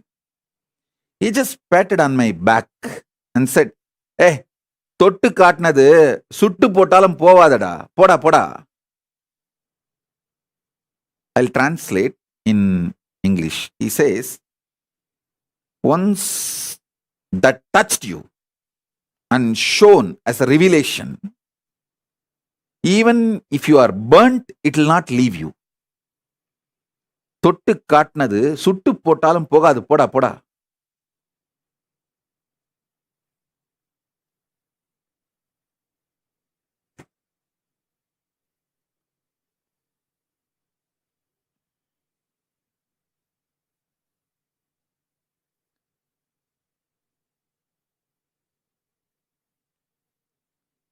Now, whatever principles I am revealing,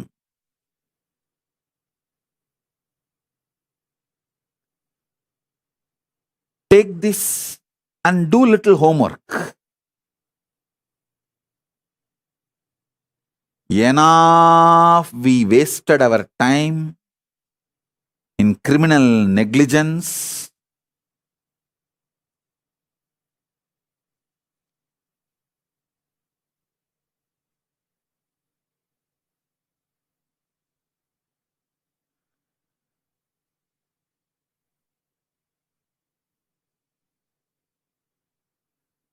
the way Hindus lost Hinduism last 100 years is unprecedented.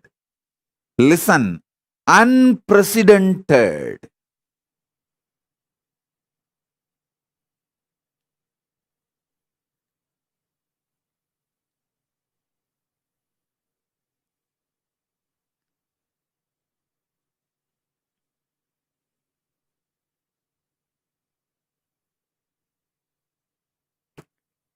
I sincerely feel it is time to stop the erosion and revive the original Hindu principles as per Vedas and Agamas.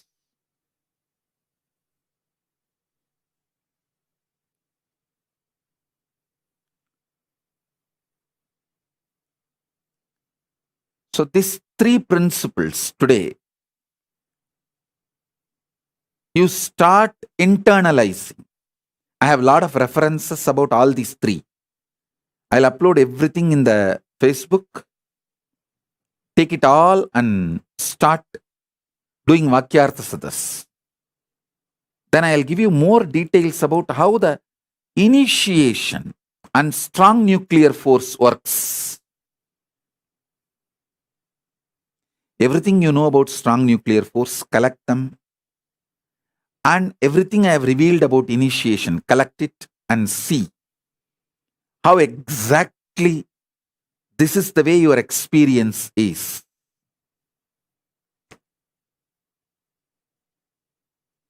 Then you will understand what I mean by the word conscious reality. How the conscious reality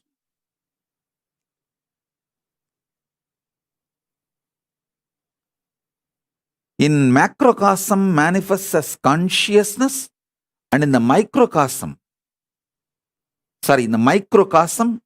manifests as consciousness, and in the macrocosm as Paramashiva.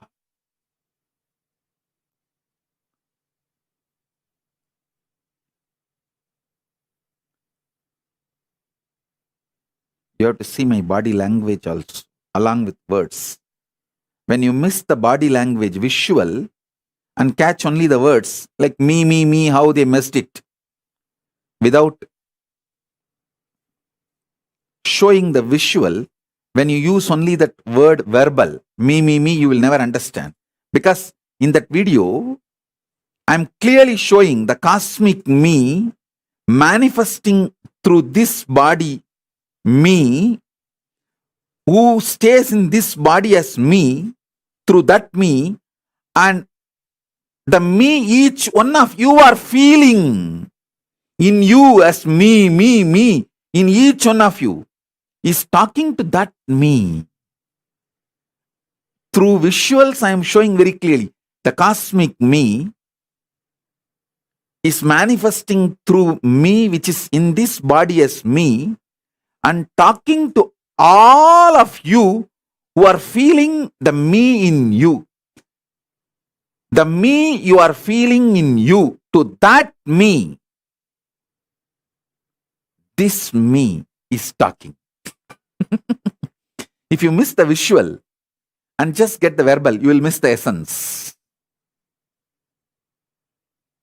That's why all those trolls, abusers, they take only the verbal. They don't show the visual. Because if they show the visual, then they know, then people will know that what I am talking is the greatest cosmic revelation. The greatest truth from the Vedas. The Shuddhadvaita Satya. When they don't want people to understand this great truth, they just pull only the verbal and words, and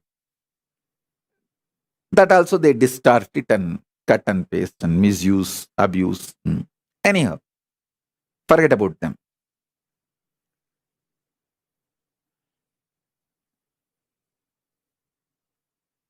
Let me talk to people who want to use me properly, for whom I am useful properly.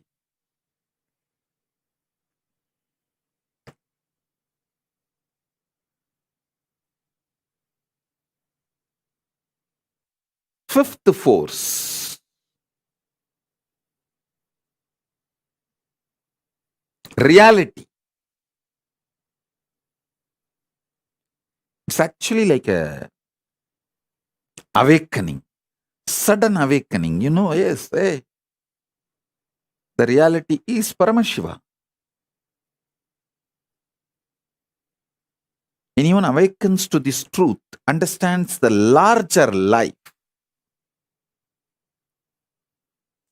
Life is not this just 100 years you carry in your body. Life is not longevity. Longevity is not life. Be very clear.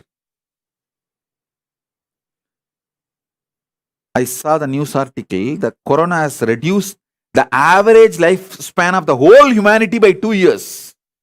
Can you imagine? The average lifespan of the whole humanity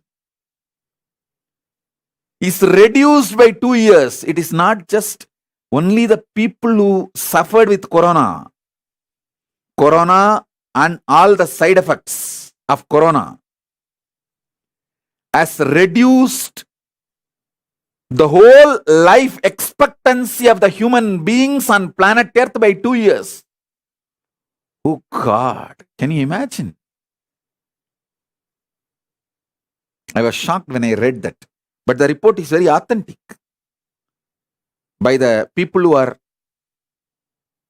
doing sincere work, who have data, information, facts, and came to conclusion with in a very scientific method, in a very systematic way.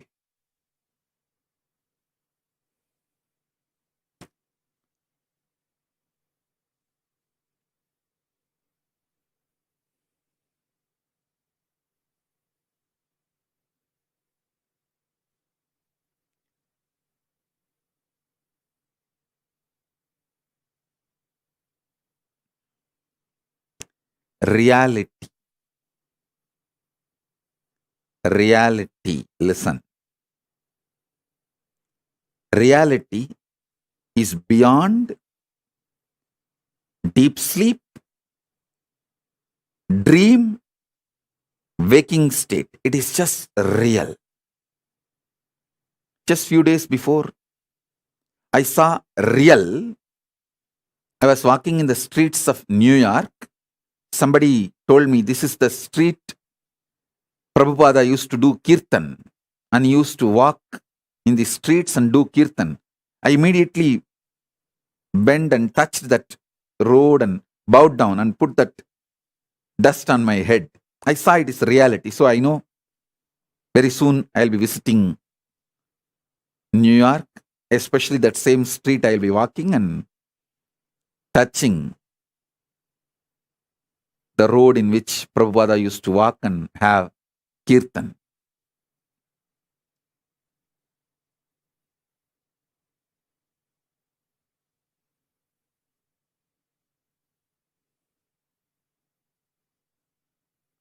Listen, reality is not deep sleep,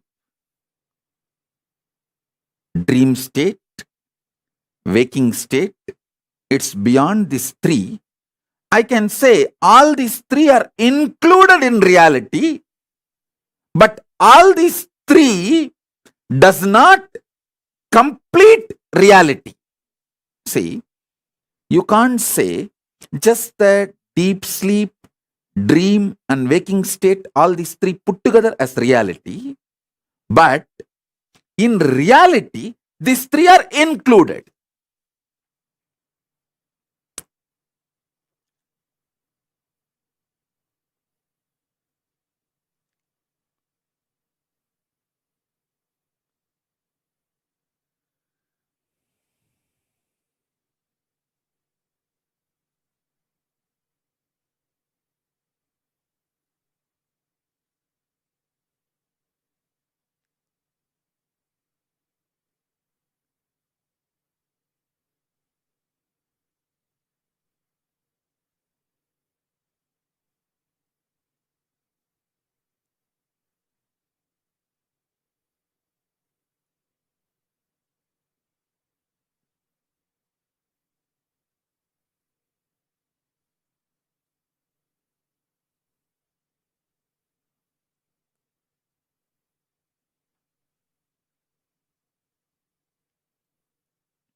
Understand this elaborately.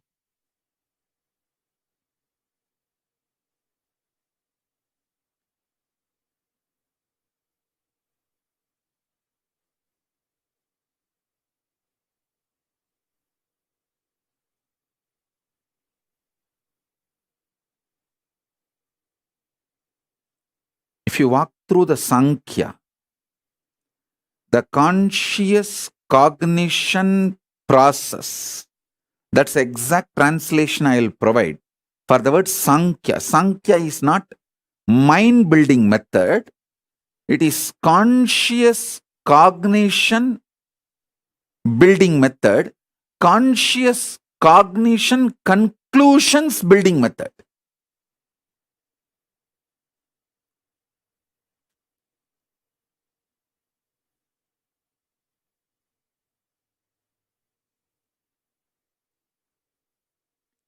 I'm trying to use more words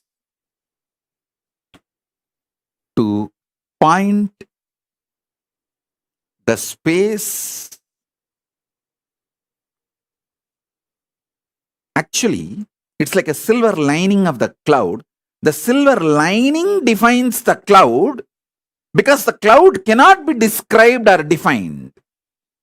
I'm actually putting the silver lining, defining the silver lining, so through which you can understand the what I am trying to demonstrate, what I am trying to highlight. Only the silver lining can be explained, not the cloud itself. Same way, I am explaining the borders. So you will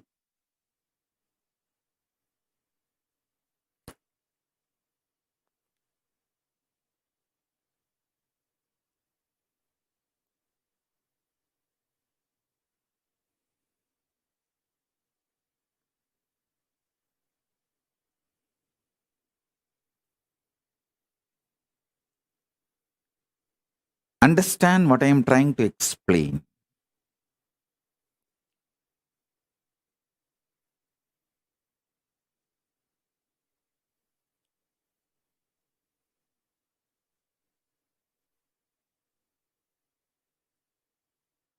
I'll actually continue to answer your questions live. I'm seeing questions from Facebook, YouTube, Twitter, WhatsApp, Instagram, everywhere. The live questions. Ma Nitya Priya Premananda is asking, I sometimes have dreams about you. How to know if this is a dream or reality? Listen. This answer is for all of you. Listen. When you remember the dream back, do two things. Try to remember whether it was color dream or black and white. If you feel you are able to remember the colors of the dream, it's a vision. Second, try to remember what is the smell you felt at the time in the dream. If you are able to remember the smell, relive, re-experience the smell of me which you saw in the dream, which you experienced in the dream. Be very clear, it's my darshan. I have come to you. It's straight darshan. It's not dream. It's darshan. Because only through breath, you, me, Paramashiva, all of us are connected. Listen, the breathing, the prana which is going inside your body and coming out, and the prana which is going inside my body and coming out, is directly connected to the prana which is going into the Paramashiva's Divya Sarira and coming out. So prana of you, prana of me, prana of Paramashiva, all is connected. Like Sutre Manigana Iva, Krishna says in Gita, how in the pearl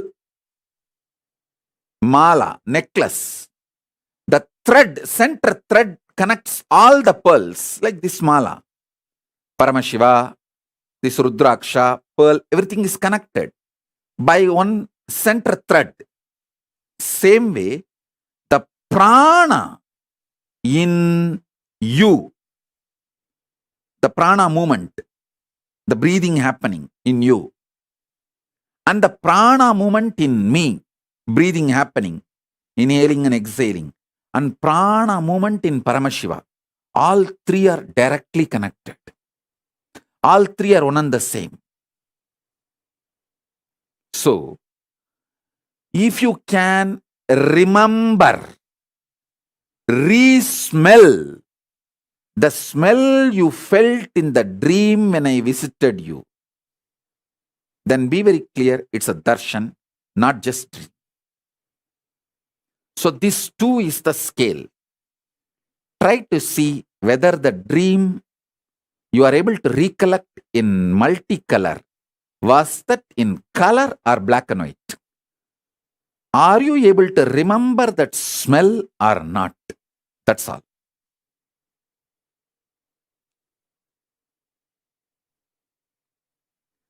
Mohit Gupcham Chandani is asking, Nithyanandam Swamiji, electrostatic force acts between opposite charged particles. Does this mean positive thoughts will attract negative thoughts? Listen very carefully. The so-called positive thoughts cannot exist without the so-called negative thoughts. Like that is why this positive thinking and all doesn't work. Life positivity only works. Positive thinking does not work. Life positivity is different from positive thinking. Be very clear. Positive thoughts and negative thoughts will always coexist. Life positivity is the foundation. That's a constant. If you study the electromagnetic forces laws, electrostatic forces laws, all the principles, the constant is life positivity. There is no life negativity for life positivity. But there is negative thought currents for positive thought currents. Both are centered on constant, which is life positivity.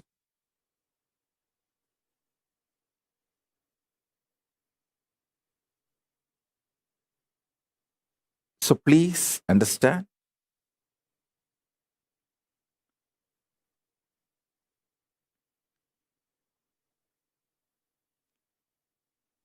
When you feel you are a broken part, you will always be afraid of the other pieces.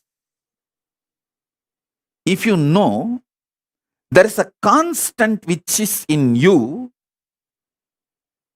how much ever you have self-doubt, self-hatred, it will not go beyond certain limit. See, there are some people, they know, I fight with my husband, I fight with my wife, but I will never go to the extent of divorcing, leaving them. So that is what I call, even for your negativity, there is a limit. Even for your negative thoughts, there is a limit. Even for your self-doubt, there is a limit. So that self-doubt will have a self-confidence. Self-confidence will generate sometimes self-doubt. But both finally is established on the self. When you know that self's quality, that is life positivity.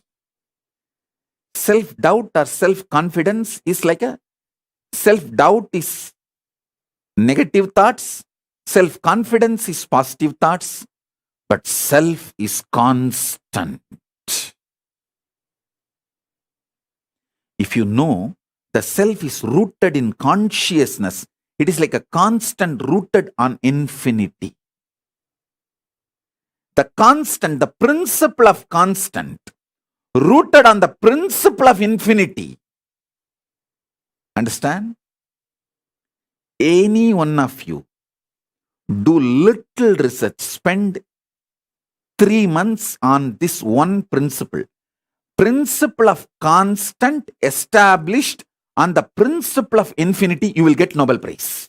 You will get Nobel Prize because you will be revealed the science of number, exactly the state Ramanujam experienced. What the Mahalakshmi, Rajagiri Tayar revealed to Ramanujam, that space I am revealing to all of you. Understand and study. Spend a little time on what is the principle of constant and what is the principle of infinity as per the modern day maths and as per the Western science. I am telling you, this is from the Eastern revelations, the Vedas. The constant, the principle of constant is self. It is established on principle of infinity, which is consciousness. Principle of infinity is consciousness. Principle of self is constant. The constant is established on infinity.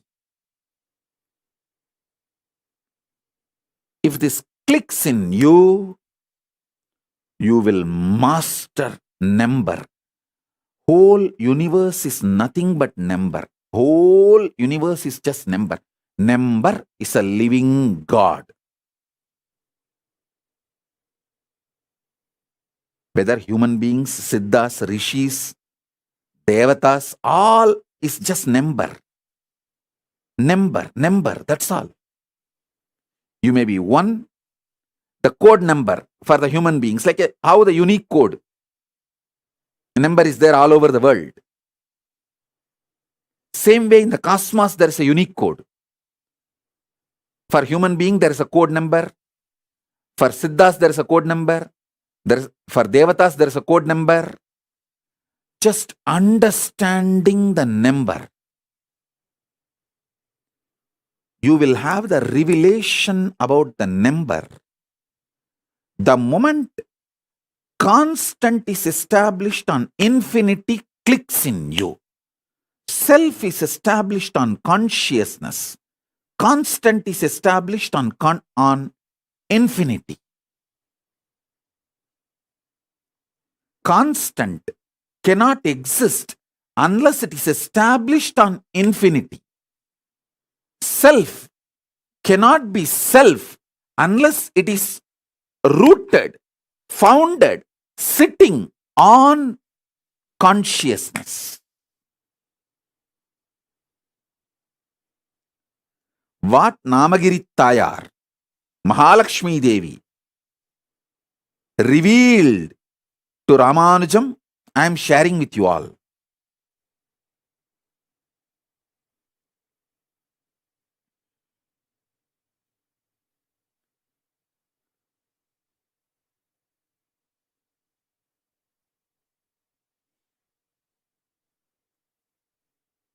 Sri Shivanyana Swarupananda is asking, how does Shraddha relate to someone who has performed Maheshwara Puja for themselves?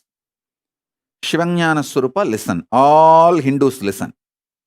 If you have performed Maheshwara Puja for yourself, when you reach Kailasa after death, I will not let you be without food and water. I will not let you starve. But if your next generations don't give you Shraddha, you will not have social respect in Kailasa. You will not be treated properly in Mahakailasa because you did not take the collective integrity to keep the Kailasa Dharma, Hinduism, Sanatana Dharma alive on the planet Earth. You fellow need to be punished for the criminal negligence. Take responsibility for your next generation to keep practicing Sanatana Hindu Dharma. If you receive the Shraddha, that is the proof your next generations are practicing Hindus. If you don't get the parcel from Buloka, I will not let you starve.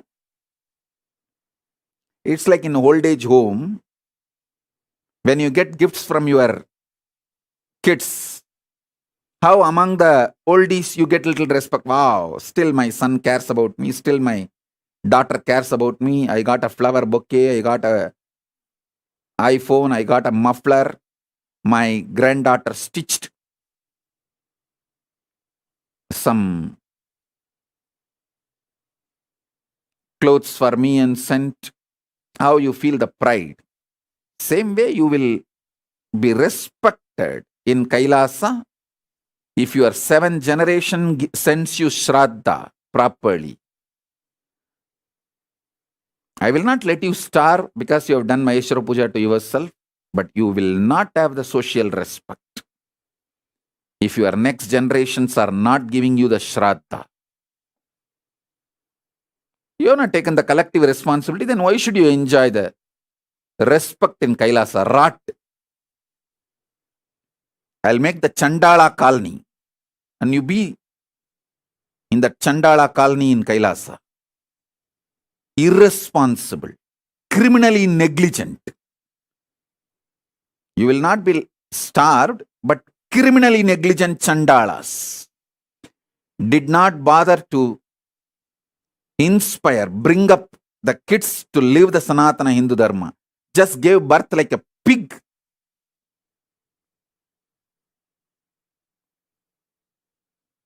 Used the other body for sexual pleasure and gave birth, but did not take the responsibility to transmit this great cosmic science and bring them up, dumped them, then why should you have a respect in Kailasa? Be in Chandala colony. Separately, criminally negligent Hindus will have a separate colony, separate place.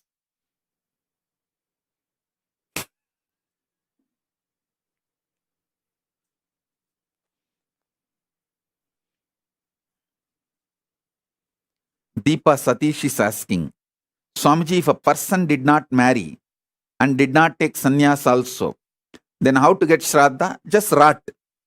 Either you should marry properly and keep that family tradition continue, or take sannyasa, and that sannyasa sampradaya continues, and sannyasa sampradaya does Maheshwara Puja regularly to all their ancestor sannyasis. For the sannyasis who were part of the sampradaya and left the body.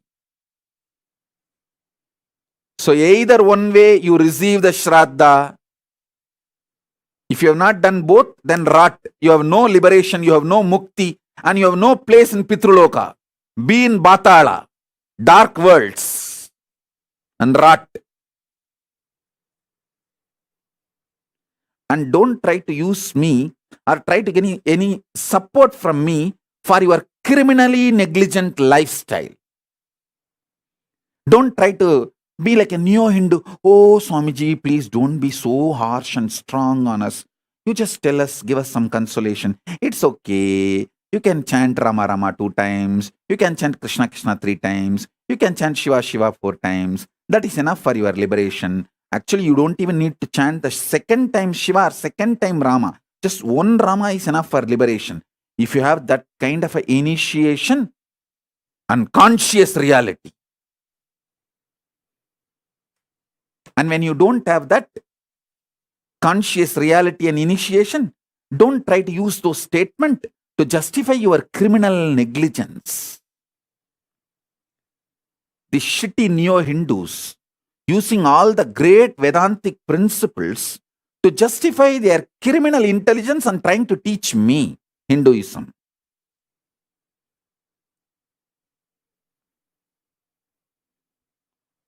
ஓரமா போய் விளையாடுங்கடா ஓக்கத்தை.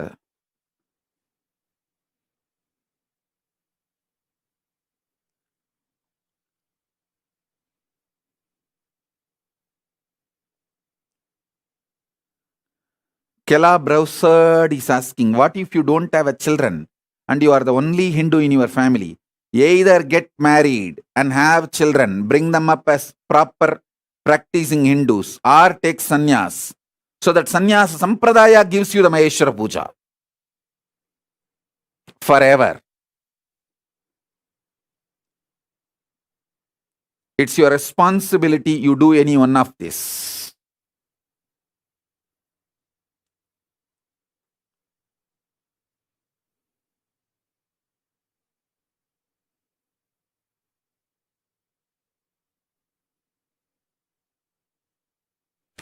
Sona Kamath is asking, is it important to know about our past lives? I tell you, unclutch deeply, you will know about your present life. Present life is nothing but the extension of the past life. So whatever you need to know about the past will be revealed to you. So you can build your future. That's all. Next question. Shachi Aranke is asking, beloved Swamiji, how do we know the difference between delusion, fantasy, positive visualization, Satya Sankalpa? Shachi, listen.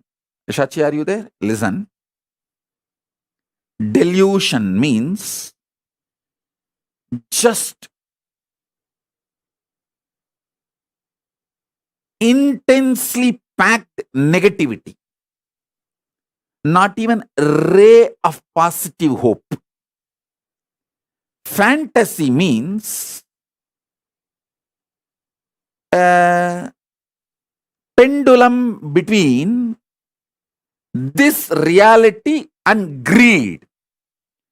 the extension of the reality you experience into the zone of greed, like a pendulum is oscillating between reality and greed. The end of the greed, end of the reality. The pendulum oscillating between these two is called fantasy. So maybe you can understand this word. See the Jagrat state, waking state. That's what I meant by the word reality, not the conscious reality. Waking state and deep sleep state. The pendulum oscillating between these two is called fantasy. Then the third word you are asking, positive visualization. The pendulum oscillating between waking state and turiya is positive visualization. You are positively, consciously constructing it. When you try to visualize, you are with 25 heads, 75 eyes, 50 hands, Paramashiva. A positive visualization. It is like a pendulum oscillating between waking state and turiya state. So listen, pendulum oscillating between waking state and deep sleep is fantasy, and pendulum oscillating between waking state and turiya, conscious reality, that is positive visualization. Satya Sankalpa is more like powerful cognition. You just know this is it. This is it. Conclusive, powerful cognitions are Satya Sankalpa. That's all. This is the definition of these four words.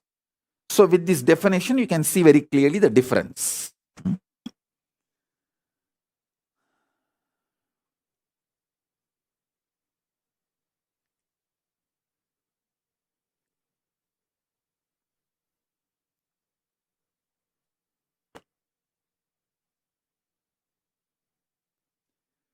Mohit Gupchandani is asking, Swamiji, weak nuclear force is able to change the charges of particles via beta decay. Same way, when we meditate on powerful cognition, our thought current also changes immediately. Mohit Gupchandani, listen. When you actually unclutch not just your thought currents, your liver, your kidney, your intestine, the very elasticity and plasticity of your brain changes. Listen, youth means whose brain still retains the elasticity and plasticity for the new, exciting, enlightening life, intense life. Youth has nothing to do with based on your date of birth, year of birth. Youth means whose brain is plastic enough, elastic enough to manifest the grooves, to radiate enlightenment, excitement, intensity, joy, life positivity is youth. So when you unclutch, sit in unclutching, your liver changes, your intestine balances, the elasticity and plasticity of the brain, the ability of your brain to develop the new grooves changes. It's no more a dead, frozen stone. It's a living clay in which the new grooves can be formed.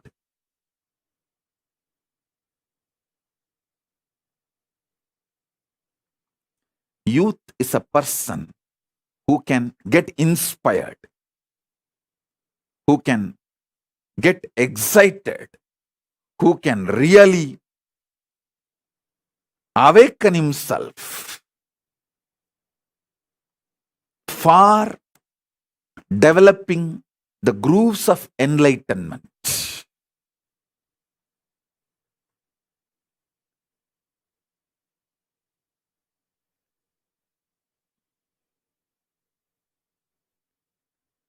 Saranya is asking, Swamiji, as a mother, what can I give the best for my kid? Give e-Gurukul. Don't come back and try to tell me and negotiate me. Oh, my husband doesn't agree. My dad doesn't agree. My father's granddaughters, cousins, machan is angry with you and he doesn't accept you. Don't come back to me with all these shitty stories. This is the best you can give for your kid. If you can give, give. Otherwise, do what you want. Get ready for your Bangladeshi neighbors to come and enjoy your daughters.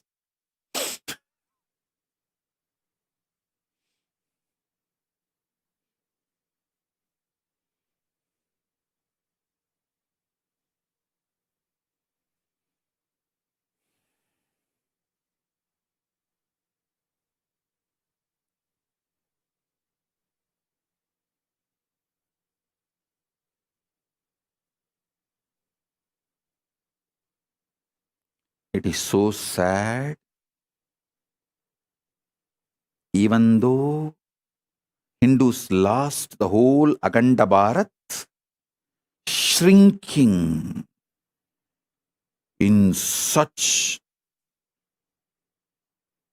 terrorizing speed in last 100 years. And still these fellows are, oh, Sanatana Hindu Dharma cannot be destroyed. It is Sanatana means eternal, jing jing, jung jung.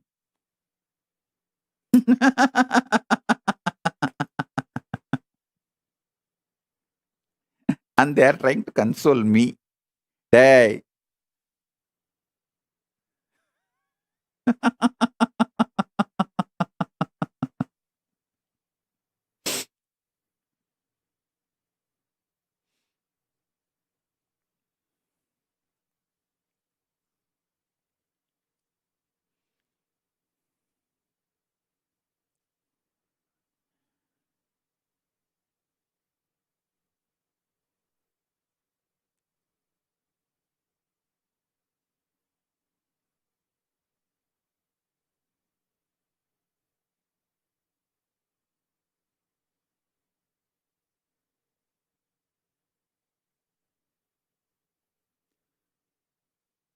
Shalini Viswanathan is asking, can girls give Pinda Darpana for parents and ancestors? Agama very clearly says girls have to give, not can girls give. I do not know about how this idea girls cannot do Shraddha or last rites got into the so-called Neo-Hinduism. There is enough agamic reference. Even the other day, Ma Achala and Pranapriya pulled out. I have a clear Shastra Pramana.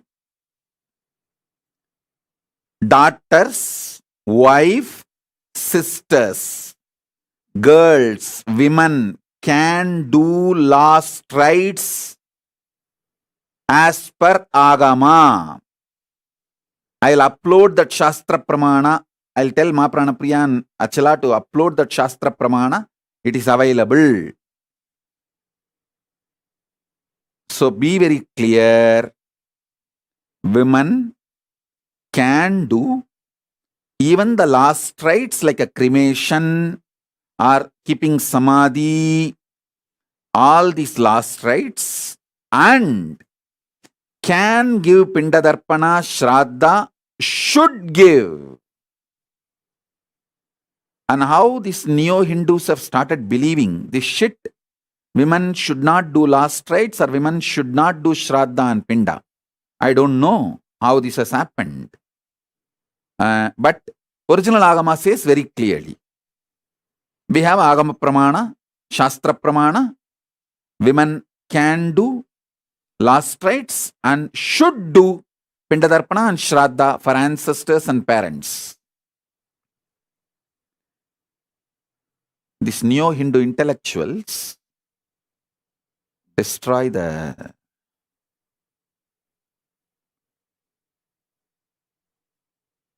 original Hinduism.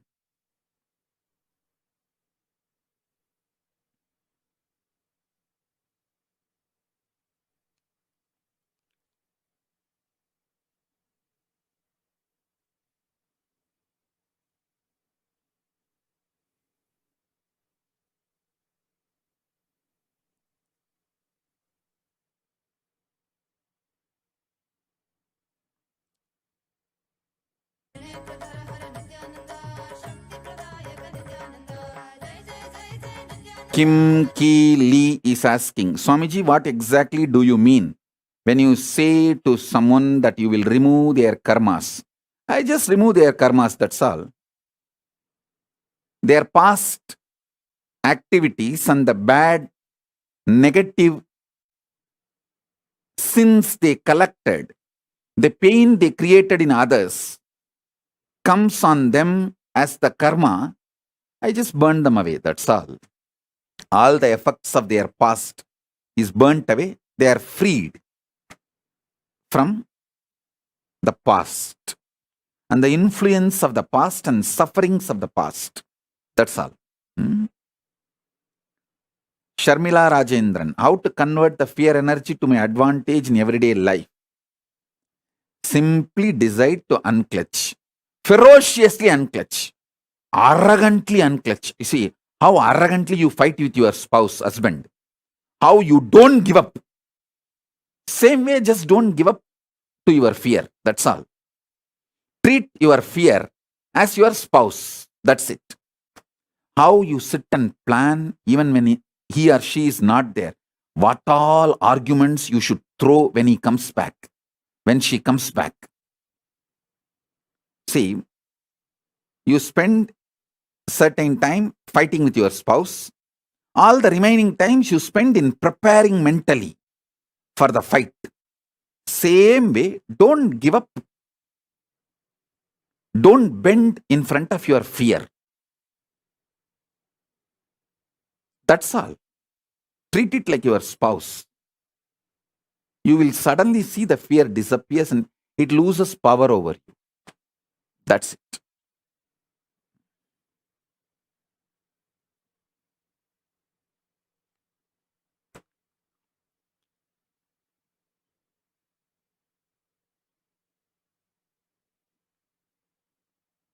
Mayadas.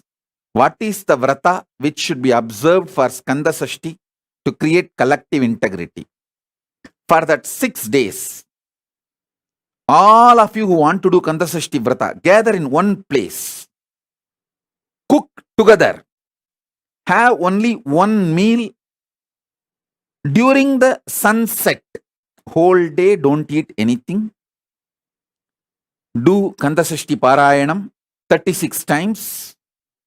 Sit as a group from morning till evening. That 6 days take off. Whoever wants to do Skanda Sashti Vratam, all of you gather in one place. Stay in one place. Rent a place and stay in one place. From morning till evening. Do 36 times Skanda Sashti Vrata. Means Skanda Sashti Parayanam. Skanda Sashti Kavacham chanting. And evening, before the sunset, have only one meal. All of you cook together, work together, cook, offer it to Subramanya, and eat before going to bed. Late night, do Rudrabhishekam. Listen, in Hindu tradition, in Agamas, doing Rudrabhishekam to Subramanya is tradition. Night is the time the third eye of the Paramashiva opened up for the Subramanya to manifest. So night time, do Rudrabhishekam. After the sunset, do the Rudrabhishekam to Subramanya.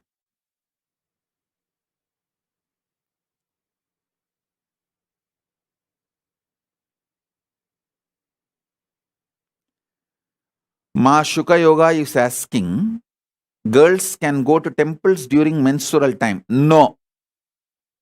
Any temple gives as a rule in their pattadi. See the prana pratishta, whoever has done the prana pratishta of the deity, they make the pattadi.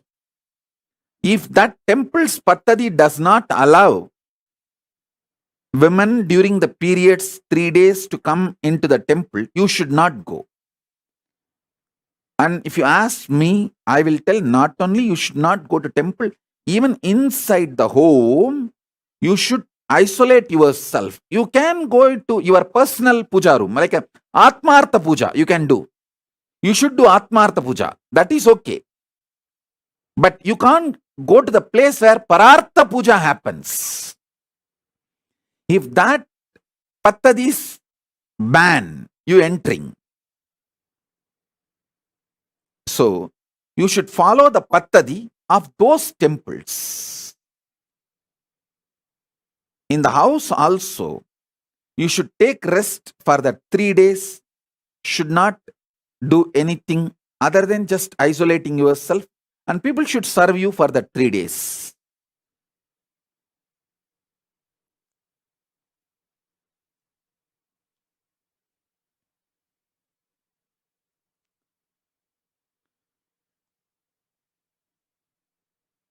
Shachi Arange is asking, can women do Gayatri mantra, other Vedic mantras? Yes. You can do Gayatri and other Vedic mantras. And it will not lead to any hormonal imbalance or any problems. You can do. You can do, and we have enough references of Rishikas. Tons of reference. I have a long list, at least 100 Rishikas were there during the Vedic times, and in the Vedas itself, we have a reference of 100 Rishikas. Not just Maitri and Gargi. There's a big list. So enjoy Vedas.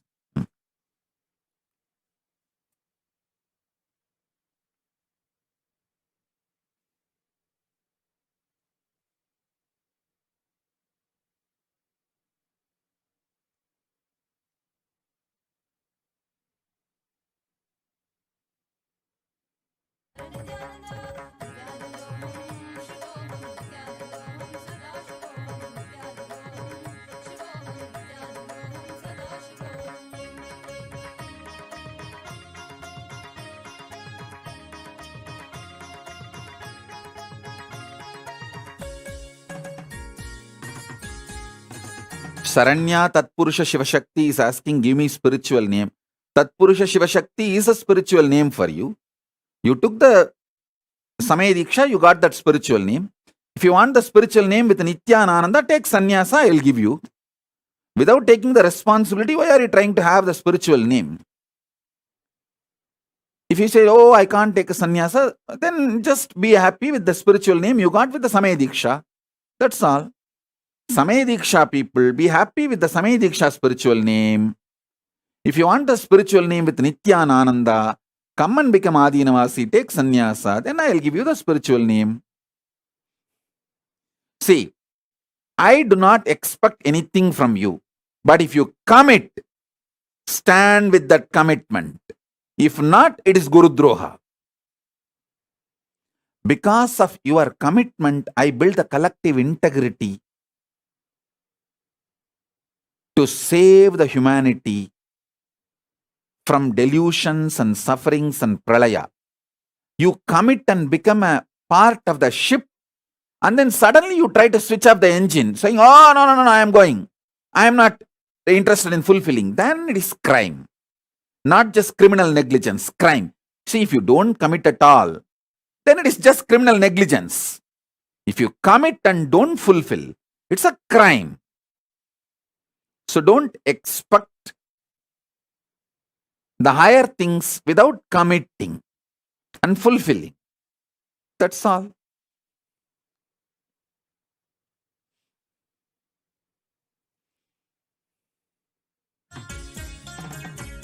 अब देखो देखो ये कैसे देखे पट्टी बंद कर आंखों पे हर बाधा हटा कर सब दूर दूर जो है कह जाएंगे कि सब देखते रह जाएंगे। त्रिनेत्र जागरण जो इसे कहते हैं कथाओं में जो सुनने को मिलते हैं कहने में जो लगे नहीं इतना आसान चुश्चुर इतना भी नहीं मुश्किल बात बनेगी संपूर्ति जब साथ है तो आओ एक दीक्षा की तो बात है सारी दुनिया में मगर एक ही इंसान उप्स नॉट इंसान ये है भगवान। Om Ma Durgananda Nitya Durgananda is saying, I am part of your ship. Yes, Durgananda, I sincerely accept you. You are the one who never wavered from your commitment. You are a very chaste disciple. Very highly committed, not only committed and integrated and just waiting for my command. I know. And you are really real.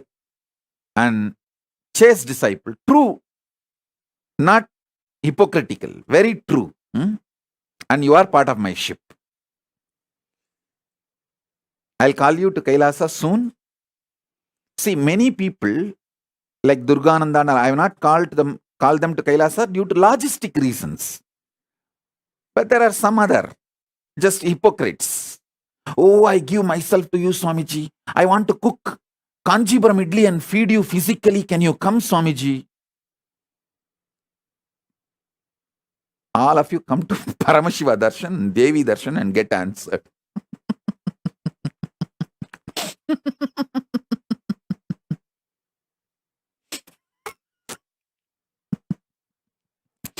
They will answer you. देखो ये कैसे देखे पट्टी बंद कर आंखों पे हर बाधा हटा कर सब दूर दूर जो है कह जाएंगे कि सब देखते रह जाएंगे। त्रिनेत्र जागरण जो इसे कहते हैं कथाओं में जो सुनने को मिलते हैं कहने में जो लगे नहीं इतना आसान चुश्चुर इतना भी नहीं मुश्किल बात बनेगी संपूर्ति जब साथ है तो आओ एक दीक्षा की तो बात है सारी दुनिया में मगर एक ही इंसान उप्स नॉट इंसान ये है भगवान। जय जय जय जय नित्यानंदा जय Shiv Shankar Nityananda. Ma Durgananda, surely Kai will be with me. You and Kai both will be with me because he is connected to me. He is connected to me. Even in the parallel universe, he is connected to me. Don't worry. He may have a little mood swing here and there like a teenage kid, but he will come back and he will come with you to me and both of you will be with me. Don't have any fear or doubt about it. Just support him and inspire him and that's all.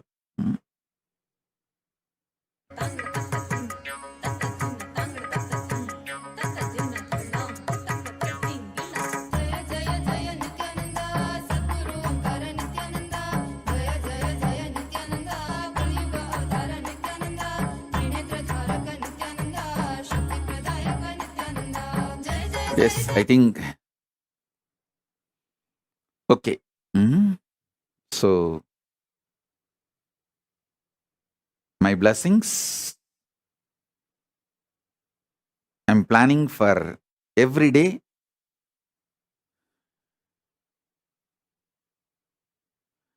Every day, one satsang, one Paramashiva darshan, one Paramashakti darshan. 3 every day. That's the way I'm planning my schedule. Soon we'll start it. We'll start soon. And Kailasa has got now broadband internet permanently at multi-level. So we'll be able to do it. So with this, I bless you all. Let's all radiate with integrity, authenticity, responsibility, enriching, causing, living Paramadvaitam, Shuddhadvaita Saivam, the state, space, powers, being, superconsciousness and Kailasa of Paramashiva. Paramashivoham, Om Nithyananda Paramashivoham, the eternal bliss, Nithyananda. Thank you. Be blissful.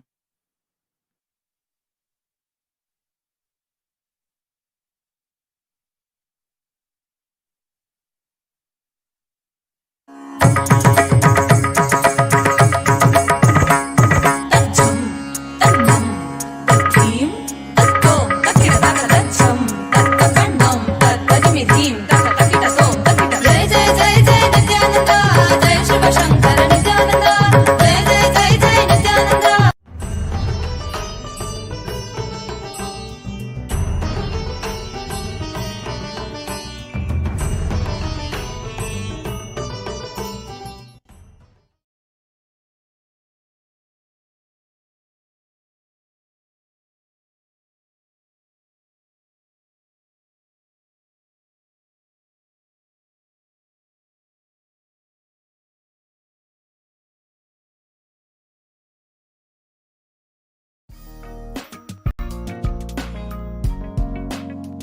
we get you health, we get you ability to build beautiful relationships in your life, we get you direct spiritual support, and we make sure you become wealthy.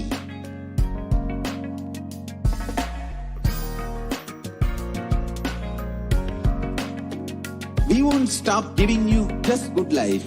We will literally not stop till you live enlightened life. Manifesting the state of Paramashiva, space of Paramashiva, powers of Paramashiva, being of Paramashiva.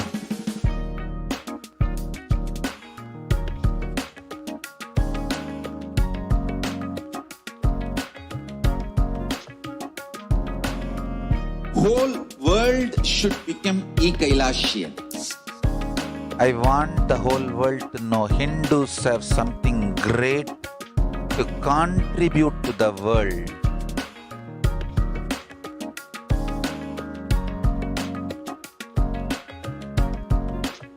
We have something great to contribute to.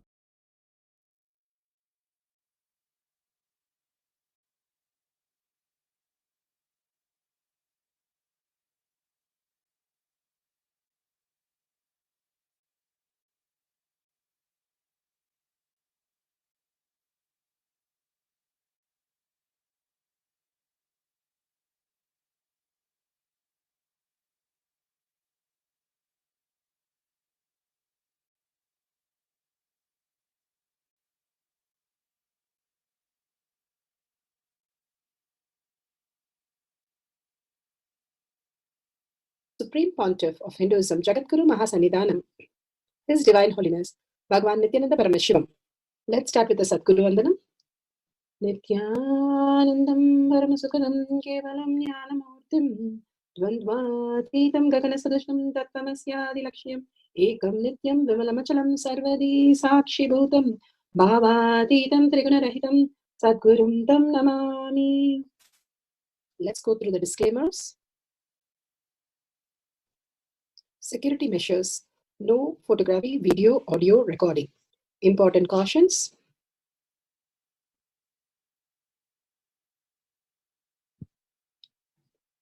Please be aware of the important cautions.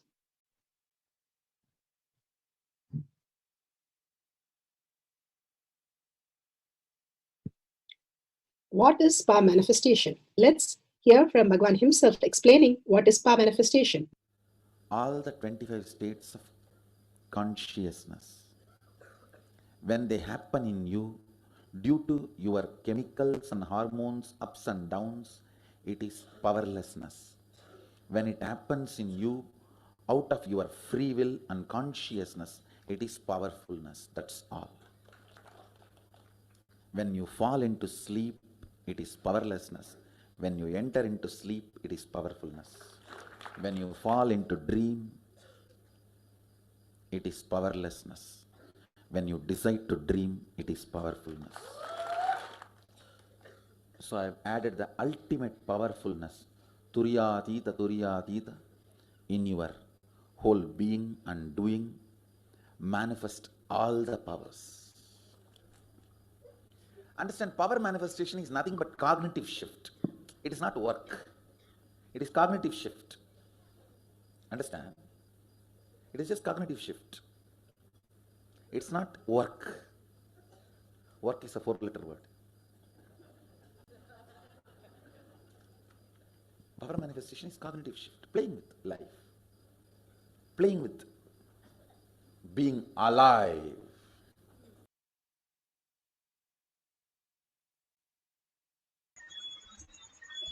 Beautifully, Paramashiva told how we can experience the power manifestation, becoming alive, the reality just manifesting what you want, everybody listening to you, you living in the higher frequency as a superconscious being. It's a science because millions have experienced that, and each one of us can experience it. Science of power manifestation is authentic, time-tested, scientific and foolproof. The Pramanas gives the evidences to give us the cognitive shift. Shastra Pramana, the eternal unchangeable truth revealed in the source scriptures, the Vedas and the Agamas. Apta Pramana, the experience and the results of the Aptas. Aptas are the rishis, munis, ganas, nayanamas, alvars, siddhas, yogis, devatas, all of them who are the authority of Hinduism, who have manifested all the powers of Paramashiva. Atma Pramana, account of His Divine Holiness, Bhagavan Nithyananda Paramashivam, this millennium's avatar's personal experience of our manifestation, Bhagavan's very own Leelas. Shakshi Pramana, the experience of the millions of disciples, devotees, followers all around the world, initiated by Bhagavan into the science of our manifestation. Bhagavan beautifully says how he himself is there in the Kailash courtyard, manifesting through each one of us when we experience oneness with Paramashiva.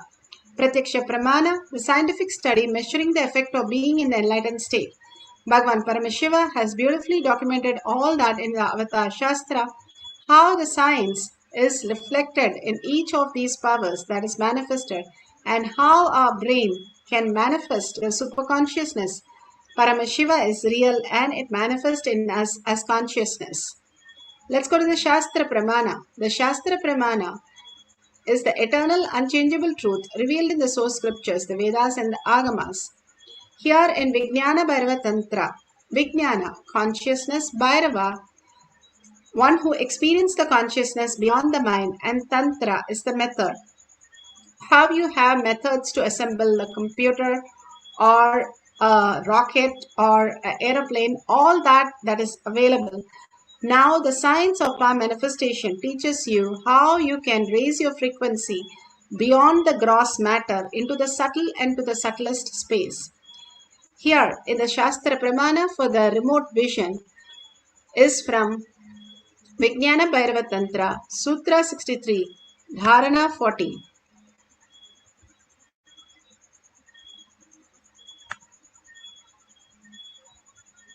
So let's go to the Shastra Pramana. The Shastra Pramana for the power of remote vision is taken from the Vijnana Bhairava Tantra, Sutra 63, Dharana 40. Sarvam deham chinmayam hi jagatva aribhavayet yugapan nirvikalpena manasa paramodayah. Sarvam deham chinmayam hi jagatva aribhavayet yugapan nirvikalpena manasa paramodayah.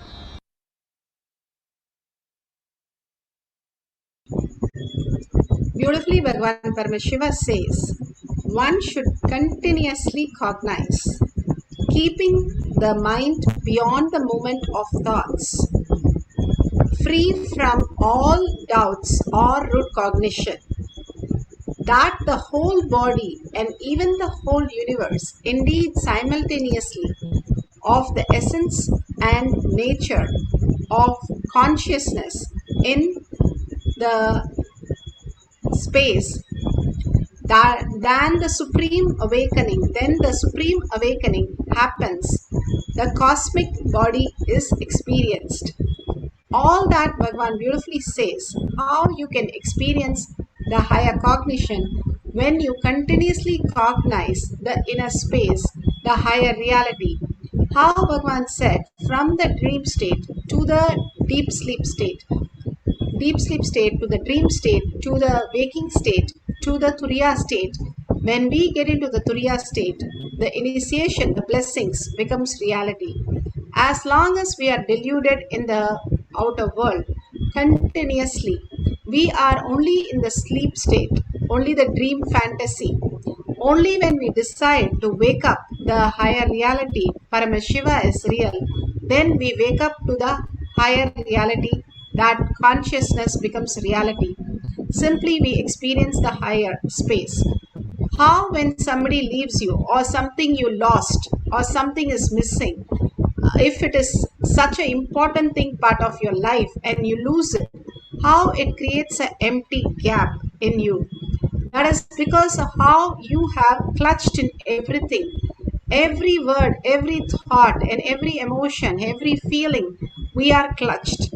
So when something is forcefully removed from us, then we feel the emptiness, who we are in the actual space. How in the deep sleep you feel completely empty when everything is removed every single night, and you love that space. That is the most best thing that can happen to you, because you're ready to do every single day, and everyone in the whole world continuously cannot forget sleeping, cannot miss sleeping, cannot get bored of sleeping, because we want to experience that emptiness. Whenever something leaves us, even though we feel something has been taken away from us, actually we don't miss anything. If you actually look in, you feel very light and peaceful. Something is removed, the one which you are clutched. Only things you think is important, you clutch to that. Somebody calls you a king or queen, nobody gets clutched. But if somebody abuses us, immediately we get clutched, because those words is where our clutch is. When we are ready to drop all these clutches and understand we are beyond all this, from a greater cognition that these things are not related to us, because we are Paramashiva, and we can let go all this and unclutch from all this in a complete completion. As long as we are deluded into all this, we feel that we are in bondage. We are carrying all this in us, and forcefully, when life removes it, we feel deep pain and suffering. But actually, the emptiness that we feel inside is the original nature of us.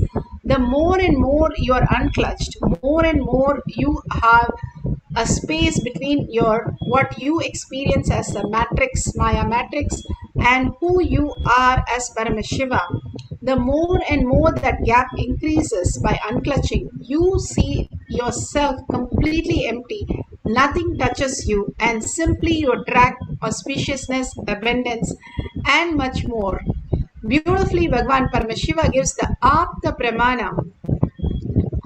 Pramana of how the Chola king, all these kings lived very conscious, and they reflected the higher space. When they did not have children, the Chola king and Kamalavati, they go to the temple and pray to Lord Shiva, and simply they are blessed with a son. But the problem is, the astrologer sees the planet position and says he has to be delayed by a few minutes.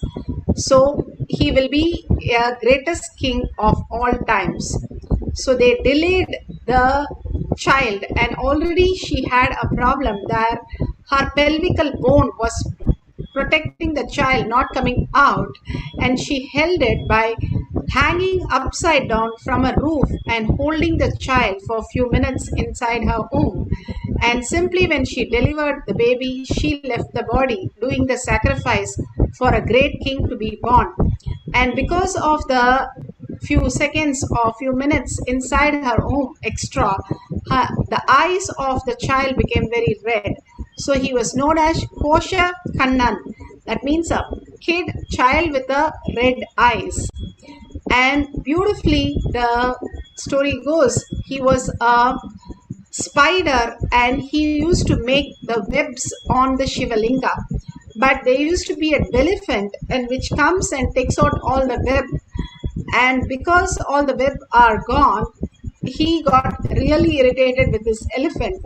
So every time he used to build, the elephant will come and destroy the web. So he goes and pokes the eyes of the elephant in his previous birth, and then seeing his devotion, Shiva blesses them that he will build all the temples for him. So in this birth, when he was born to the Chola king, who's the next Chola king, Poshak Kannan, he was building huge temples all over India in many places because of blessing that he received in his previous birth. This is from Periya Puranam. All this greater science is real, and it is very much manifested as reality when we align to the greater science. Bhagavan beautifully says how Ramana Maharshi never gives any technique. All he does is, anybody goes and asks any question, he'll use the Brahmastra, say that, look who is asking. And here Bhagavan says, once when some devotee went and asked the moon He also started with look in where who's asking the boon, but the devotee said no, either say you will give me the boon or not give me the boon. So Ramana Maharshi says, okay, I'll give you the boon. He said, go and lie down and look at the stars. When you look at the vast sky, simply the Mahakasha, the macrocosm, reflects in your inner space as a microcosm, you will manifest your boon. Bhagavan says this is the only technique Ramana Maharshi had ever given. And beautifully, it is so powerful because that's the one technique that he has given. It's so powerful that it can manifest as powers. Bhagavan himself speaks on the cosmic, how the consciousness, the Akasha, can be reflecting in our inner space, manifesting huge powers. That's the first thing. Second, you can see them through the samyama. You can see them through the samyama. I can tell you, I myself have seen with my eyes rishis and siddhas through the samyama. This Raghupati Yogi will make me lie down. My hip has to be on a rock, and my head will be down, and leg also will be down. I don't know the purpose. Still, I'm not able to find out why. Maybe from tomorrow, when you guys practice samyama, have 1 or 2 pillow just on the hip. You have to lie down on the back, but have 1 or 2 pillow for the hip. I do not know the reason, but this is what you used to do. You will always have a rock below my back, below my spine, especially the area where the Muladhara Swadhisthana. Back side, you will put the rock, and I will have to lie down. The head will be down, and the leg will be down. You used to put a little big rock, at least 2 feet height rock, and that I will have to lie down. Maybe that was a rock which was near when he used to take me to do the samyama. He will ask me to lie down. You guys may not need 2 feet height, but maybe 2-3 pillows. But it should be down, and you should be able to gaze at the sky. That's the way it should be. So, anyhow, when I used to gaze, I used to do it for a long time. You guys can try, at least do 2 cycles, 42 minutes. But if you can, do even 1 or 2 hours. That's up to you. But do at least 42 minutes. It will be really very powerful. So,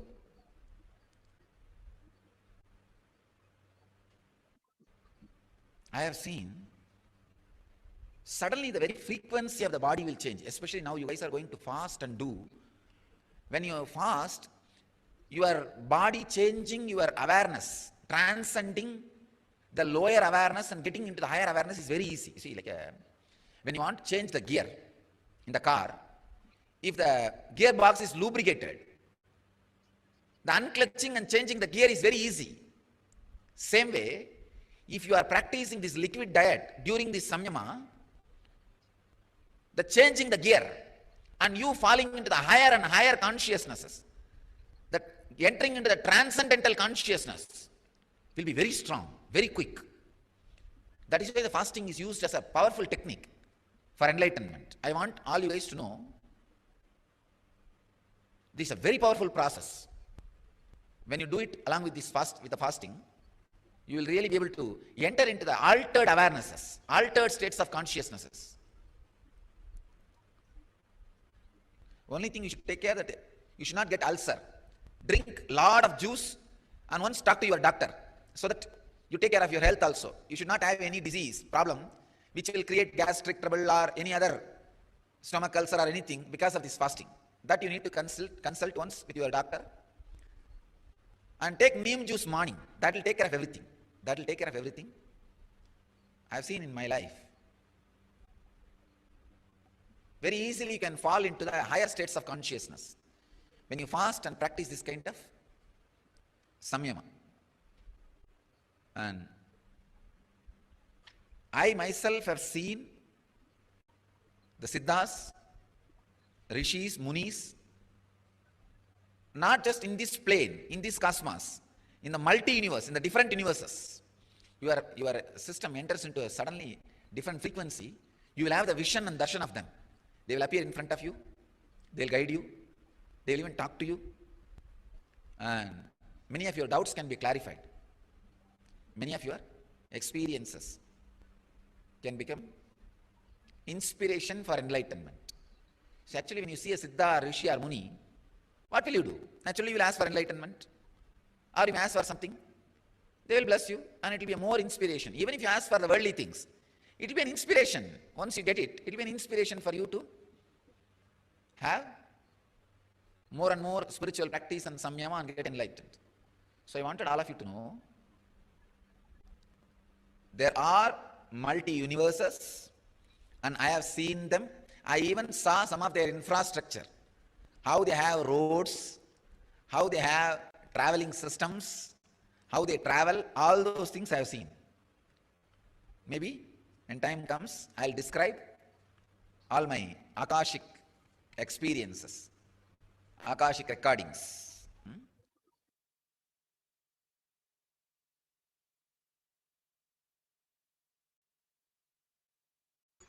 Beautifully, Bhagavan said how we can experience the higher reality. Now, Shakshi Pramana, for viewing the position of the stars, the devotee has clearly said, she has written down how she experienced the constellation, the planets, positions and detail, and simply she experienced the oneness and revealed it, and which mapped to what Google it was showing.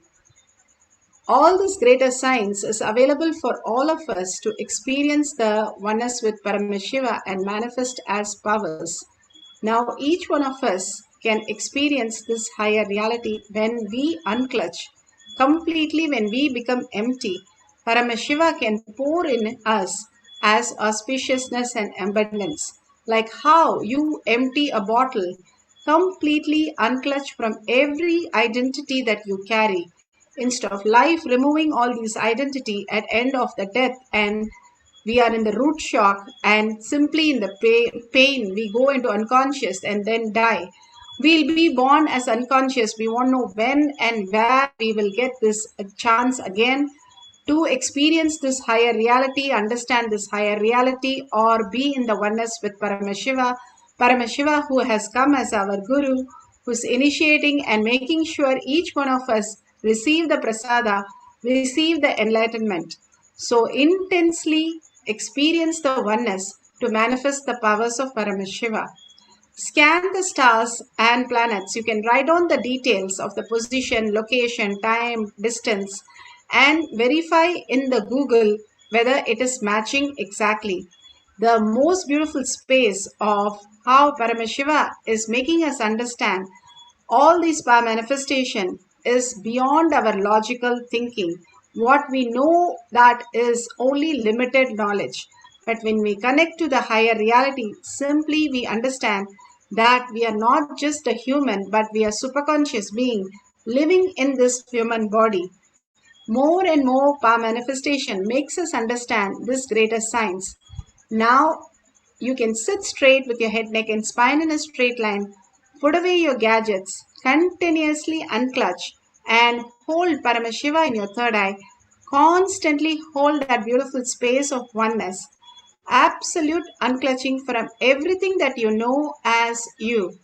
And completely surrender to Paramashiva. That is the Tyaga.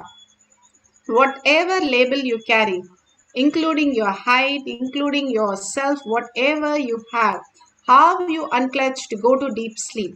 Same way, experience that oneness and surrender yourself into Bhagavan's lotus feet and get absorbed into Paramashiva by chanting the Mahavakya intensely from your navel center with a deep listening. Either we spend our life continuously cognizing Paramashiva by being in the deep listening, unclutching, completion, and all the greater signs again and again, ajapa, japa, or we are deluded into the outer world, continuously boredom, tiredness, irritation, frustration, obsessive compulsive patterns, and getting more sucked into the Maya matrix. If you have to pull yourself out of it, it is only power manifestation. Now let's entangle with Bhagavan in the oneness space, chant the Mahavakya, and continuously be in the listening space to manifest the power of remote vision, viewing the position of the stars. Let's start chanting the Mahavakya intensely. Paramashivam. Om Nithyananda Paramashivam. Om Nithyananda Paramashivam. Om Nithyananda Paramashivam. Om Nithyananda Paramashivam. Om Nithyananda Paramashivam. Om Nithyananda Paramashivam. Om Nithyananda Paramashivam.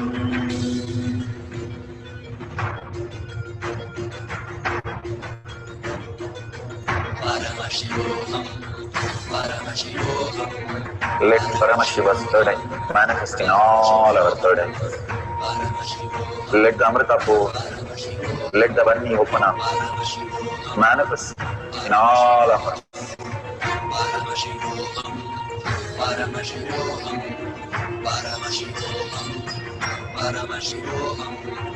Let Paramashiva overflow, manifest the powers in all our third eyes. Om Nithyananda Paramashivam. Om Nithyananda Paramashivam. Om Nithyananda Paramashivam. Om Nithyananda Paramashivam. Om Nithyananda Paramashivam. Om Nithyananda Paramashivam. Om Nithyananda Paramashivam. Om Nithyananda Paramashivam. Om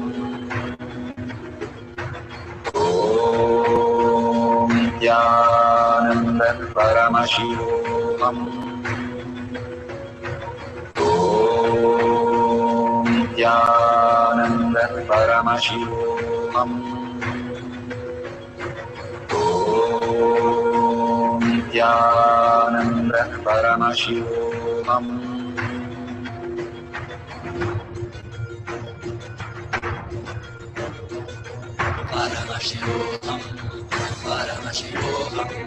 Let Paramashiva's third eye manifest in all our third eyes. Let the Amrita pour, let the Vani open up, manifest in all of us.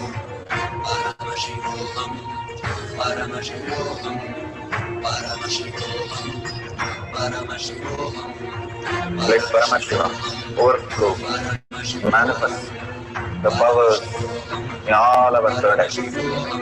Om Nithyananda Paramashivam. Om Nithyananda Paramashivam. Om Nithyananda Paramashivam. Om Nithyananda Paramashivam. Om Nithyananda Paramashivam. Om Nithyananda Paramashivam. Om Nithyananda Paramashivam. Om Nithyananda Paramashivam. Om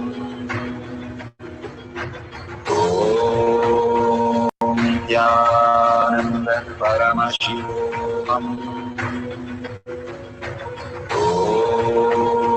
Nithyananda Paramashivam. Om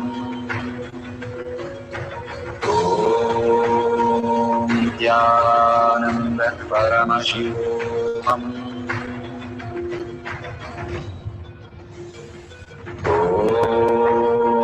Nithyananda Paramashivam. Om Nithyananda Paramashivam. Om Nithyananda Paramashivam. Om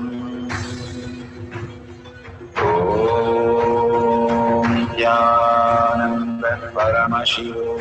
Om Nithyananda Paramashivam. Om Nithyananda Paramashivam. Om Nithyananda Paramashivam. Om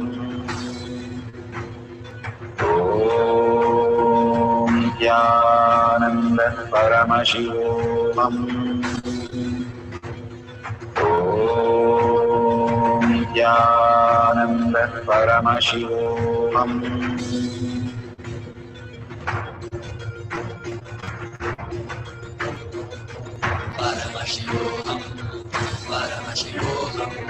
Let Paramashiva's third eye manifest in all our third eyes. Let the Amrita pour, let the Varni open up.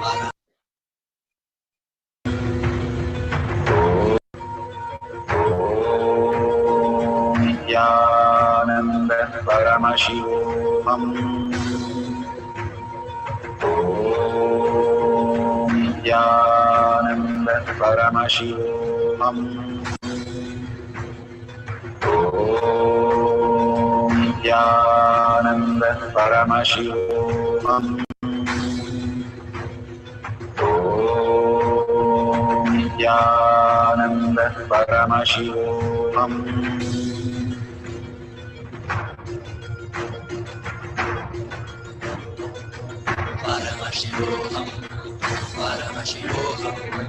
Let Paramashiva's third eye manifest in all our third eyes. Let the Amrita pour, let the Varni open up, manifest in all of us.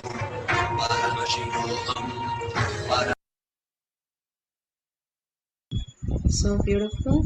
Whatever Paramashiva has shown, please open your eyes, and whatever you have written down, verify that authentically in Google, and exactly the numbers matching or the words matching, the keywords matching.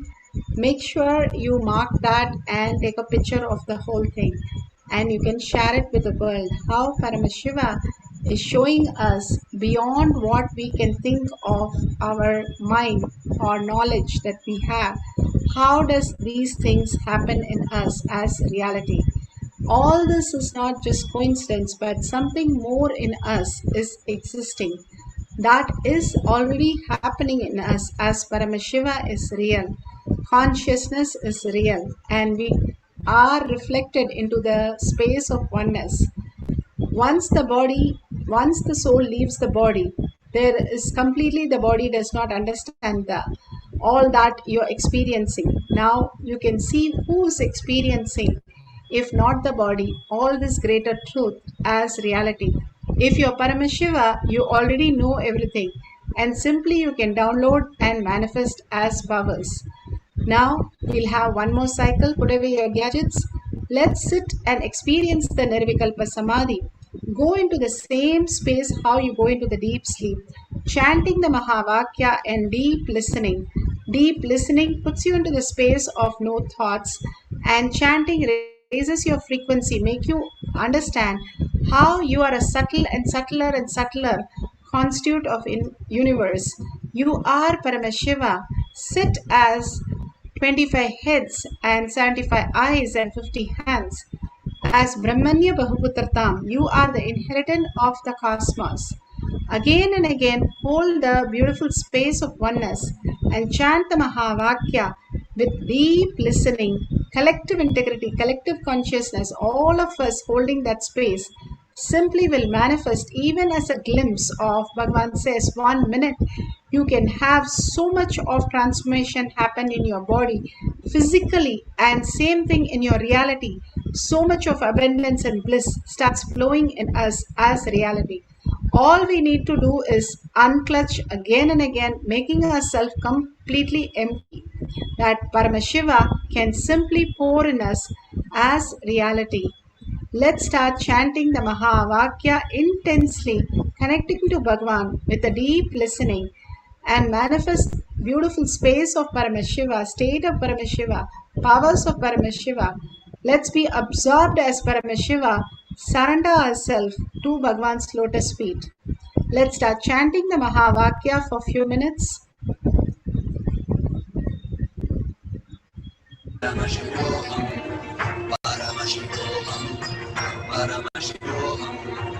Let Paramashiva overflow, manifest the powers in all our third eye. Om Nithyananda Paramashivam. Om Nithyananda Paramashivam. Om Nithyananda Paramashivam. Om Nithyananda Paramashivam. Om Nithyananda Paramashivam. Om Nithyananda Paramashivam. Om Nithyananda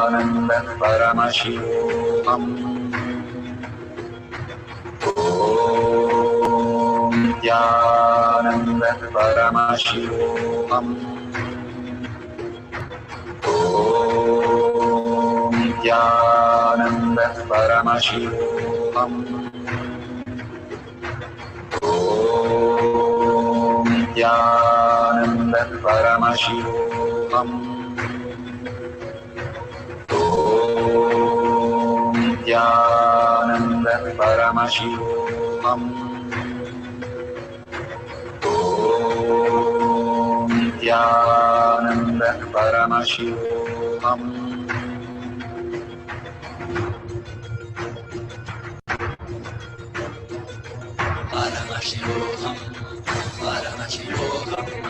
Let Paramashiva's third eye manifest in all our third eyes. Let the Amrita pour, let the Vani open up, manifest in all of us.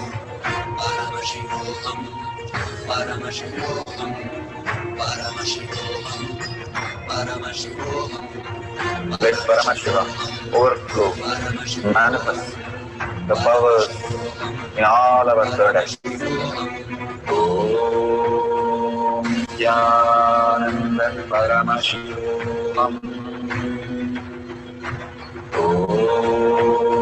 Nithyananda Paramashivam. Om Nithyananda Paramashivam. Om Nithyananda Paramashivam. Om Nithyananda Paramashivam. Om Nithyananda Paramashivam. Om Nithyananda Paramashivam. Om Nithyananda Paramashivam. Om Nithyananda Paramashivam. Om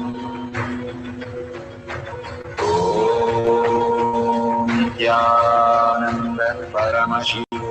Om Nithyananda Paramashivam.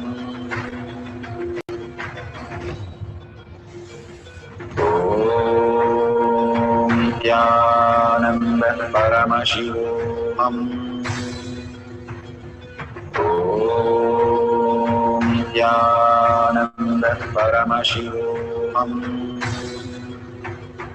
Om Nithyananda Paramashivam. Om Nithyananda Paramashivam. Om Nithyananda Paramashivam. Om Nithyananda Paramashivam. Om Nithyananda Paramashivam. Om Nithyananda Paramashivam. Om Nithyananda Paramashivam.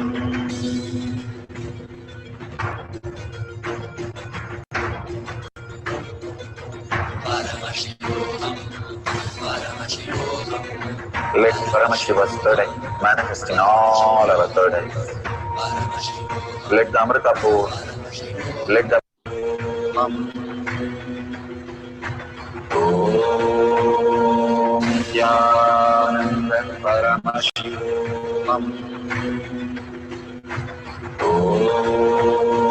Nithyananda Paramashivam. Om Nithyananda Paramashivam. Om Nithyananda Paramashivam. Om Nithyananda Paramashivam. Om Nithyananda Paramashivam.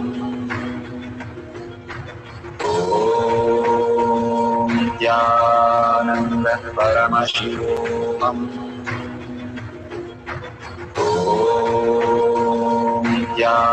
Nithyananda Paramashivam. Om Nithyananda Paramashivam. Om Nithyananda Paramashivam. Om Nithyananda Paramashivam.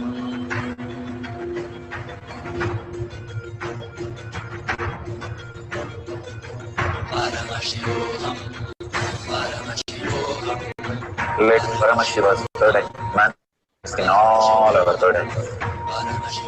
Let the Amrita pour, let the Vanni open up, manifest in all of us.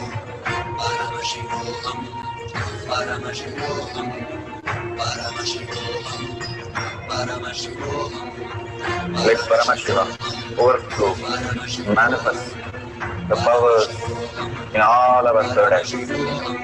Om Nithyananda Paramashivam. Om Nithyananda Paramashivam. Om Nithyananda Paramashivam. Om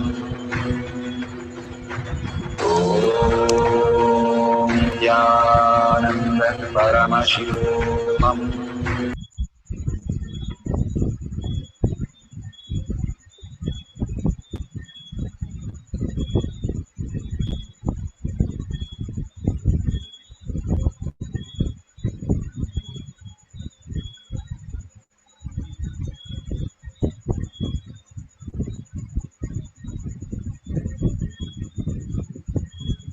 Experience happen in us, and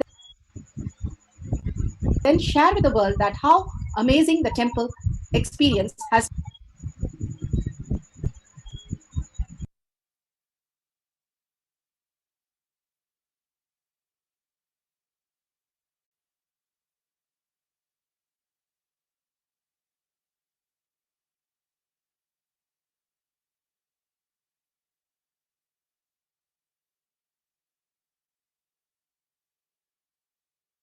becomes manifested as your reality. Same way, when you manifest powers, when you share with the world, it becomes more and more the depth cognition of you, and you will be experiencing more powers. Even if you're manifested very small, it does not matter the quantity, Bhagavan says. The quality is important. If it is authentic, please go ahead and share with the world.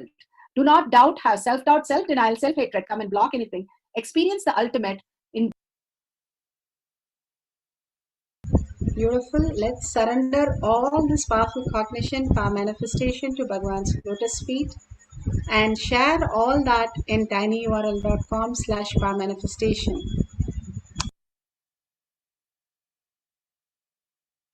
Let you all open all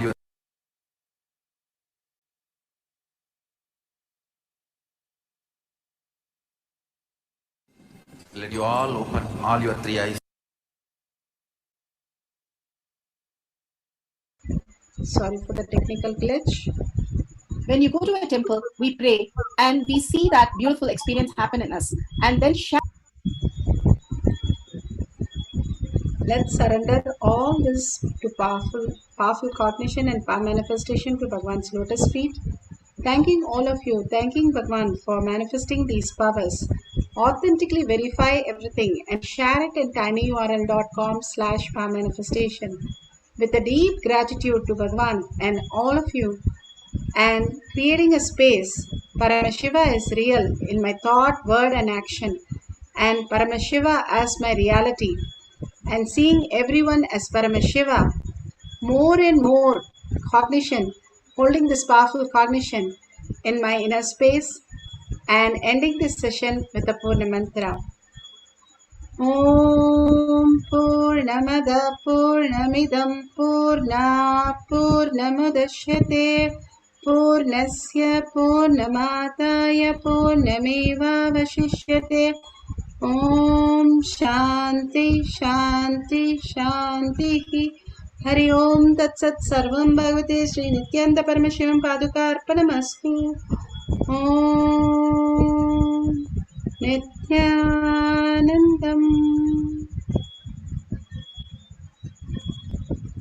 Thank you so much. See you in the next session.